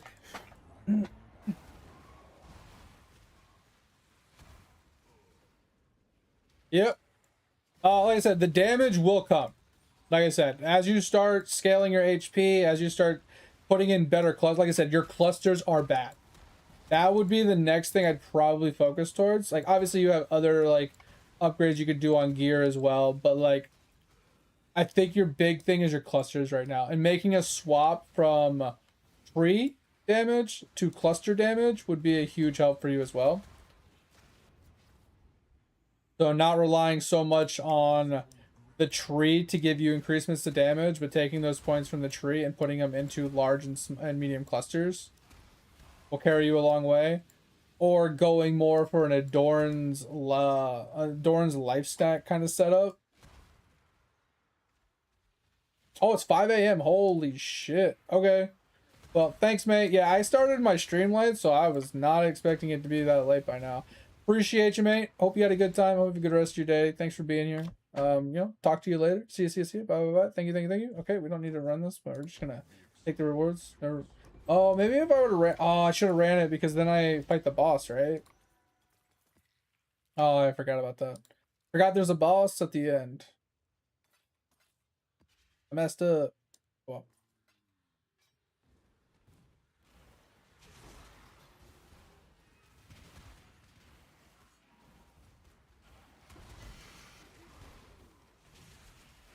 Like I said, ultimatums take a little while to clear sometimes, depending on which one it is, but not too terrible. Didn't hate it. No! Big hugs, mate. Big hugs. We love you.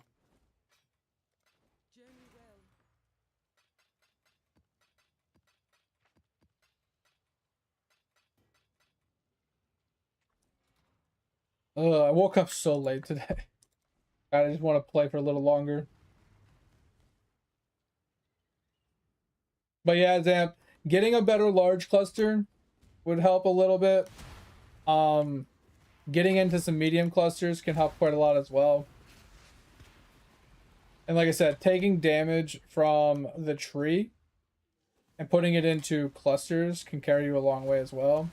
Or once again, getting kind of really good corrupted jewels and then getting into an Adorn setup so you can life stack on top of fire damage over time multi-stacking can carry you a very long way as well.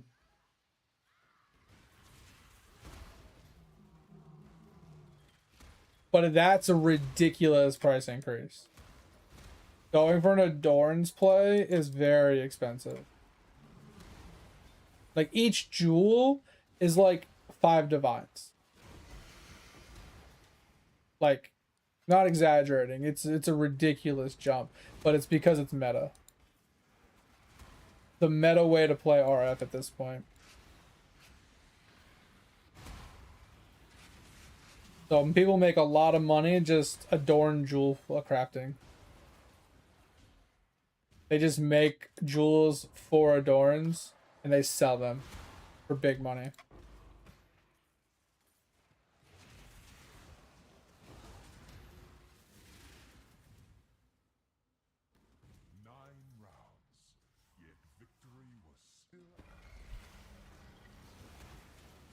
Yeah, see, these ones are better. When it's just like slay monsters and they're coming to me, these ones are good.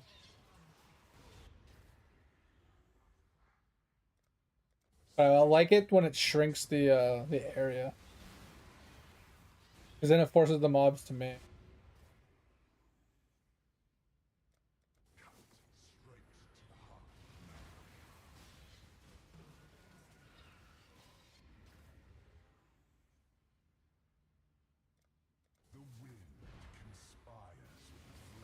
Yeah, I should have just finished it.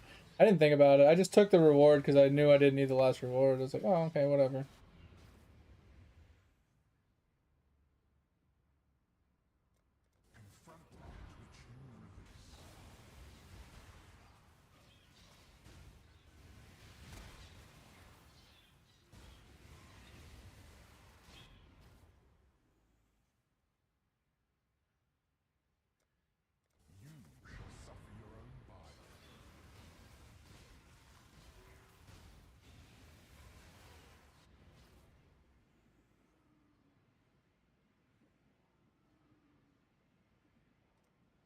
Didn't really want to pick the fire one, but it's fine. 20 divine ring? Yo, that's insane. You know what I did the other day? Skills? I was buying uncorrupted blue quality jewels to get ready for an Adorns on my my Death's Oath, and I was corrupting them myself. I bought 9, and of the 9, 6 of them corrupted correctly and usable, 3 of them bricked. But of the 6 that corrupted correctly, 1 of them hit corrupted blood immunity. So I bought it for 160C, hit it with a Valorb, and it's worth 50 divines.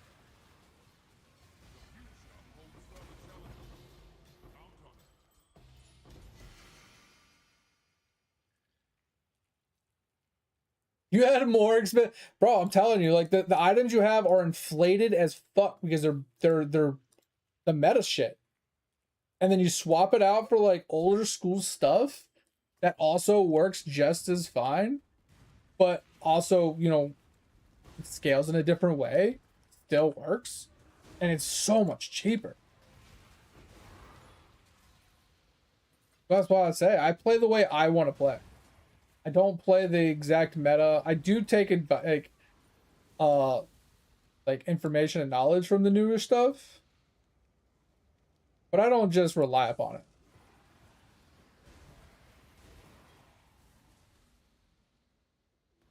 I do want to start doing these rituals though. Bro, mana reservation jewels are ridiculously expensive. If you hit just a generic mana reservation jewel, like a 2-prop, even a 3-prop sometimes, just that alone as a base can sell for some money.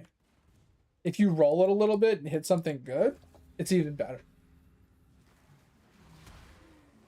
Like cluster, like reservation cluster jewels are really expensive, and if you hit like kind of meta large and medium clusters, those can also hit big, like real big. Should just start doing the rituals at this point. Slows down my whole overall map completions, but man, why not? It's just more mobs to kill. But like, look at that right there. That ritual I just did, Zamp. I stood there. I got a couple ignite pops, and the ignites are just lingering in the ground. As things are spawning, they're dying and they're exploding, causing even more ignites. Like, it just, I don't even have to go and touch them. Like, you see, things are dying way out here, and I'm not even over there. Like, you see what I mean? Like, that ignite spread and that guarantee ignite is god tier.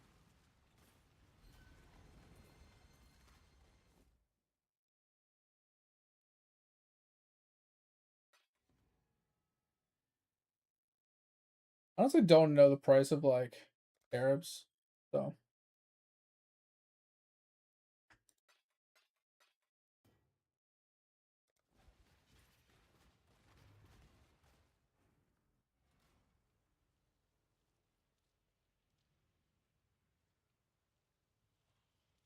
Yep, all good. If you want to join the Discord, Zamp, feel free. I usually do this at 5 when I get off, but if any of you haven't joined the Discord and want to, please, you know, feel free. If you ever have any questions, ever need a gaming advice, help, share something, show something off, that's the best place to do it. If you need to reach me off stream, that's the best place to do it as well.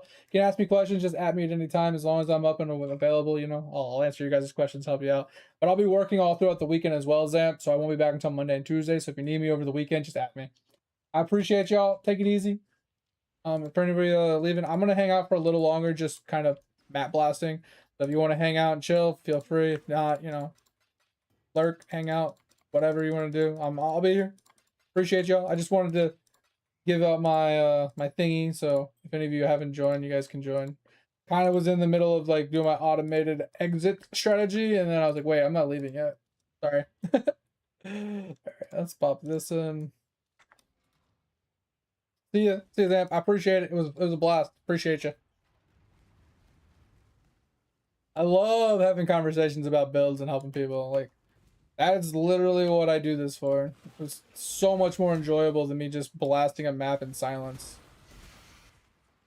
Like, just sitting here map blasting and just pure silence is so irritating. It's so boring. I would so much rather just sit here and have a conversation about someone's build and help them. Like 1000%. I could literally close down all of my games and just sit here and chat looking at POV all day, talking to people, helping them out, and I wouldn't care. Get ahead of yourself. That kind of sucks, but we'll take it. You sit in stream, yeah, exactly, man. Just sitting in streams is just like chill, you know. Like the thing is, I'm a big lurker when it comes to streams in general, and I've been following streamers for years, 5, 10 years, stuff like that, and I've never once said a single message in their stream. You know, people like Jobless Garrett, Tim the Tatman, Timac, you know, Summit, Shroud, like some of those bigger streamers, you know, and even a lot of smaller streamers. I never say anything because they have enough people talking in their chat at all times that they don't really need me to prompt conversation. But I also have nothing to say. I'm just there to like listen and just be entertained by their organic personality.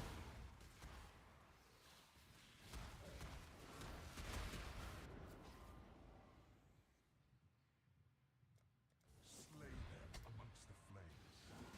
Yeah, I mean, like, if I'm in the mood to have conversations, I'll join a stream. Like, I'll go into a PoE stream that's dead if that person seems like they're new, right?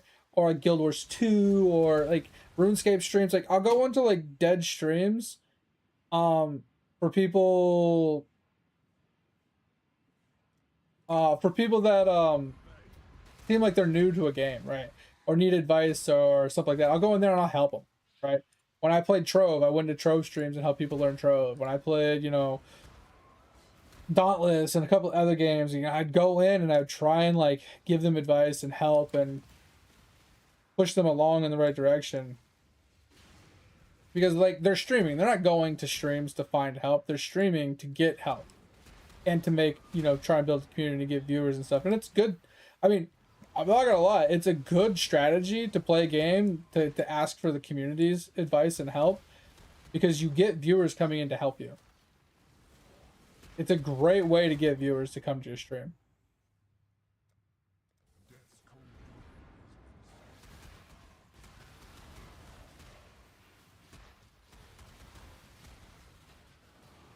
Yeah, it's a fantastic way to make viewership.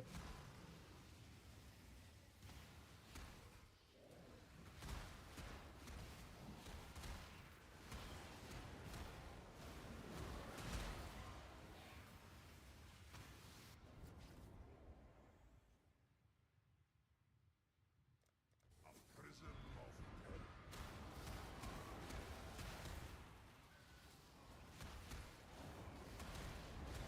We might not complete this one because I hate the defend ones. Because I have to stand here anyway because they're coming to it. I don't have a lot of like insta-get potential. The wind inspires the flame. I'm not worried about me dying. It's the altar. It just slowly dies. So we end up failing these altar ones. I'll have to end it after this one. If we don't fail it right here. Yeah, we'll just take the reward. Because if not, we're just gonna fail it right after this.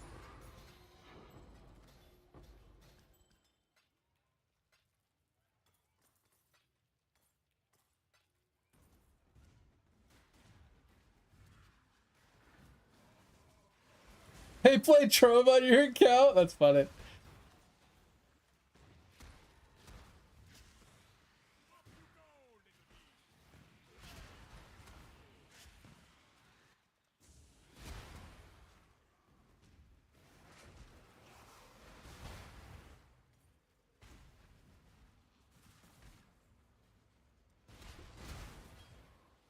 Alright, so we're taking basic currency, can be doubled. For the RNG that if we do drop a div, we can drop 2 divs instead of having guaranteed chaos drop. Chaos is fine and all, but chaos is just so, you know, nickels and pennies and stuff. Not really worth it, I feel like, in comparison to gambling for the divine. Regrets. Maps and div cards are doubled. Scarabs. About to get real scary here. These are chaos again. More chance for the doubling, man.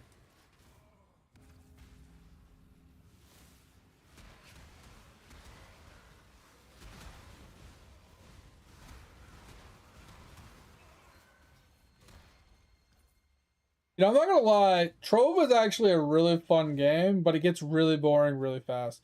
Alright, for science, I don't think these mobs drop loot. I'm 90% sure they don't drop loot. Oh, they do. Oh, shit. Interesting. Okay. Oh, I stand corrected.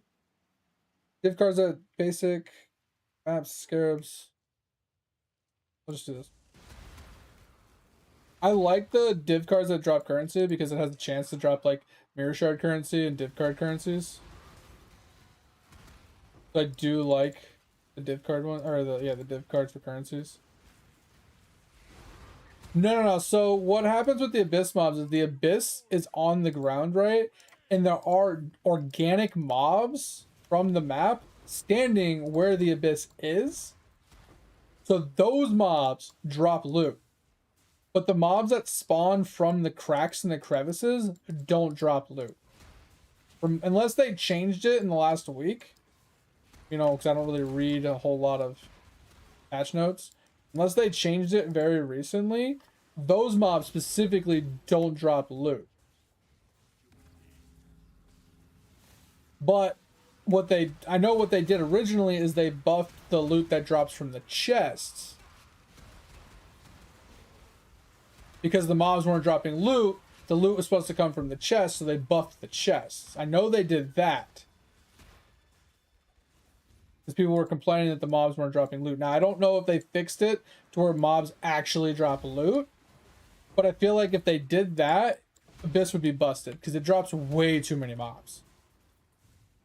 Double Ancient. That's close. Not really what we wanted.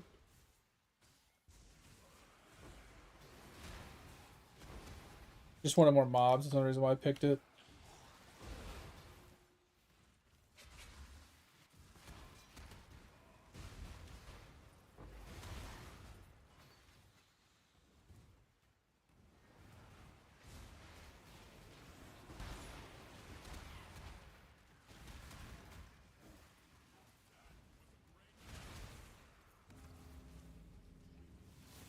Yeah, I'd have to run an Abyss to test it again, but I was pretty confident, like I said, unless like the last couple days, like you said Tuesday they buffed it. I haven't read any of the patch notes. It's possible they fixed it. It's 100% possible. I just don't know. Just like I wasn't sure about the whatchamacallit, the ores, if they dropped currencies or not. I don't know which ones are worth something. I don't want to go to like an uber strict just to test these. Oh shit. I don't think that's worth anything. I don't think any of this is worth anything. Fuck it. Let's get out of here. Thank you. Yeah, I wasn't sure. Appreciate it. Go with courage.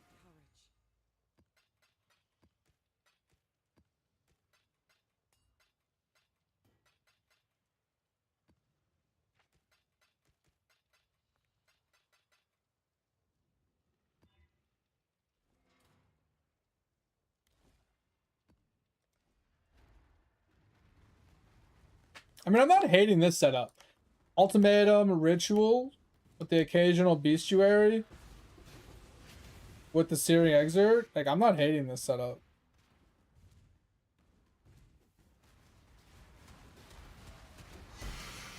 Like, it's working out pretty good.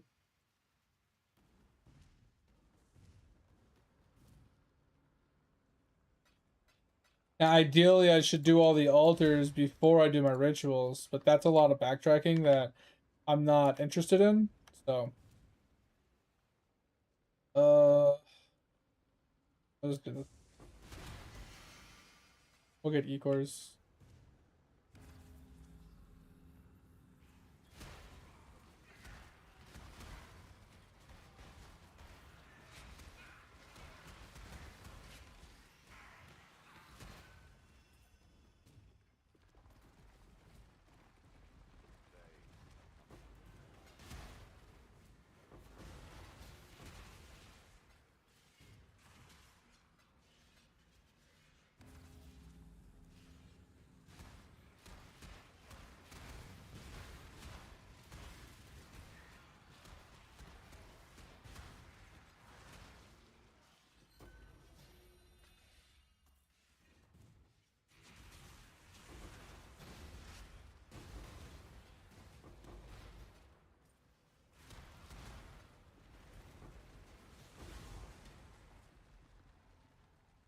Gift cards doubled.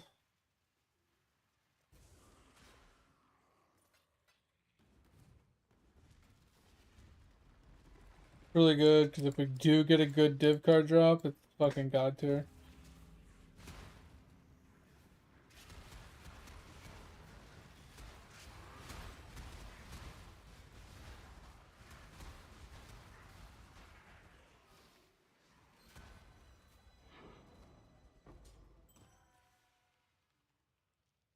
Okay, so maybe it wasn't.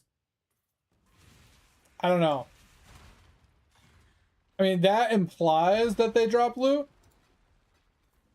but maybe only the elite mobs spawn loot, not all the trash mobs.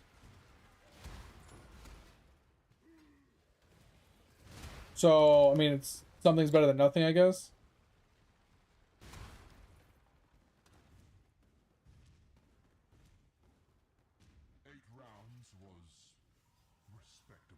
That's it. Well, that implies that they drop loot because it says which drops more items, quote unquote, more items, which is implying that they do drop items. But I think that the only thing that drops items would be the elite mobs, at least from reading that.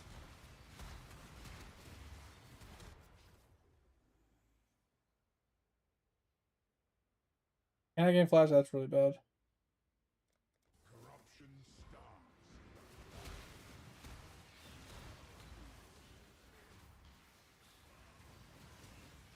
Yeah, I like the elites slash the rares. Yeah, that's what I was getting at. Yeah, elites slash rares. Well, because if you read what it wrote there, it says spawning lightless serpents as elite mobs, right? That specific wording of elite mobs, which I'm assuming is the rares.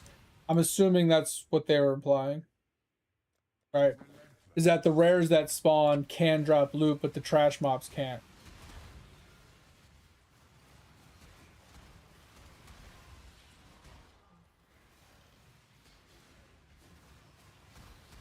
Like I said, that's just an assumption. Take it with a grain of salt.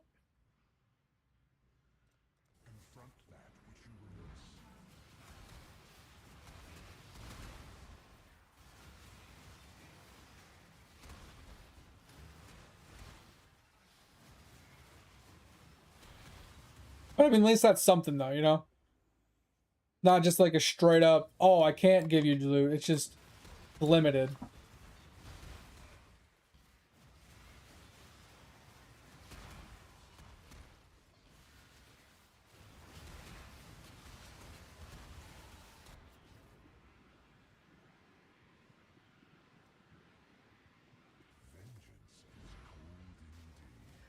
Should have took the less area effect.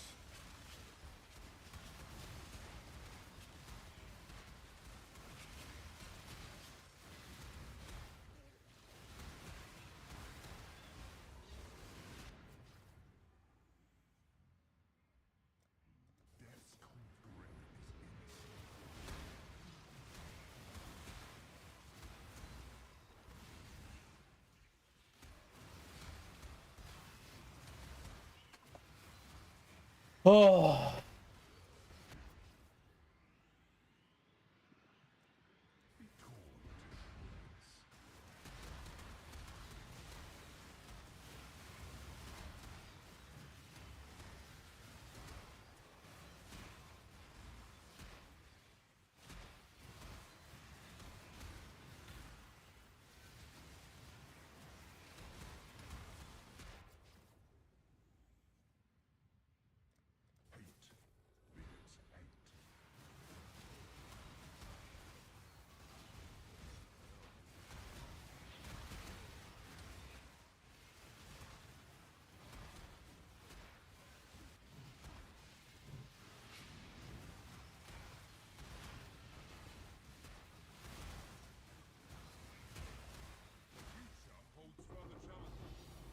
Hell yeah, let's go. Make that money. Make it drop.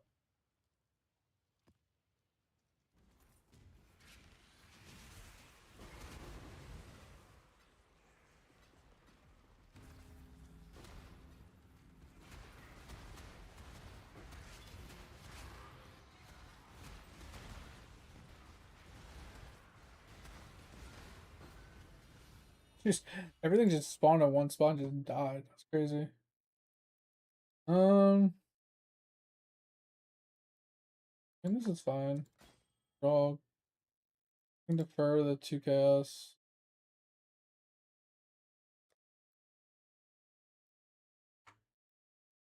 Not 2. It'd be worth it if it was 2. But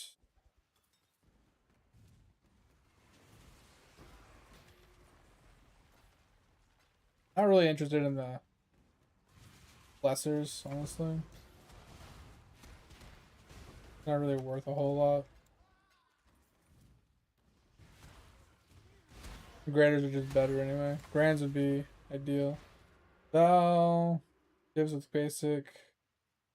Div cards drop duplicate. Yeah, so we're just banking on lucky freaking div drop with these. If we can get a lucky div drop with a duplication, that's huge for us. That's just what we're planning for.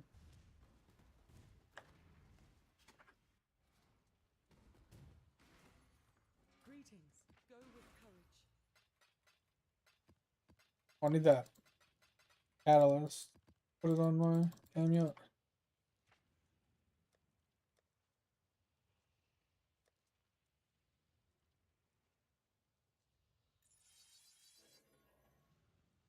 We're up to 20 now. Huge. I think the next 10 we put on or whatever, or 8, will put us to 22. Obviously, it's not best, but solid. Generations have walked these time walks.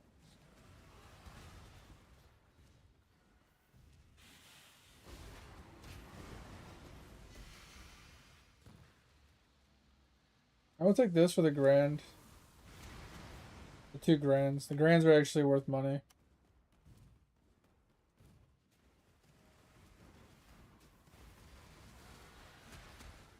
Of course, we didn't get a pop.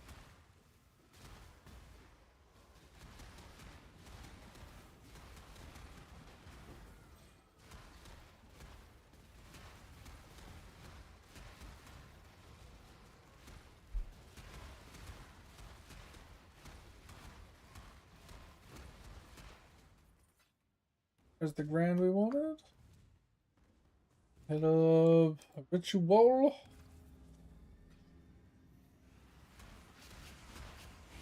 Oh.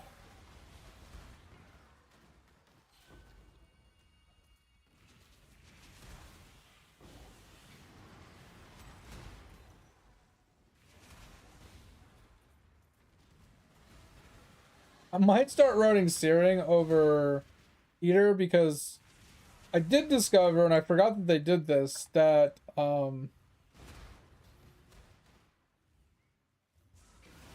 Searing and Eater both can drop div altars instead of it just being Eater now. I did notice that, so that was kind of nice. And then grands, grands are huge. So that's a huge little additive, but plus they don't have the titty bitches. The problem I have with Eater is they have titty bitches, and the titty bitches suck. I'm kind of curious what that actually.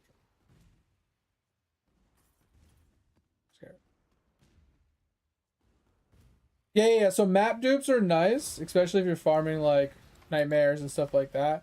But I'm farming for like currencies and div cards, right?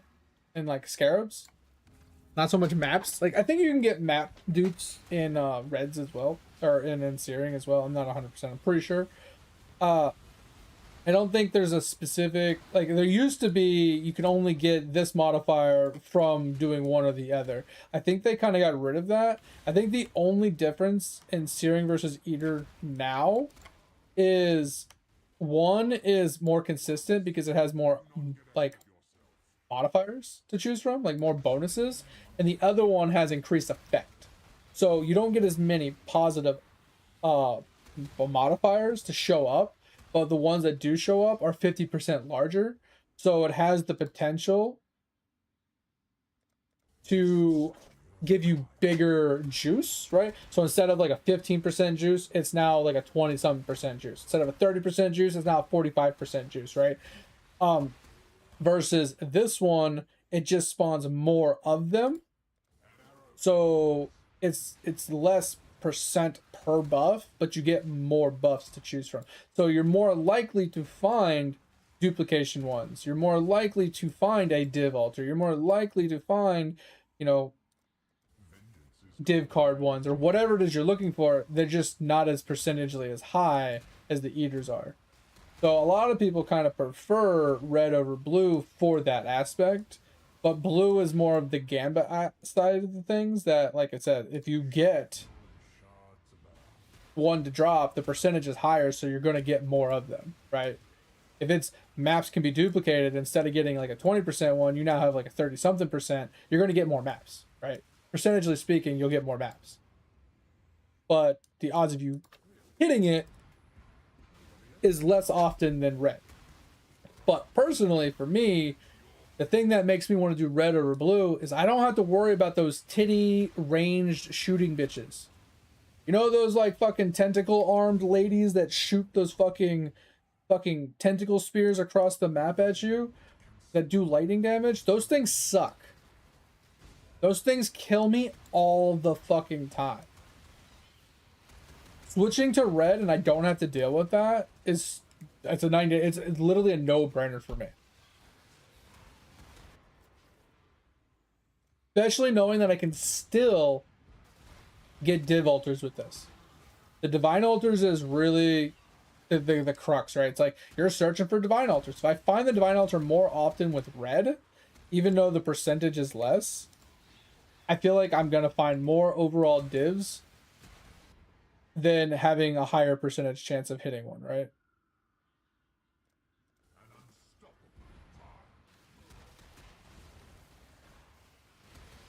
Because I got a div altar the other day, and here's the problem with the eater altars. Yes, it's got a higher percentage like effect, but let's say you're running through it and you've hit a divine altar and it's the last altar.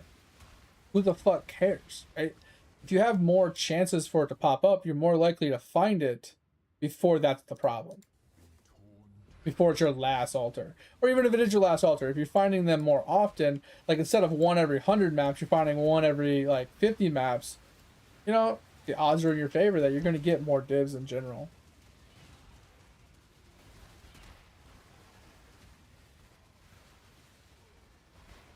I don't know, that's just the way I'm like thinking about it. I might be completely and utterly wrong, but that's the way I'm thinking.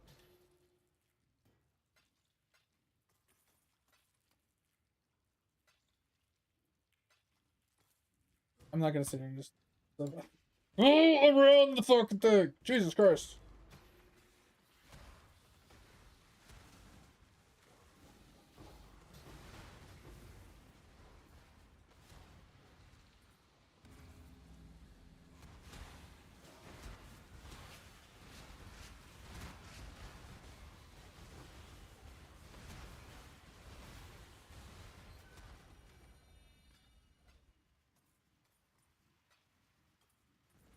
Oh, so it did drop items, but it mostly dropped gold or something? Is that what you're saying?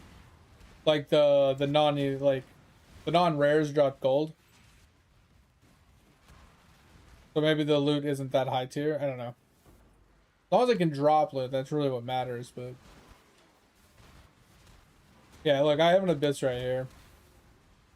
Let's see. I'll go through it really quick, and I'll try and kill all the mobs. But like I just feel like that that felt like it dropped nothing. It could have dropped something. I wasn't paying too much attention. Everything was just dying to explosions. And they were just daisy chaining, so I couldn't tell. Okay, that works. Just what the fuck? Straight up baldos.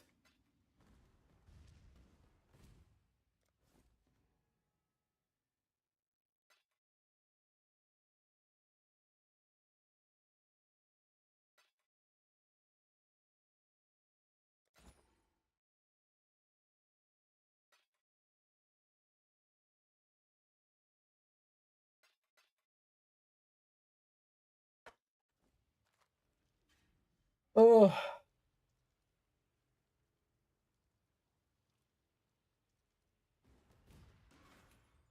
Yeah, it looked like it did drop stuff.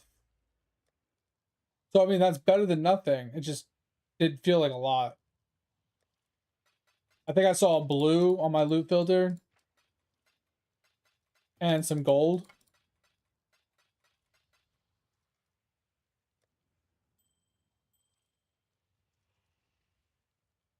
Hello. Go with courage. Which, like I said, if it can drop loot, that's really what matters.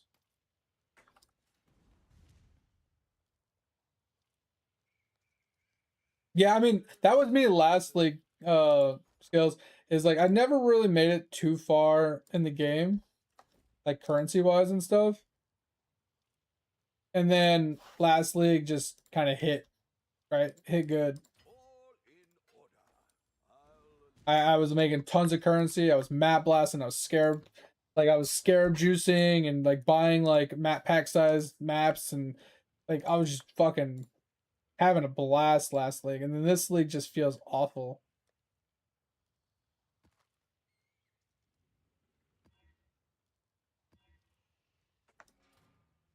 Because like the maps, like take a look at this. Like I have a bunch of map, like pre-maps purchases set up. So this is like a prefix map that I would purchase. 25C. I'd buy this and I'd put a scarab in it to double the prefixes. So my map pack size would be 100% monster pack size. I'd have 100% more mobs. So double my mob count in my map. That's 25C. Right? Then I would combo that with, I think it's, I don't remember which scarab it is. Well, combo that with this one, the Sentinel. The Sentinel scarab, which is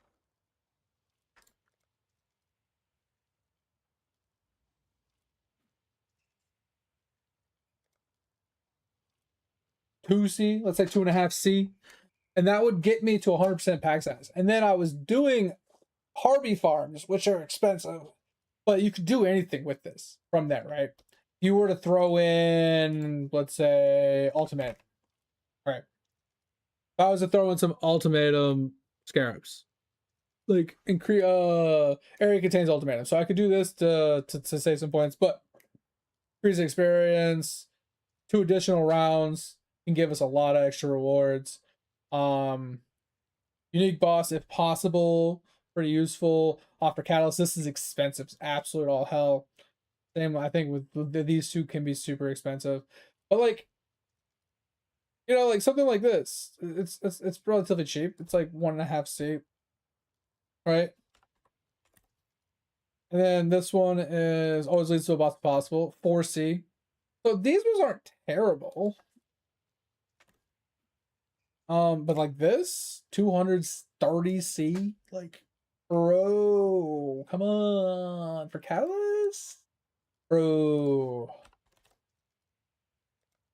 This is like 1C, so you can see like it can get very fucking expensive. But like even 8-mod map farming scarabs were kind of dumb expensive for what they were. They weren't very expensive modifier. Like the league before, I was able to 8-mod map farm all day long, and I made more money off of map farming with those scarabs than I spent on the scarabs plus the maps. So it's like now it was like I was spending I ended up spending like 50C in like scarabs and maps to run an 8-map mod like setup, and in order for me to pay it back, I would have to drop like a nightmare map, or I'd have to drop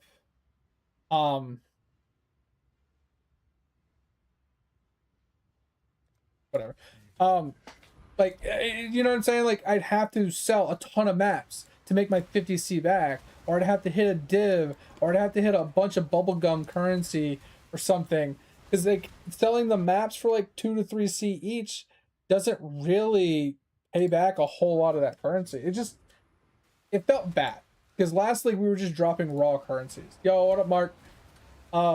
last league was like just a ton of currency, so it paid for all the scarabs. Like even just getting your scarabs back from farming the map paid for itself. Just got here, welcome. Yeah, we're 45 minutes past the end of our stream just because we got up late and I'm kind of just having a good time just hanging out. I'm just map blasting right now. Kind of AFKing and some ultimatums and rituals, just talking. What's going on? How's gaming coming along? How's your day going? What was I saying? What was I saying about what? Sorry. I talked a lot. Yeah, suffering in POE. Yeah, it's the same story that all the other streamers are talking about, how this league kind of just feels kind of dry. Like, comparatively to like last league. Because like, that's the thing. Like, with POE, we have ups and downs. Like, we have a league where it's like super Giga Chad drop juice, right? Where we get massive amounts of currency. The league content's insane. The type of like additives they give us in the league is just nuts. Like, and then we go to a league that's kind of sparse, right? Where the currency feels kind of lacking, the league mechanic feels kind of meh. You know, it's the, you know, you got your highs and your lows. You got your good patches, you got your bad patches. It's the nature of PoE, and it's fine. But it's just like it's what makes people quit early. Going from a league that feels fucking fantastic to going to a league that just feels kind of meh makes people just move on faster. And that's kind of where I was with this league, is like I wasn't really enjoying the league mechanic itself, so I was avoiding it. And I was trying to do my original, like what I did last league, where I was just like, you know, 8 map mod farming, buying, you know, map pack sizes, doing some harvest and stuff like that, trying to make my money, and I was barely making money.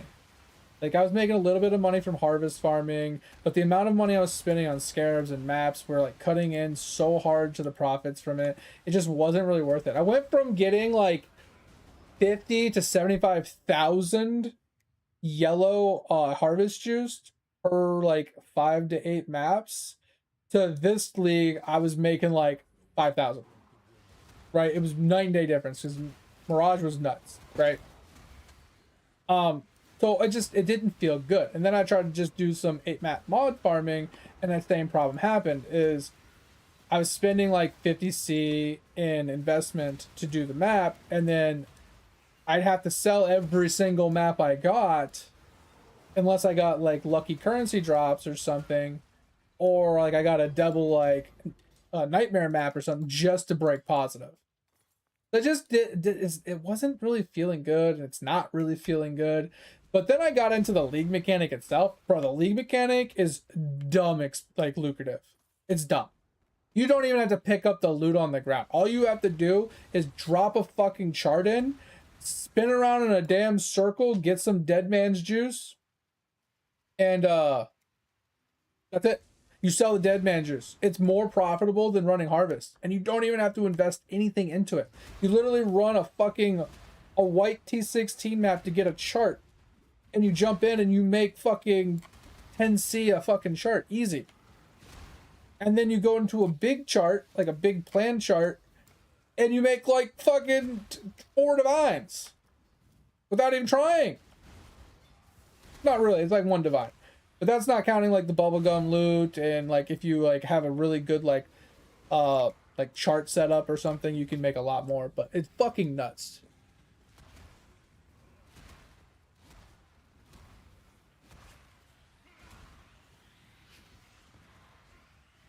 Yeah, and the problem is I've never been like a very good currency farmer, Mark. Like, never have. I'm not very good at the game, right? My currency farms in my games have always been bad. Last league was the first league I was ever able to farm enough currency to actually get like anything of value, right? The only time I've ever been able to do it. I actually got a Mage Blade last league. I got a fucking Adorns last league. And like my character felt great. I put a ton of currency into him, and it was the first and only time I've ever been able to do that. Because I'm just really bad at making currency. Like juicing my maps to make currency, I've just been bad at it. Like I do what the strategies say. I just feel like I never get currency. I never, like, I try to do the breach strat, right? Where you put the scarabs in, you run the map, you do what it tells you to do in the mechanic, and I don't even drop chaos, right? I literally go negative 5 maps in a row. without even hardly dropping a few chaos. But these people are dropping 15 to 30 divs in one map, and I'm just like, how? How? What am I missing? What am I doing wrong, bro? It's crazy different.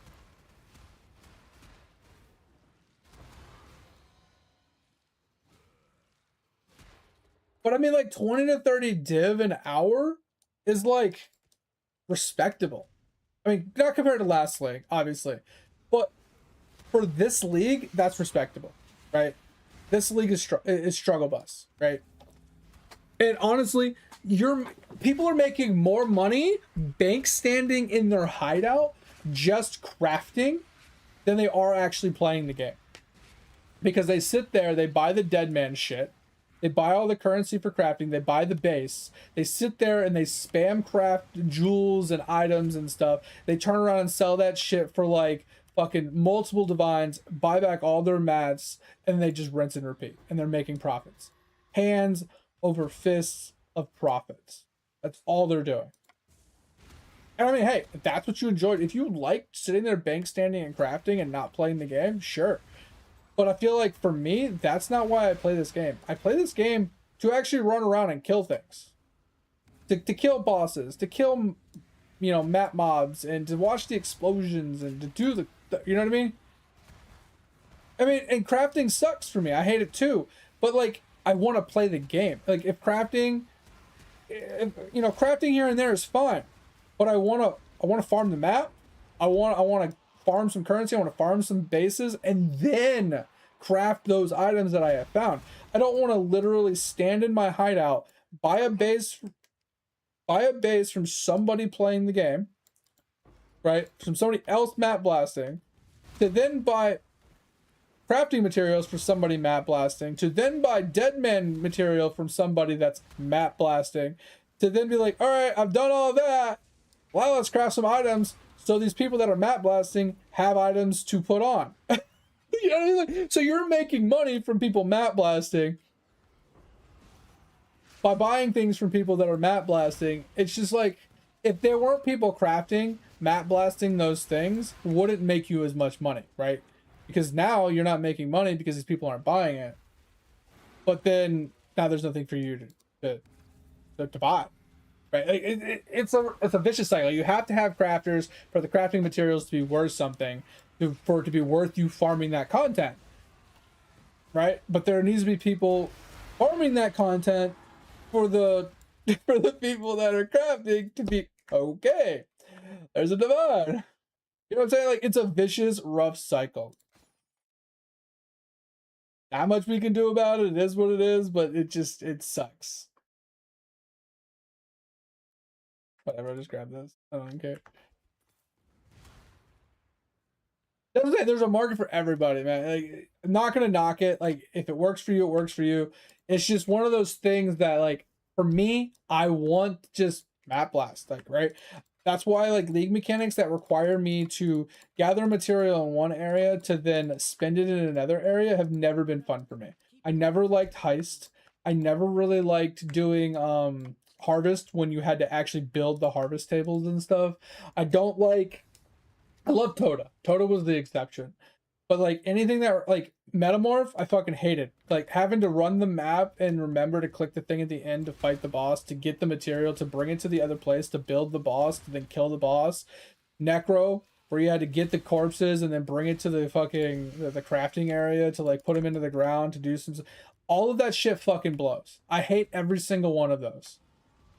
But like, you get me into something like Delhi or like Incursion, you know, anything that's like I can do while I'm sitting in the map, while I'm blasting in the map, so it's not taking me out of the map, I'm okay with it. Right, Mirage was fantastic. We were in the map, we stayed in the map, we blasted the map, we got double map blasts, we doubled down on our fucking currencies because we would juice the map once and get to run portions of it twice. Like, it was huge. Absolutely huge. Fantastic league mechanic. Way better than all those other league mechanics we've hit.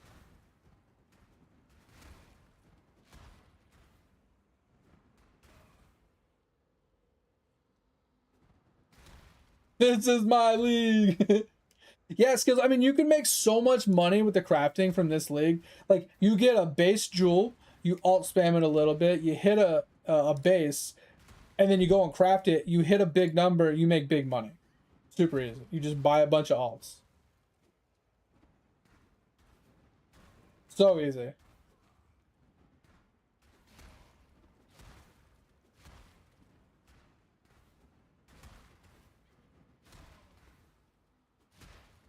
I wasn't a huge fan of the idols. I don't really like reading. I don't like having to min-max things and like find specific things and rolling things. That shit was so irritating. It had potential to be really cool, but it was too much effort for me.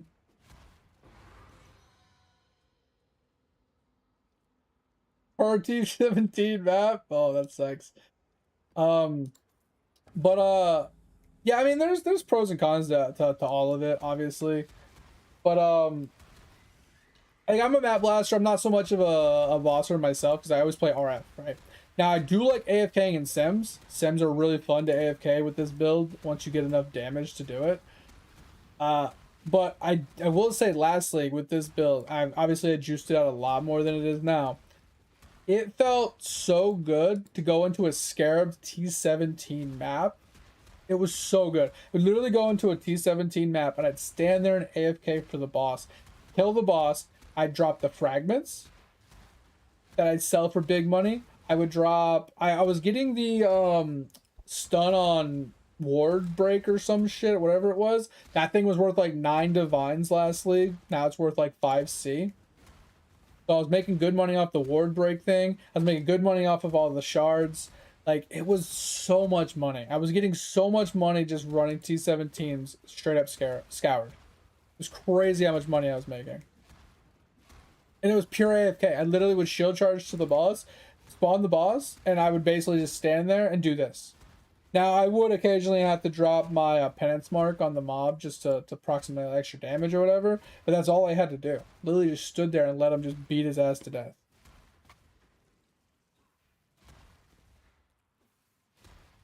Yeah, we're struggling here because I'm not getting any pops on these guys. My single target is something to be desired.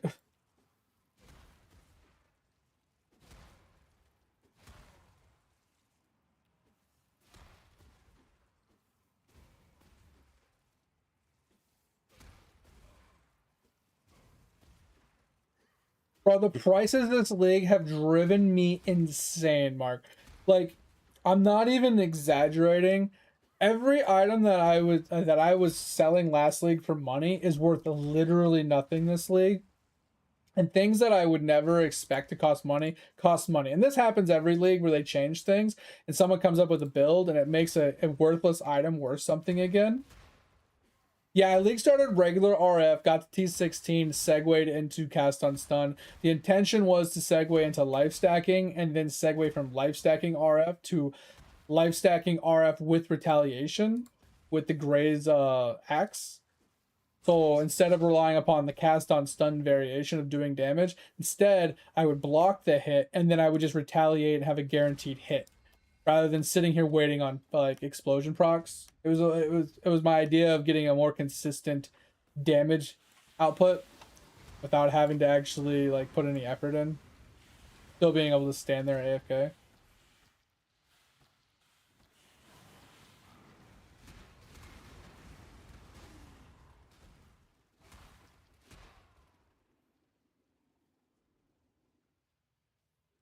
Switch. I mean, it takes a little bit of knowledge to understand how RF works and how to get it to where you stop dying. Let's just say, Mark, an experienced RF player or somebody that just takes advice from an experienced RF player can start running RF at level 18 and never has to take it off. They can sustain it from level 18 onward. I don't want to take this because of the negative.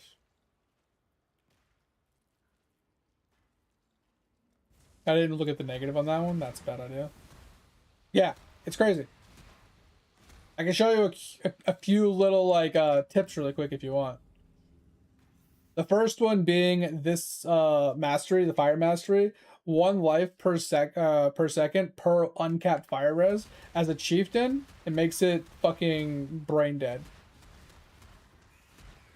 That mastery alone makes it so fucking easy. So here's what you do. You get a fire res ring in Act 1 or Act 2, whenever you get it. It can be a gray, it can be a blue, doesn't really matter. And all you have to do is roll fire res on it. You end up with like 40, 50 fire res. You get 2 of those. Let's say it's 40 each. So let's say we'll even dumb it down to 30 each. That's 60 fire res. That's 60 regen. Right? Plus 60 fire res, which is huge, right? So at 60 fire res reduces the fire damage you're taking by 60%, and it gains 60 regen on top of that. Yeah. Now we can do this with other builds too. Chieftain just makes it easier, right? You can do it as a Templar, you can do it as a witch as well. So it's perfectly acceptable to do either, right? Templar is perfectly fine as well. This still works with a Templar the same exact way. The only reason I say Chieftain is better is because when you get your first Ascendancy, it gives you 50% of your fire res is added to your cold and your lightning. So you don't have to worry about cold and lightning res while you're leveling or even in maps. It makes gearing so much easier. It opens up so many suffix slots that all you have to do is hit chaos and fire res on like a handful of pieces of gear and your res capped. If you play on a Templar or a Witch or something else, you have to get triple res rolls on like every piece of gear to max out your reses, right? Chieftain just simplifies the process. Plus, you don't have to run Melding of the Flesh to get 90, 90, 90 reses, because Chieftain also gives you, your max fire res counts as, the same as your cold and your lightning. So, same exact thing, right? So, both of those kind of combo into making the Chieftain, like, the best for that reason. Alternatively, you can also, the one thing that people make a mistake at when it comes to playing RF, especially leveling, is they grab too much HP too early, right? So one of the mechanics you got to pay attention to is Righteous Fire does percentage of your life per second. Okay? So the more HP you have, the more damage it does to you over time. So without enough like flat percentage regen, you can't out heal the degen. Does that make sense? So early on, it's better to keep your HP low, like 100 HP per act instead of 200 HP per act, and to stack flat regen. Flat regen is stronger at low life than percentage regen. So you just stack a bunch of flat regen like the like fire res, right? You stack a bunch of fire res, you get a bunch of flat regen, and then maybe you get a little bit of flat, like you get like a spring leaf shield. It gives like 30 or 40 flat regen. Or when you hit 65, you put on a Rise of the Phoenix, it gives you like 150 to 200 flat regen, right? Those flat regens will carry you so hard with lower HP than when you have high HP. Now, at this point, once you have a Rise of the Phoenix and everything, you start stacking HP. You start stacking HP, your degen starts going up, but at this point you have enough levels and you have enough points to put into percentage regen, which counters it. And at this point, you have enough max regen or max fire res that the damage is reduced by 85 to 90%. So there's a lot of layered mechanics that go into how to maintain RF that have a step progressional system, but it's very easy once you understand it.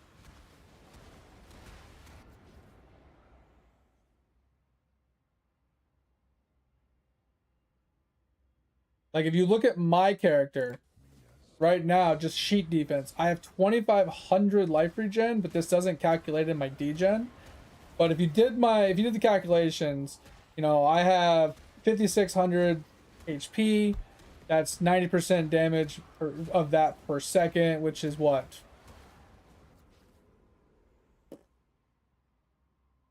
I think that's like 500 degen. Let's say 600 degen to be safe. With 600 degen, I'm at like 1,900. 1900 net regen, which helps a lot. But with my setup, with the cast on stun, I have Blood Notch, I have Petrified Blood, I have Defiance of Destiny, which you can rock on a regular RF as well. I have a bunch of healing from taking hits, damage recouped as life. I have damage recouped when I take a stun. I have healing from every time I cast a flask, I get 4% of my life. Ridiculous amount of healing. Which is why you see me just standing and everything. Now, you don't have to take all of that. Obviously, for regular RF, this is just easy stuff to pick up that could make you tankify, but it comes at the cost of your damage.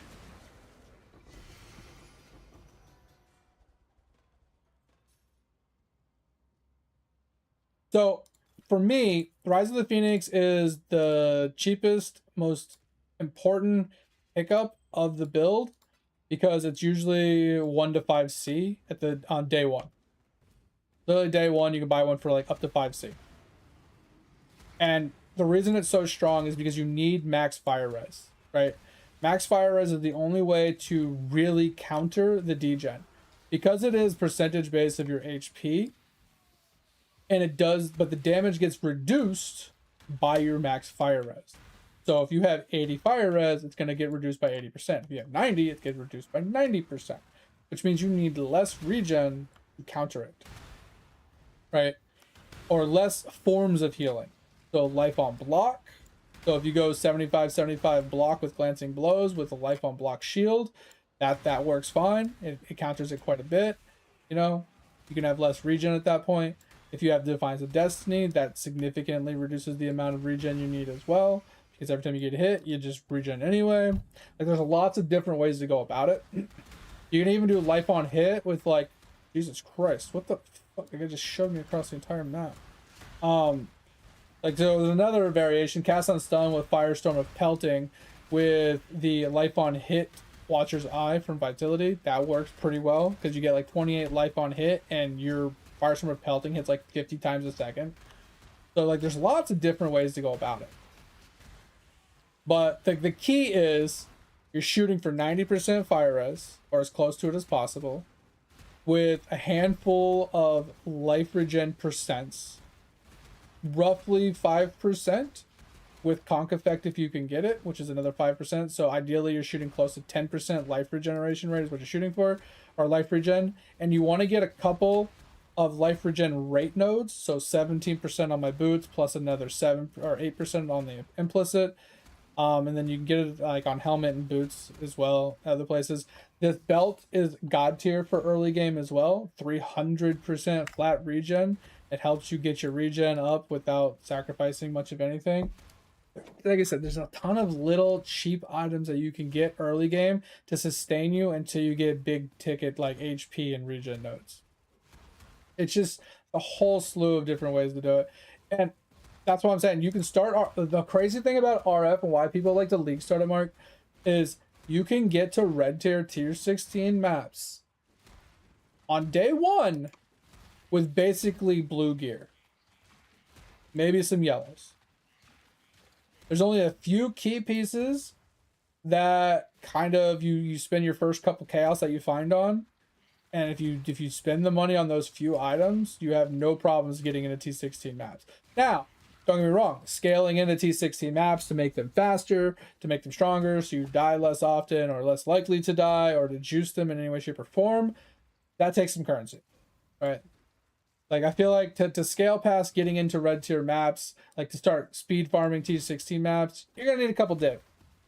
But at that point, you should be able to farm some currency to be able to get to that point. Shouldn't be too terrible or too difficult.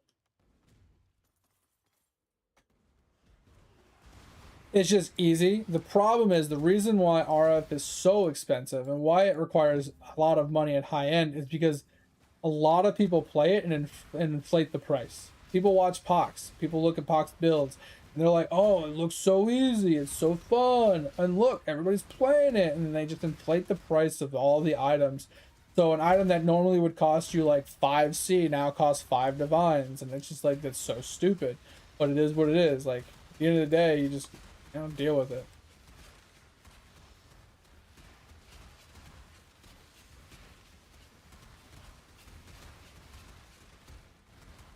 Yo, what up, Pip? Yo, Pip, I was mistaken. I looked it up last night. So I don't remember when they changed it. I remember after I saw it, I did remember that they made this change, but they changed it to where Searing and Eater both have divination altars. Like the divine orb altars. I forgot they changed that a while back, but that does happen now.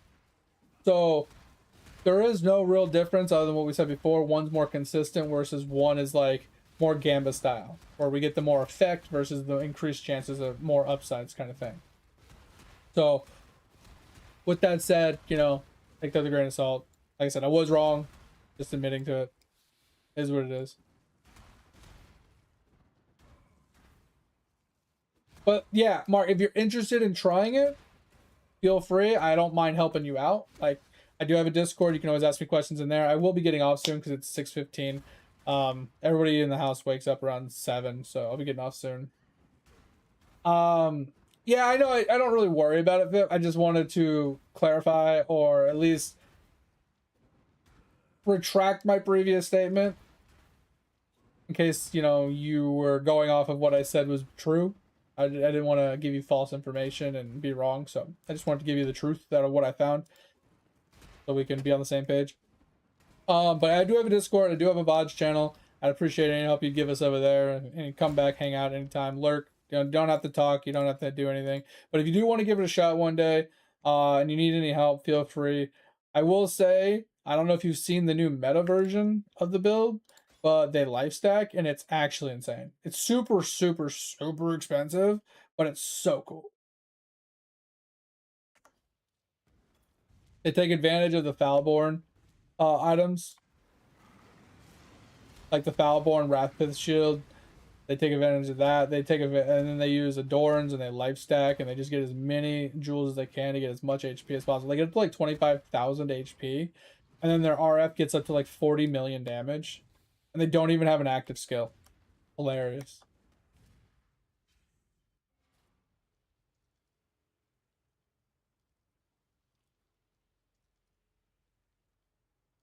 Yeah, I mean, it's not for everybody. Like, it's not a high ticket DPS build. It's not a bosser. You know, it doesn't insta-gib anything. It's just like a semi-walking tank of explosions. Right? It's not everybody's cup of tea. I just like it because I like to do damage while moving, and I'm very lazy. I like to be able to like walk into something and face tank it, and like if I need to like do work stuff, I can just look away from the computer, do what I got to do, and look over, and I know I'm not gonna die.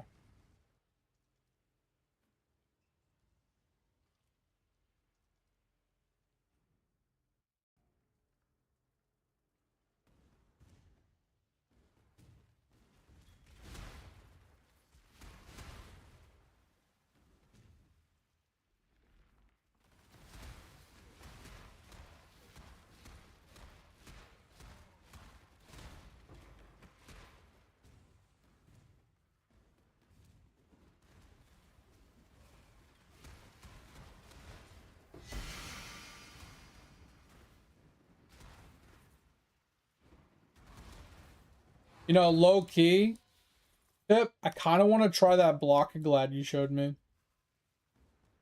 Oh, that reminds me, Pip, there's a cast on crit assassin self cast Ice Nova I saw years ago that I always wanted to give a shot to and never did.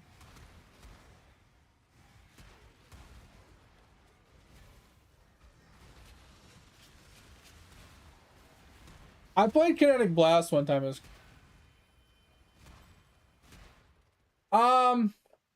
well, the Ice Nova, maybe it wasn't cast on crit. It might have been. I just remember it was a self-cast Ice Nova that cascaded the entire screen and froze the game because of how many like it would literally shatter. Like, so imagine Legion, right? When you spawn the Spire, you cast the Ice Nova and it just literally auto bombed the whole screen. It would literally cascade from every mob across the entire Legion Spire. It was crazy. So I'm not 100%. It was like I said, it was years ago.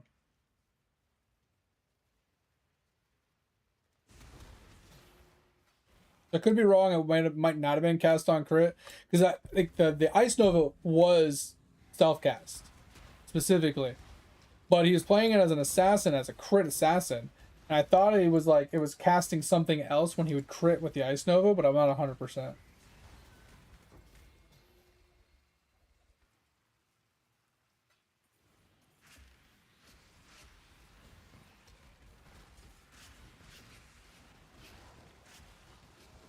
Yeah, it was just funny because back then the game wasn't very optimized, remember? So when they would cast it, the game would freeze. Like legit just lock up and freeze. And then a couple seconds later, everything would be dead. It was crazy. It was hilarious.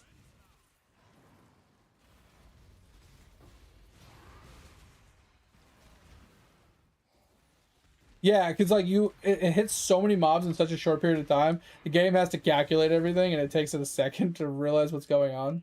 This trial may be the one that brings about your defeat. Confront that which you release.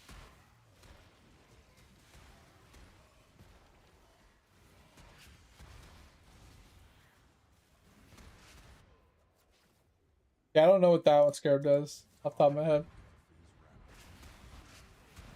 Yeah, Kinetic Blast, bro. I played Kinetic Blast one league as a. I think I played it as a champion, if I recall. It was kind of dope, but I couldn't. I never really got it to high tier. I always wanted to play the chaos version where you strength stacked and did chaos, but I never actually got around to doing it. And I've been playing for so long. There has always been a build that I've wanted to do, but they've nerfed it so many times. It's like feels like it's not even worth even trying anymore. But it's always been the Cyclone cast on crit discharge build. Always wanted to do it. I just never had the willingness to actually sit down and make it.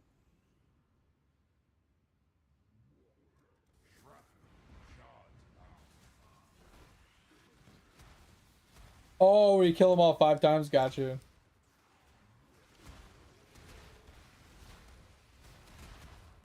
It is so much investment, the strike stacking, because like the items are so expensive. Like getting the replica boots and then getting like high strength based items for strength stacking, and just like, cause you got to get those like super big like rich or heist like ammies and rings and stuff with percentages and shit. That shit just gets extremely expensive.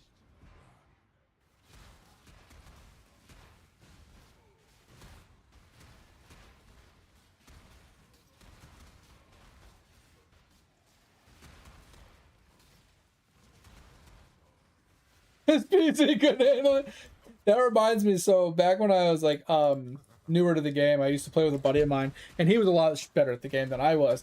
But he played a cast on crit barrage build with like ball lightning and a couple of other things. He wouldn't even be on my screen and it would lag me out. He would be somewhere else on the map, far away from me, and I would just, my whole computer would just be freezing. It was so funny.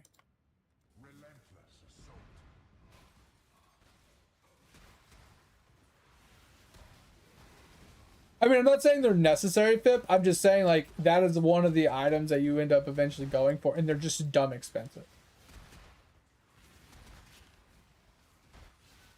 They're just stupid expensive for no reason. I mean, not no reason.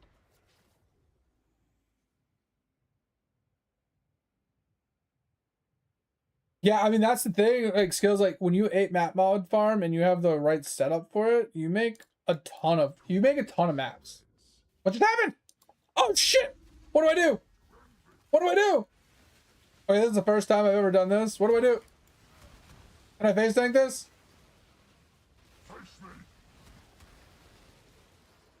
For science? For science? You had 10 FPS? I've never been here, so I don't know what's going on.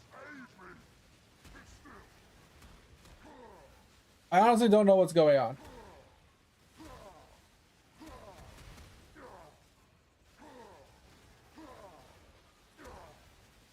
Can we get some pops?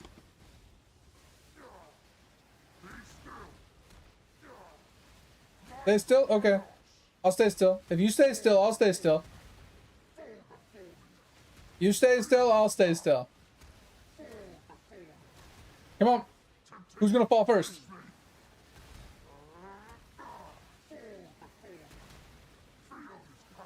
Yeah, Flasks are doing good. The only one I would probably replace is the movement speed Flask.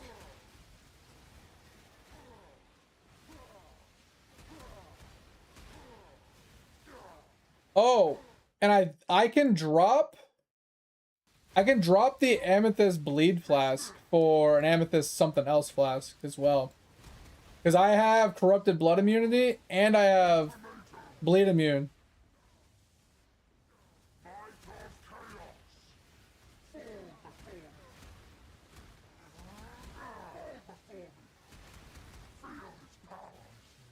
Oh, I'm sorry.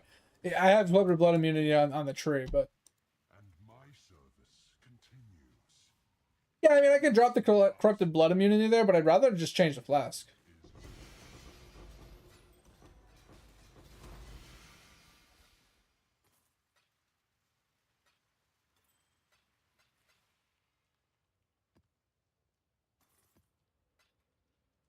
You played Oh, that's cool. Never fought that guy before. That was fun.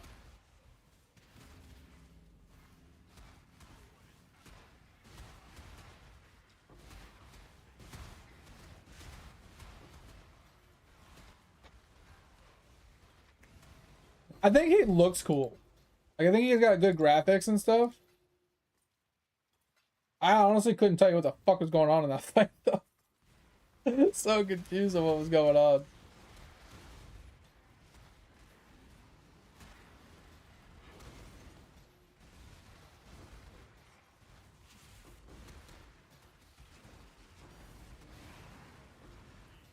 Got a Tink back there.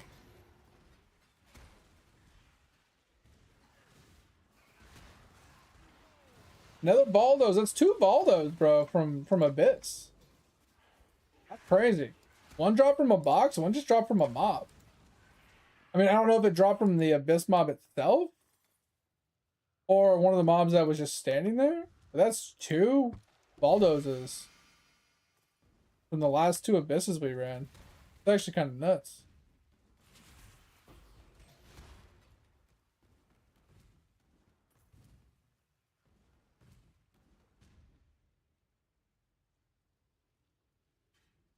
Yeah, I want to try the idea we were talking about taking the extra ring and then running a Mage Blood to verify if it actually allows for the flasks to work. Because I'm under the impression it does, but I'm not 100% if it does.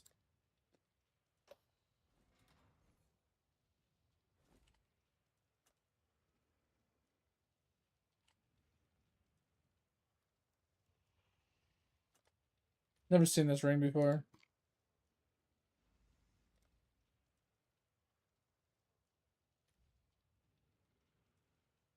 What's the variation in this? Like a bunch of percentage differences? Yeah, that's too much effort. That's gonna go in here. the Mary Lean is dread. We'll make it happen. Alright, I think we're gonna run like one more map tonight.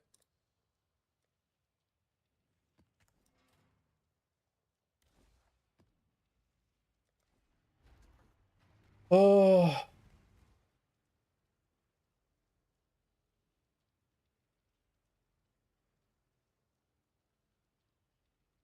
Ors, yeah, Ors is a good one. I think Ors is good because it gives you the chance at the Savalans. And they're pretty easy because then you can combo that with King's March to get even more more loot from sending out your ships, right? But I think it's a really good combination. Knowing that they actually drop loot now, because I tested it by running into one. I think that's pretty solid. I like that. Pretty good idea.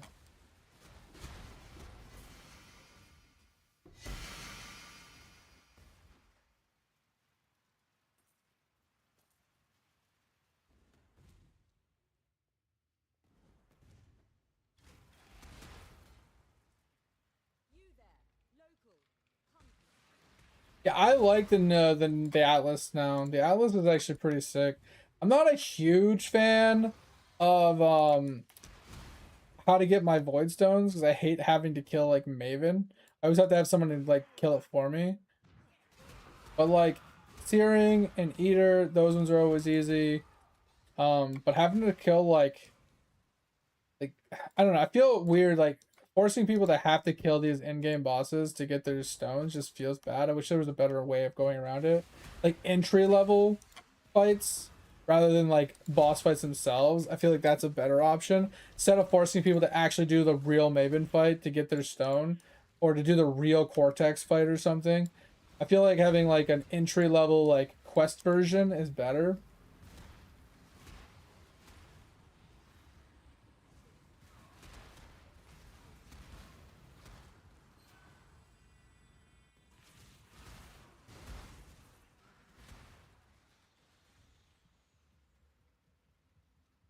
Arabs, Val, Ancient. I hate this one because of the negative reses, so I'm gonna take this one.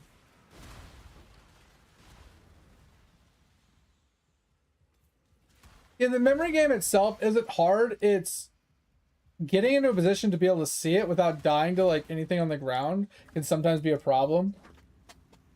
And it's honestly, it's the degen of the beams and how he moves from place to place so much. You have a build like RF, fighting that boss is almost impossible. Because he moves so much and he's always jumping from one place to the other. He's always slowing you and hitting you. And if you get hit with one of those degens, you're fucked. Nothing, it lasts for so long. It's just like you're just dead. It just sucks. I fucking hate the fight for that reason alone.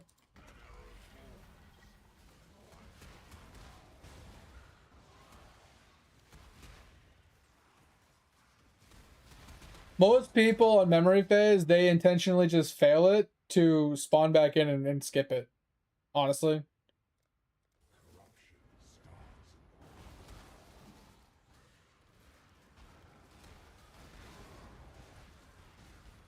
Most people just intentionally fail it and then just zone back in and insta-give them before it's a problem.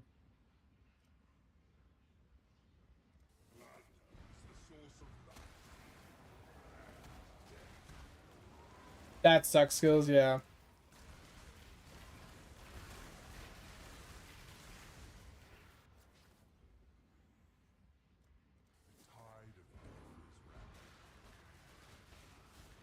Hey, congrats, that's crazy. I've never actually been able to kill Maven myself because I always play RF, and not that you can't kill Maven with RF, but it's a fucking joke, dude. It's literally a fucking joke.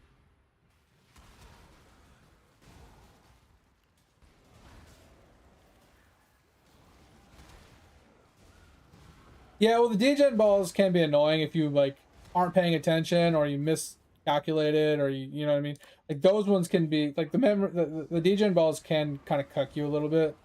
And like you said, like if you pay attention, you do that properly, it's not so hard.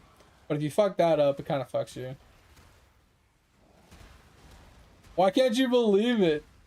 It's so easy, man. Okay, so to put it in perspective for you, I don't play the game for very long every season. Every season is a little bit of variation. Some seasons I play for a week, maybe just a weekend, and I'm bored of it. I hate the league mechanic and it's just boring. Some leagues I play for like a month or two. But typically I play anywhere from 1 to 2, maybe sometimes 3 weeks on average. And then I just jump back into a new game. Because I play a lot of games, mostly MMORPGs. And I use PoE's leagues to palette cleanse me from my MMOs. So it like kind of resets me on my MMOs. It gets me back like fresh, ready to go. And that's the only reason I play it. Like I like PoE. It's just a nice change of pace for me. But it's not my go-to forever kind of game, right?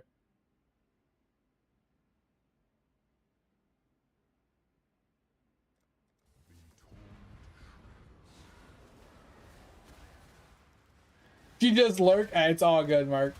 Like it's funny because you came in today, and I think today is the first day you ever said anything, and it's just kind of funny because I'm the same way. I never talk in chat. I go to people's streams. I've been following them for years, and I've never once said anything. Right. I appreciate you coming in and talking today, but I also appreciate the lurk. Right. It's so many people that it's funny. I look over at my my stream, and I'm just like, huh, no one's talking, but there's people watching me. It's like, and it's like a daily thing. I'm like, I have way more people in my in my channel watching me than I do having talking to me at any given time. And sometimes I'm just like curious. I'm like, who the hell is just sitting in here just chilling, right? Just hanging out. Sometimes I just don't get it. But I mean, I also do get it because I do the same thing, right? I don't talk in chat. I have no reason to. I have nothing to really add to the conversation because somebody else is either already answering what I would have already answered, or the streamer's answering it, or someone's asking the same question that I want to ask, or whatever. Like, I just have no actual reason to ask a damn question half the time.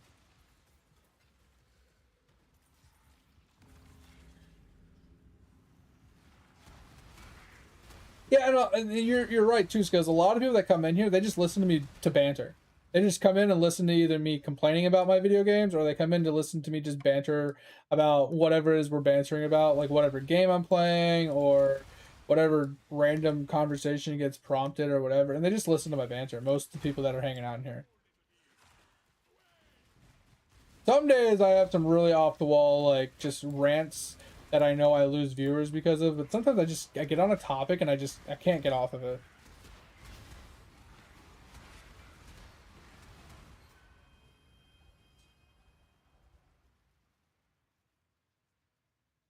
Feed every 2 hours? That sounds about right.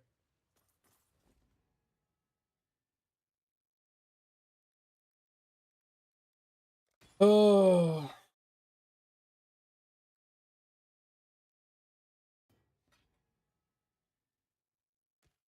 Close enough.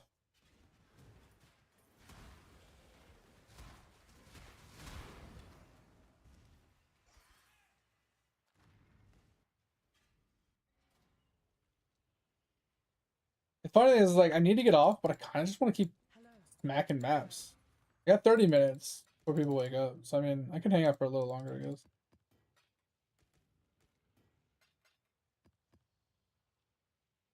Kind of chilling. Having a good time right now. Like, I was gonna quit this league last week because I was just so fed up with the league and like how much money I was making. And now I'm kind of just like in a groove and just having a good time. Not really making a ton of money, not really getting any upgrades. I'm just enjoying just smacking maps like this, just going in and just blowing up the screen and just nice. But I think since I am having a good time, I might stick it out for another week before I go back to Guild Wars 2. But yeah. I don't know. I'm just chilling, man, at this point. Whenever I get bored of this, I'll switch back to Guild Wars 2, but I'm just having a chill time at this point. Oh, scrying orbs. Okay, so you can buy one if you want. It's easier. But I mean, honestly, getting a scrying orb is fucking brain dead now. But anyway, basically what a scrying orb is if you hold Alt over a map, you see shows you the cards that it can drop. So Cage, for example, I've already described it. Cage can drop the Journalist or whatever, the Last Supper, the Summoner, and the Apothecary. Apothecary is the card that you need 5 of to make a Mage Blood. So what you do is you run the Cage with this node here, and you have a 4% chance when you kill the boss to drop a scrying orb for whatever map you're running. So if you're running Cage, it'll drop a scrying orb for Cage, right?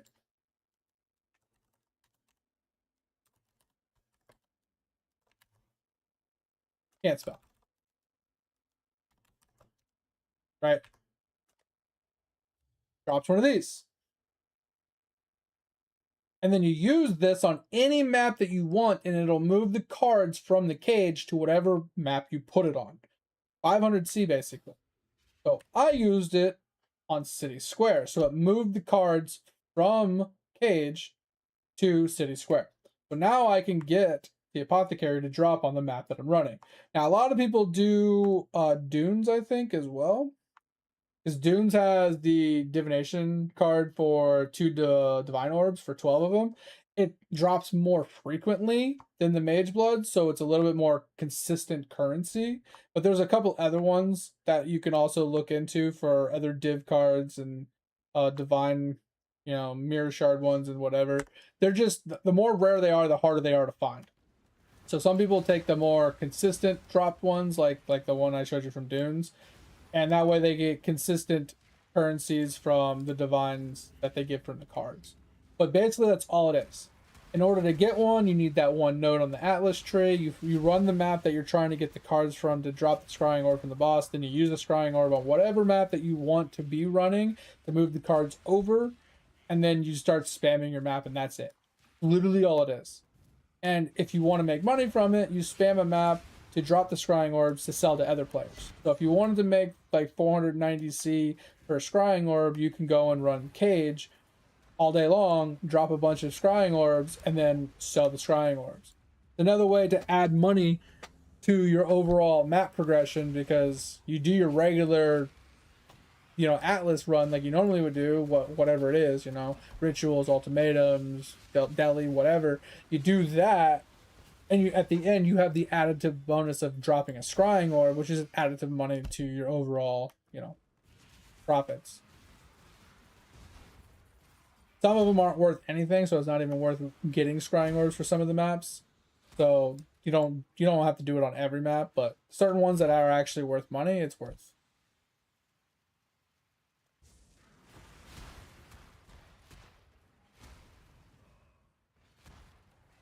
Yeah, and that's what I was saying. Like, there's other ones that dropped divine orb cards as well. I couldn't remember which one it was, but yeah. So that one's pretty good. Now that one is more rare than the fortune card, from my experience at least. But you also only need one of them. Like you said, you need less, and that's why it's more rare, because you need less of them. The fortune card, yes, it's more common, but you only get 2, but you need 12 of them. So it's give and take. More Beanos to the market. That's funny. Do do do do do do do do do. Do do. That's an interesting base.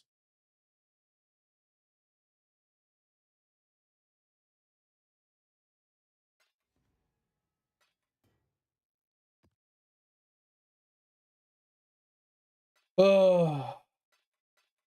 Yeah, it was. I mean, at this point, I'm not really worried about like a stupid ass anime guardian, If I'm being honest, like the only thing I'm looking for is like somewhat big ticket items, like fractures or raw currency or boss fight invites. Nothing that I'm like trying to nickel and dime for a couple C or trying to gamble, unless it's like a jewel.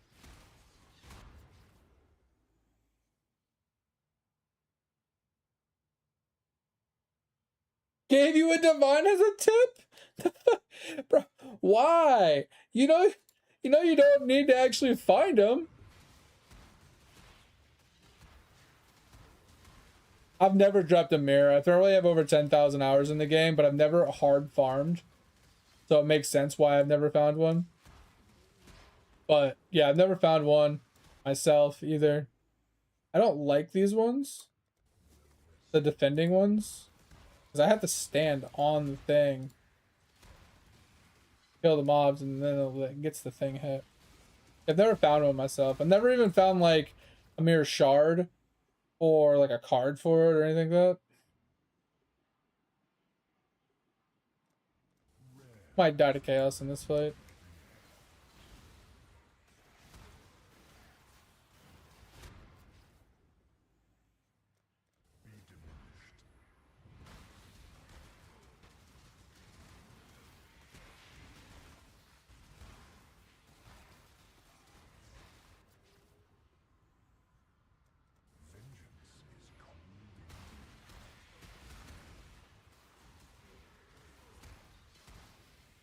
I've never even found one of those. I've never found anything worth like a lot of money, but I never farm like dropped restricted items, right? I never farm the Adorns. I never farm like rational doctrines or anything like that.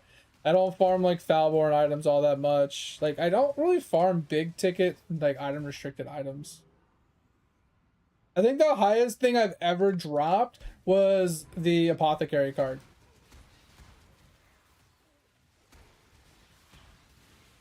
I hate delving. Fucking despise it.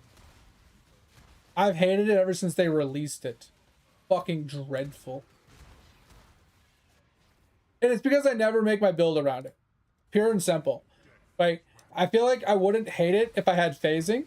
Because the main thing I hate about it is all the body blocking from the mobs in the darkness. Because I can't hit them in the dark unless I drop a fucking flare. And that just makes it annoying because then I have to drop flares fucking constantly just to be able to like fucking move and do damage. It's so irritating. So fucking irritating. Same reason why the charts are kind of annoying because I get body blocked by mobs as I'm trying to like walk out into the ocean a little bit to put down a fucking thing so I can see. Like that shit pisses me off too. Body blocking is probably my most fucking biggest pet peeve in these games. It's like, why the fuck do we need to have like player on player body blocking? Unless we're in PvP, it doesn't make sense to have it. Just literally doesn't make sense. No reason why my buddy in my party should be body blocking me from being able to walk to my left. I've died so many times because I'm like in a party with somebody trying to move out of a mechanic and they're trying to move the other way and we're just like literally dick punching each other over and over again and we both die because we're both standing in a fucking mechanic. So irritating.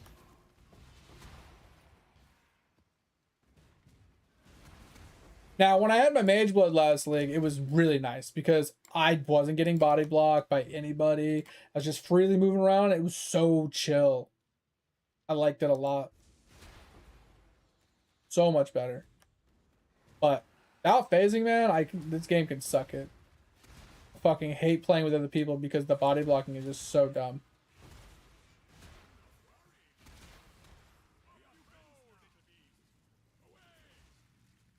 Yeah, but I mean, like, so the thing with the hideouts now is like you can literally copy someone's hideout, and even if you don't have it unlocked, you can still load the hideout. At least that's how it used to be. So you don't even need to find the hideout to even load the hideout. Like to have it. So it makes it much easier, more unnecessary to have it.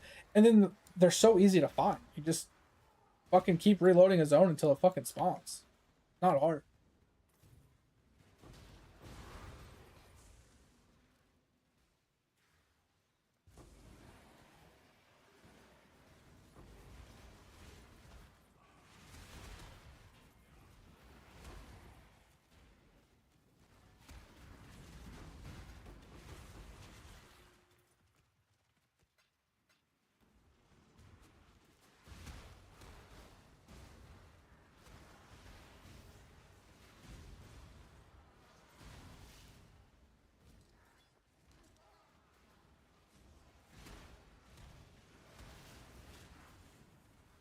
So I'm trying to keep up with chat while running.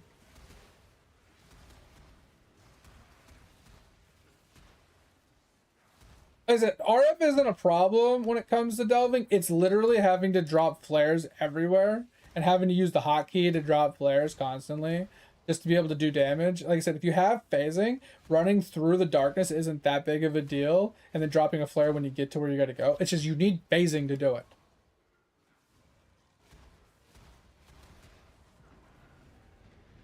And like, yeah, you can make a phasing flask. That's not a big deal. But when you're in the darkness, will your phasing flask actually gain charges being punched by them because you can't see them? I don't know. I've never really tested it. But you're not wrong. You just have a phasing flask and call it a day. It's just I don't typically delve because I've never enjoyed it. Having to like follow this fucking cart zigzagging through a fucking darkness and having to run off to these offshoots. It was too tedious. It was too annoying. It was too much effort. Honestly, at the end of the day, it was just too much effort trying to figure out where the fuck I was going. I died so many times in the dark. I just hated it. I've hated it ever since they released it, just because of that reason. Super annoying.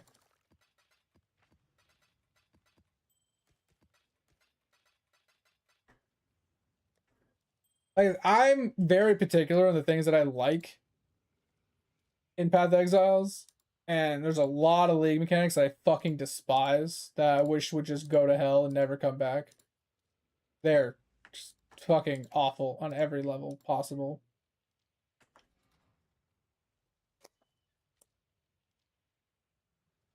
I would love a phasing flask instead of a Quicksilver, 100%. And like I said, I need something other than a bleed flask, but it is fine.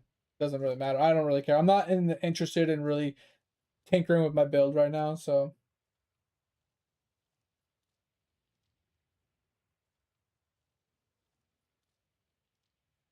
I don't need poison immune.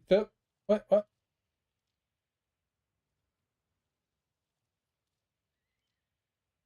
You got your goon right out? Nice. 5 I know, Mark. It's fine. It's fucking. It's late. All right, man. I appreciate you. Take it easy. Have a good one. Thanks for being here. This is my last map. So. Yeah, I usually get off an hour and a half ago. Like, it's crazy. Body parts. Bro, the body parts were so awful in meta. I hated it. Hated it.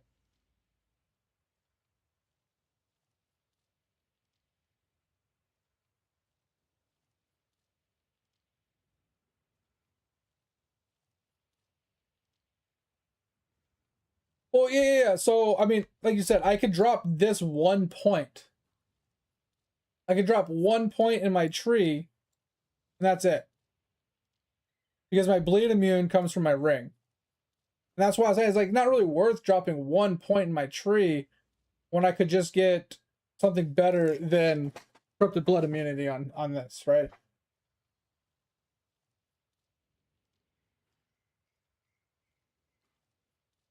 Now, don't get me wrong. If I get a jewel, that fixes it as well. If I could as well get a poison immune flask here instead, and then I can change from this to this, and probably be fine as well. I don't know, just a lot of variations here. I don't really want to tinker with it. It's too much brain power right now. Until like Act 3. Now I played that one to T16 maps, but the problem with that league is I could never, it's just like Sentinel League, right? Where you had to like spawn the thing in after the fact. I could never remember to spawn the guy in. I ran that stuff so many times and I could never remember. Literally couldn't remember to hit the fucking button at the end of the map to spawn the guy. Just couldn't do it. My brain just couldn't remember that far. I'd be like, oh, shiny, oh, piece of candy. Oh, next map. You know, I would always completely forget about, hey, gotta make sure we push the fucking button. Never did. Same thing with Sentinel. I never pushed the button to spawn the Sentinel to actually use the Sentinel. So those leagues never really worked for me. Because I never took advantage of the item.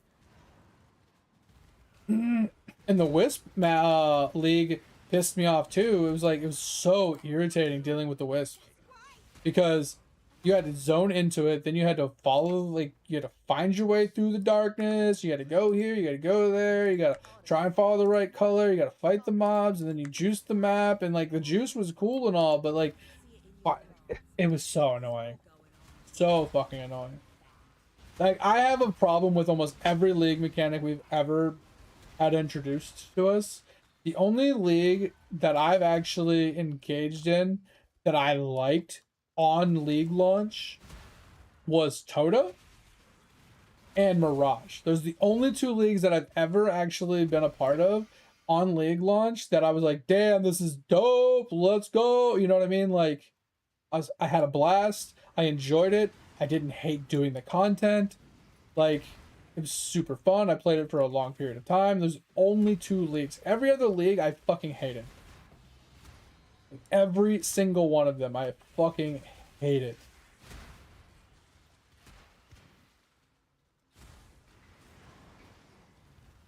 And it's not that they were bad, they just weren't my cup of tea, right?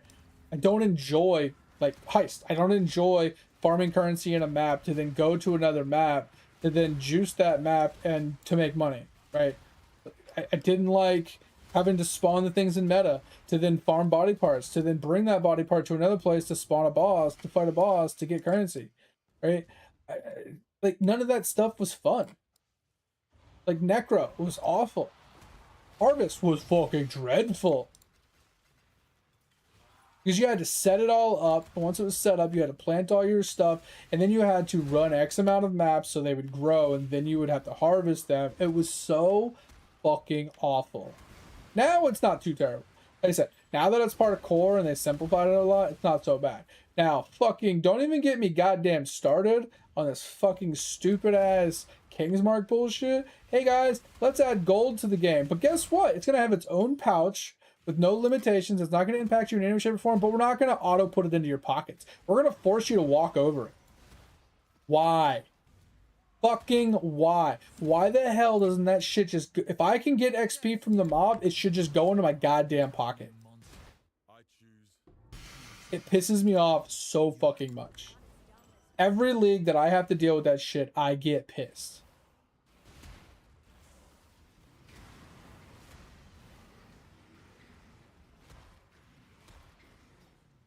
Fucking hate it so much. Can you tell?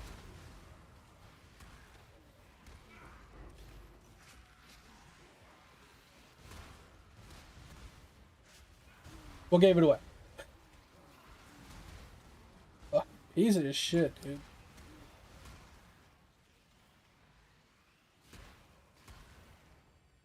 I hated Delve too, because you had to farm the maps to get the fucking sulfur, to then use the sulfur in the Delve, and then the Delve was just so annoying. The whole time, it's like, oh, I'm body blocked the whole time. Oh, I gotta run phasing to be able to get past all these mobs. Okay, cool, I'll run phasing. And then you're like down there, and you're fucking getting stuck, and you have to drop flares everywhere. Then you have to like follow the thing. It's like, oh, it's going this way now. Oh, no, it's not going that way. Oh, now I gotta go this way. Oh, I'm in the dark. Oh, God, I'm body blocked. Oh, I gotta jump another flare. Oh, yeah, I'm dead. It's like every that was like literally the fucking theme. Every fucking 5 seconds, the deeper in the delve you got, it was just so annoying, bro. So fucking annoying. Bro, at least give me a fucking cosmetic pet that picks the gold up for me. So, because, bro, I can't tell you how many times I've dropped gold. I've walked right past it. Within fucking arm's reach of the gold, and it didn't pick it up. Bro, it's so annoying. At least make the pickup radius your screen. If you see it on your screen, it goes into your pocket. I still think, and I'll stand by this until the day I die, I feel like as long as you can get XP from the mob, which is really far away, the gold should just go into your pocket. This way people can't just join your map, stand at the front of the map, and get gold regardless of where you're killing stuff, right? At least they have to somewhat be within a certain distance or radius of where you're at to get XP, or to get the gold. So at least it forces people to actually somewhat move around the map and follow you around. They can't just make 15 fucking alts accounts for free and just AFK them at the fucking start of the map at level fucking 1 and then call it a day. Like, at least they have to do something. But I feel like that is something that has been needed to be fixed since they fucking started that shit.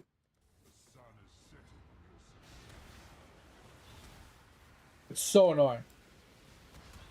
Like, the day they added King's March, I was like, okay, this is cool. I was like, why is the gold on the ground? That's literally day one. I said, why is the gold on the ground? It has its own pouch. It has no impact on, like, anything that we hold or any inventory space or anything like that. There's no reason why it needs to be on the ground. Like, they eventually added the auto pickup and stuff for the expedition stuff. Why didn't they learn their fucking lesson and just put the gold in our fucking pockets to start with? Right? Like, you've learned. You've already learned this lesson once. Just fucking do it. Not that hard.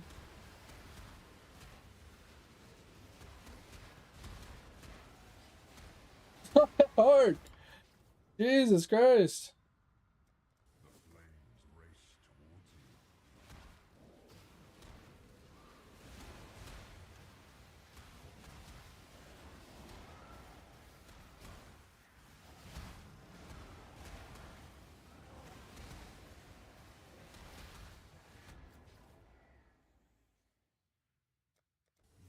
suffer your own bile.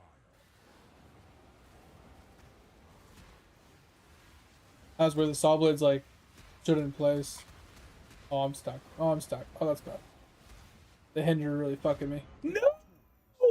The clobber killed me! No! That was so unfortunate, bro. Come on. I thought I was far enough away, and I actually didn't think it would kill me, but that was crazy. No way. That's the first time I died tonight. That's sad. Come on. Alright. That was fun. Alright, that's it for the night. All but 3 maps. Bro, so one of my problems from 8mod map farming is how to price check the maps. There's so many variations in mods and fucking... do you just dump them in like a 50C tab and hope for the best? Like, how exactly do you price check them? Because, like, if we look at these, right? Like, look at this. This has 40% more maps, 47% more currency, 20% pack size. So pack size is bad. But, I mean, the currency is not bad, but it's not quite enough currency to be worth 100% currency, right? Because even if you doubled the modifier, it'd only be 90-something%, right? So it's not 100% extra currency, and you can't get 100% extra maps either. Oh, you dump at 5C? That's probably why they disappear. Okay. Same thing with this one.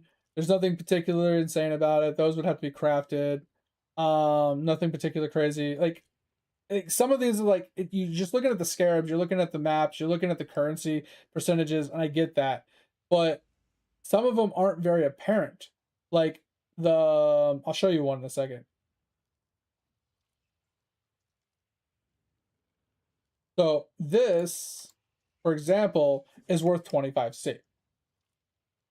Does it look like it's worth 25C? Right? Because this one, the reason it works is because it's 48% pack size, but it's all on the prefix. So it's like 45% pack size on the prefix. So if you rock it with the Sentinel, it turns into over 100% pack size with percentage to scarabs. Right? This is worth a decent amount of money. Now the scarabs might get removed from the suffix, I don't know, but you're looking, this is a pack size based map, right? Then this is a currency based map where you see it has 109% currency. This one's clear as day, 109% currency. You're not even thinking anything more than that. But there's other currency ones that are like 60%, and then you dextral those ones, and then you get over 100% currency on that map for using a dextral mod. So there's a lot of fucking thought that goes into pricing your maps. So 100% currency map is worth like 30 to 40C. 100% pack size is worth 30 to 40C. Again, 100%, more maps is worth even more. Now, I'm not saying you're not making money, Skills. What I'm saying is like you could make so much more money because you're the type of person that would dump one of these, right? Because sometimes you get them in an 8 mod form like this, very rarely, and they're worth 40C, and you dump them in a 5C tab, and I steal those, right? I have a live search up, and the second you post it, I'm in your map along with a few other people trying to buy it, right? That's typically what ends up happening. Because it's underpriced, but you're still making mad money because you sold so many maps. You made all your money, and you don't care, right? It's just, that's why 8 mod map farming is always so difficult for me, because they're so expensive. Like this is the setup I run. I mean, obviously once I unlock my 5th one, I add like another scarab in here. I don't remember which one I add. I think it's like Monsters of Lineage or whatever.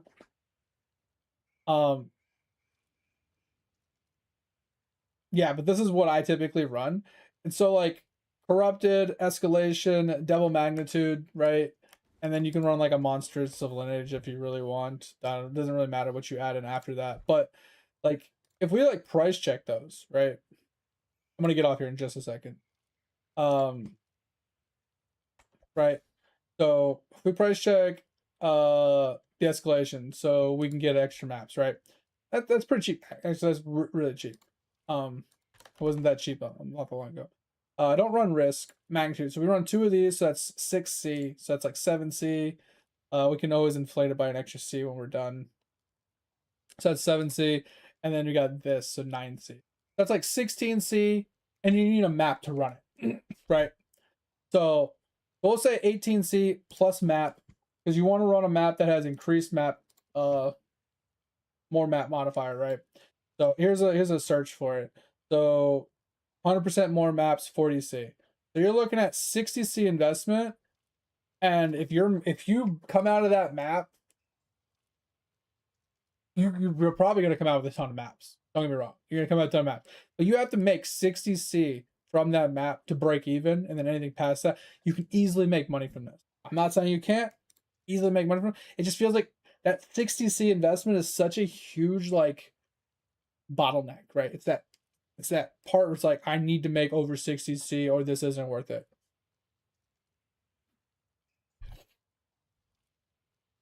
You run escalation. Oh yeah, you do run escalation. Yeah, I mean the ores are good too. Like I said, like you running the ore one makes sense because it drops items, it adds more mobs to the thing and stuff like that. The reason why I like this one, the magnitude, is because it contains 8 to 12 additional packs instead of just an ore with like 1 pack on it. Got 8 to 12 additional packs, and all of them have 300% increased maps. You drop even more maps. Right? Like that's why these ones are so good. And then if you combo this with rituals, you can double down. If these mobs spawn on the rituals and you run the ritual, they spawn again.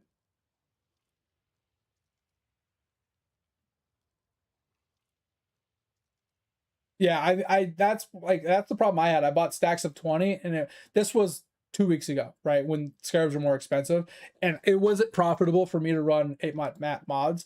I think I'm gonna start doing that come next week, skills. The problem is I don't think my Atlas is set up for it really, because I don't have that much increased map mods, like chance to drop map. Like, do you have like every one of the map found in maps? Like, can you take a screenshot of your Atlas and send it to me? Yeah. That's what I was gonna say. I was curious because I was gonna take a variation of it, because this is a really nice node to take. You obviously want to take all of the explicit modifiers as well, including these 2 here. And then it's a good idea to do quantity and maybe item quantity in the middle if you can manage it. But most of the ones I see, they take all of the chance to find a higher tier and all the ones that have increased map chance to drop more maps. So you spend all their points on here, which leaves little points to be able to spend into, say, like searing or eater, or even into like a specific mechanic. It just eats up so much stuff.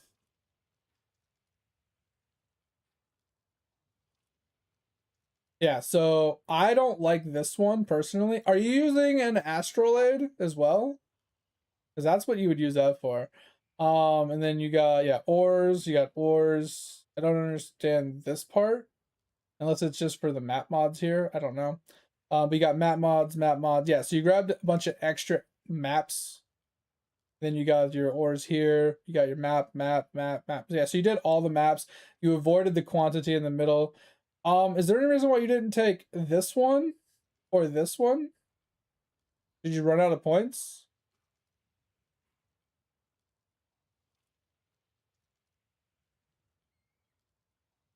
It's like you have these 2 points. I feel like could be swapped out. Maybe one of these points or something. Oh wait, yeah, maybe one or 2 of these points. I'm just trying to think like where you could like pick those up, because those are pretty big, right? So the nice thing about these is this one gives per map fragment. So if you have 5 scarabs, that's 15% explicit modifiers boost. So when you have percentages to maps, that boosted by 15%, right? Same thing with this one. 10% more monster packs with difficult and more rewarding. This is helpful. That's 10% more monster packs. That's even more monsters to drop even more stuff. So I don't think you should have this, because if you're not running astrolabes, or even if you are, it's kind of just meh. right? Unless you're spam running a specific map for a specific div card or something, this is kind of meh. And the astrolades kind of can get cucked if you have this, because it can cut off like a connecting piece and you miss out on like an astrolabe or something. So I feel like dropping these 4 would give you this plus this, which would give you more explicit modifiers, which would juice your maps even harder and give you 10% more pack size, which is huge. I was just kind of curious on this, because Beyond, from my understanding, Beyond is kind of supposedly gutted and bad, but I'm not 100% on it. I'm not sold that it's bad, but I don't hate that. I'll look at that more tomorrow. I'm gonna be working the next couple days, so we'll talk about it more. I'm way past my time. I was gonna get off at like 6:45 and it's like 7 something, but that, yeah, it does add more mobs, but I don't know if the Beyond mobs themselves actually drop items. Like, I'd have to test it. I haven't really tinkered with it. I know they give more XP, but I don't know if they actually drop items. But anyway, I'll test it. I'll tinker with it over the weekend. I appreciate you. Skills, if you need me, hit me up with the Discord if you want to chat more, if you want to hang out more, or whatever over the weekend. But I appreciate you guys. Hope you guys had a good time. Hope you had a good rest of your day. If you guys haven't joined the Discord and want to join the Discord, feel free. The only thing I ask is don't be a dick. If you ever need gaming questions, ever need help, want to share something, show something off, or help somebody else out, feel free to chime in at any time. If you ever need to reach me off stream, that's the best place to do it. And if you haven't checked out the VODs channel, I'd appreciate that as well. Go over there, give it a little likey like. And if you ever want to rewatch a stream or watch a stream you might have missed, that's the best place to do it. But I appreciate y'all. Talk to you guys later. See ya. Bye. Thank you. Talk to you later. Bye. See you guys on Monday. See ya.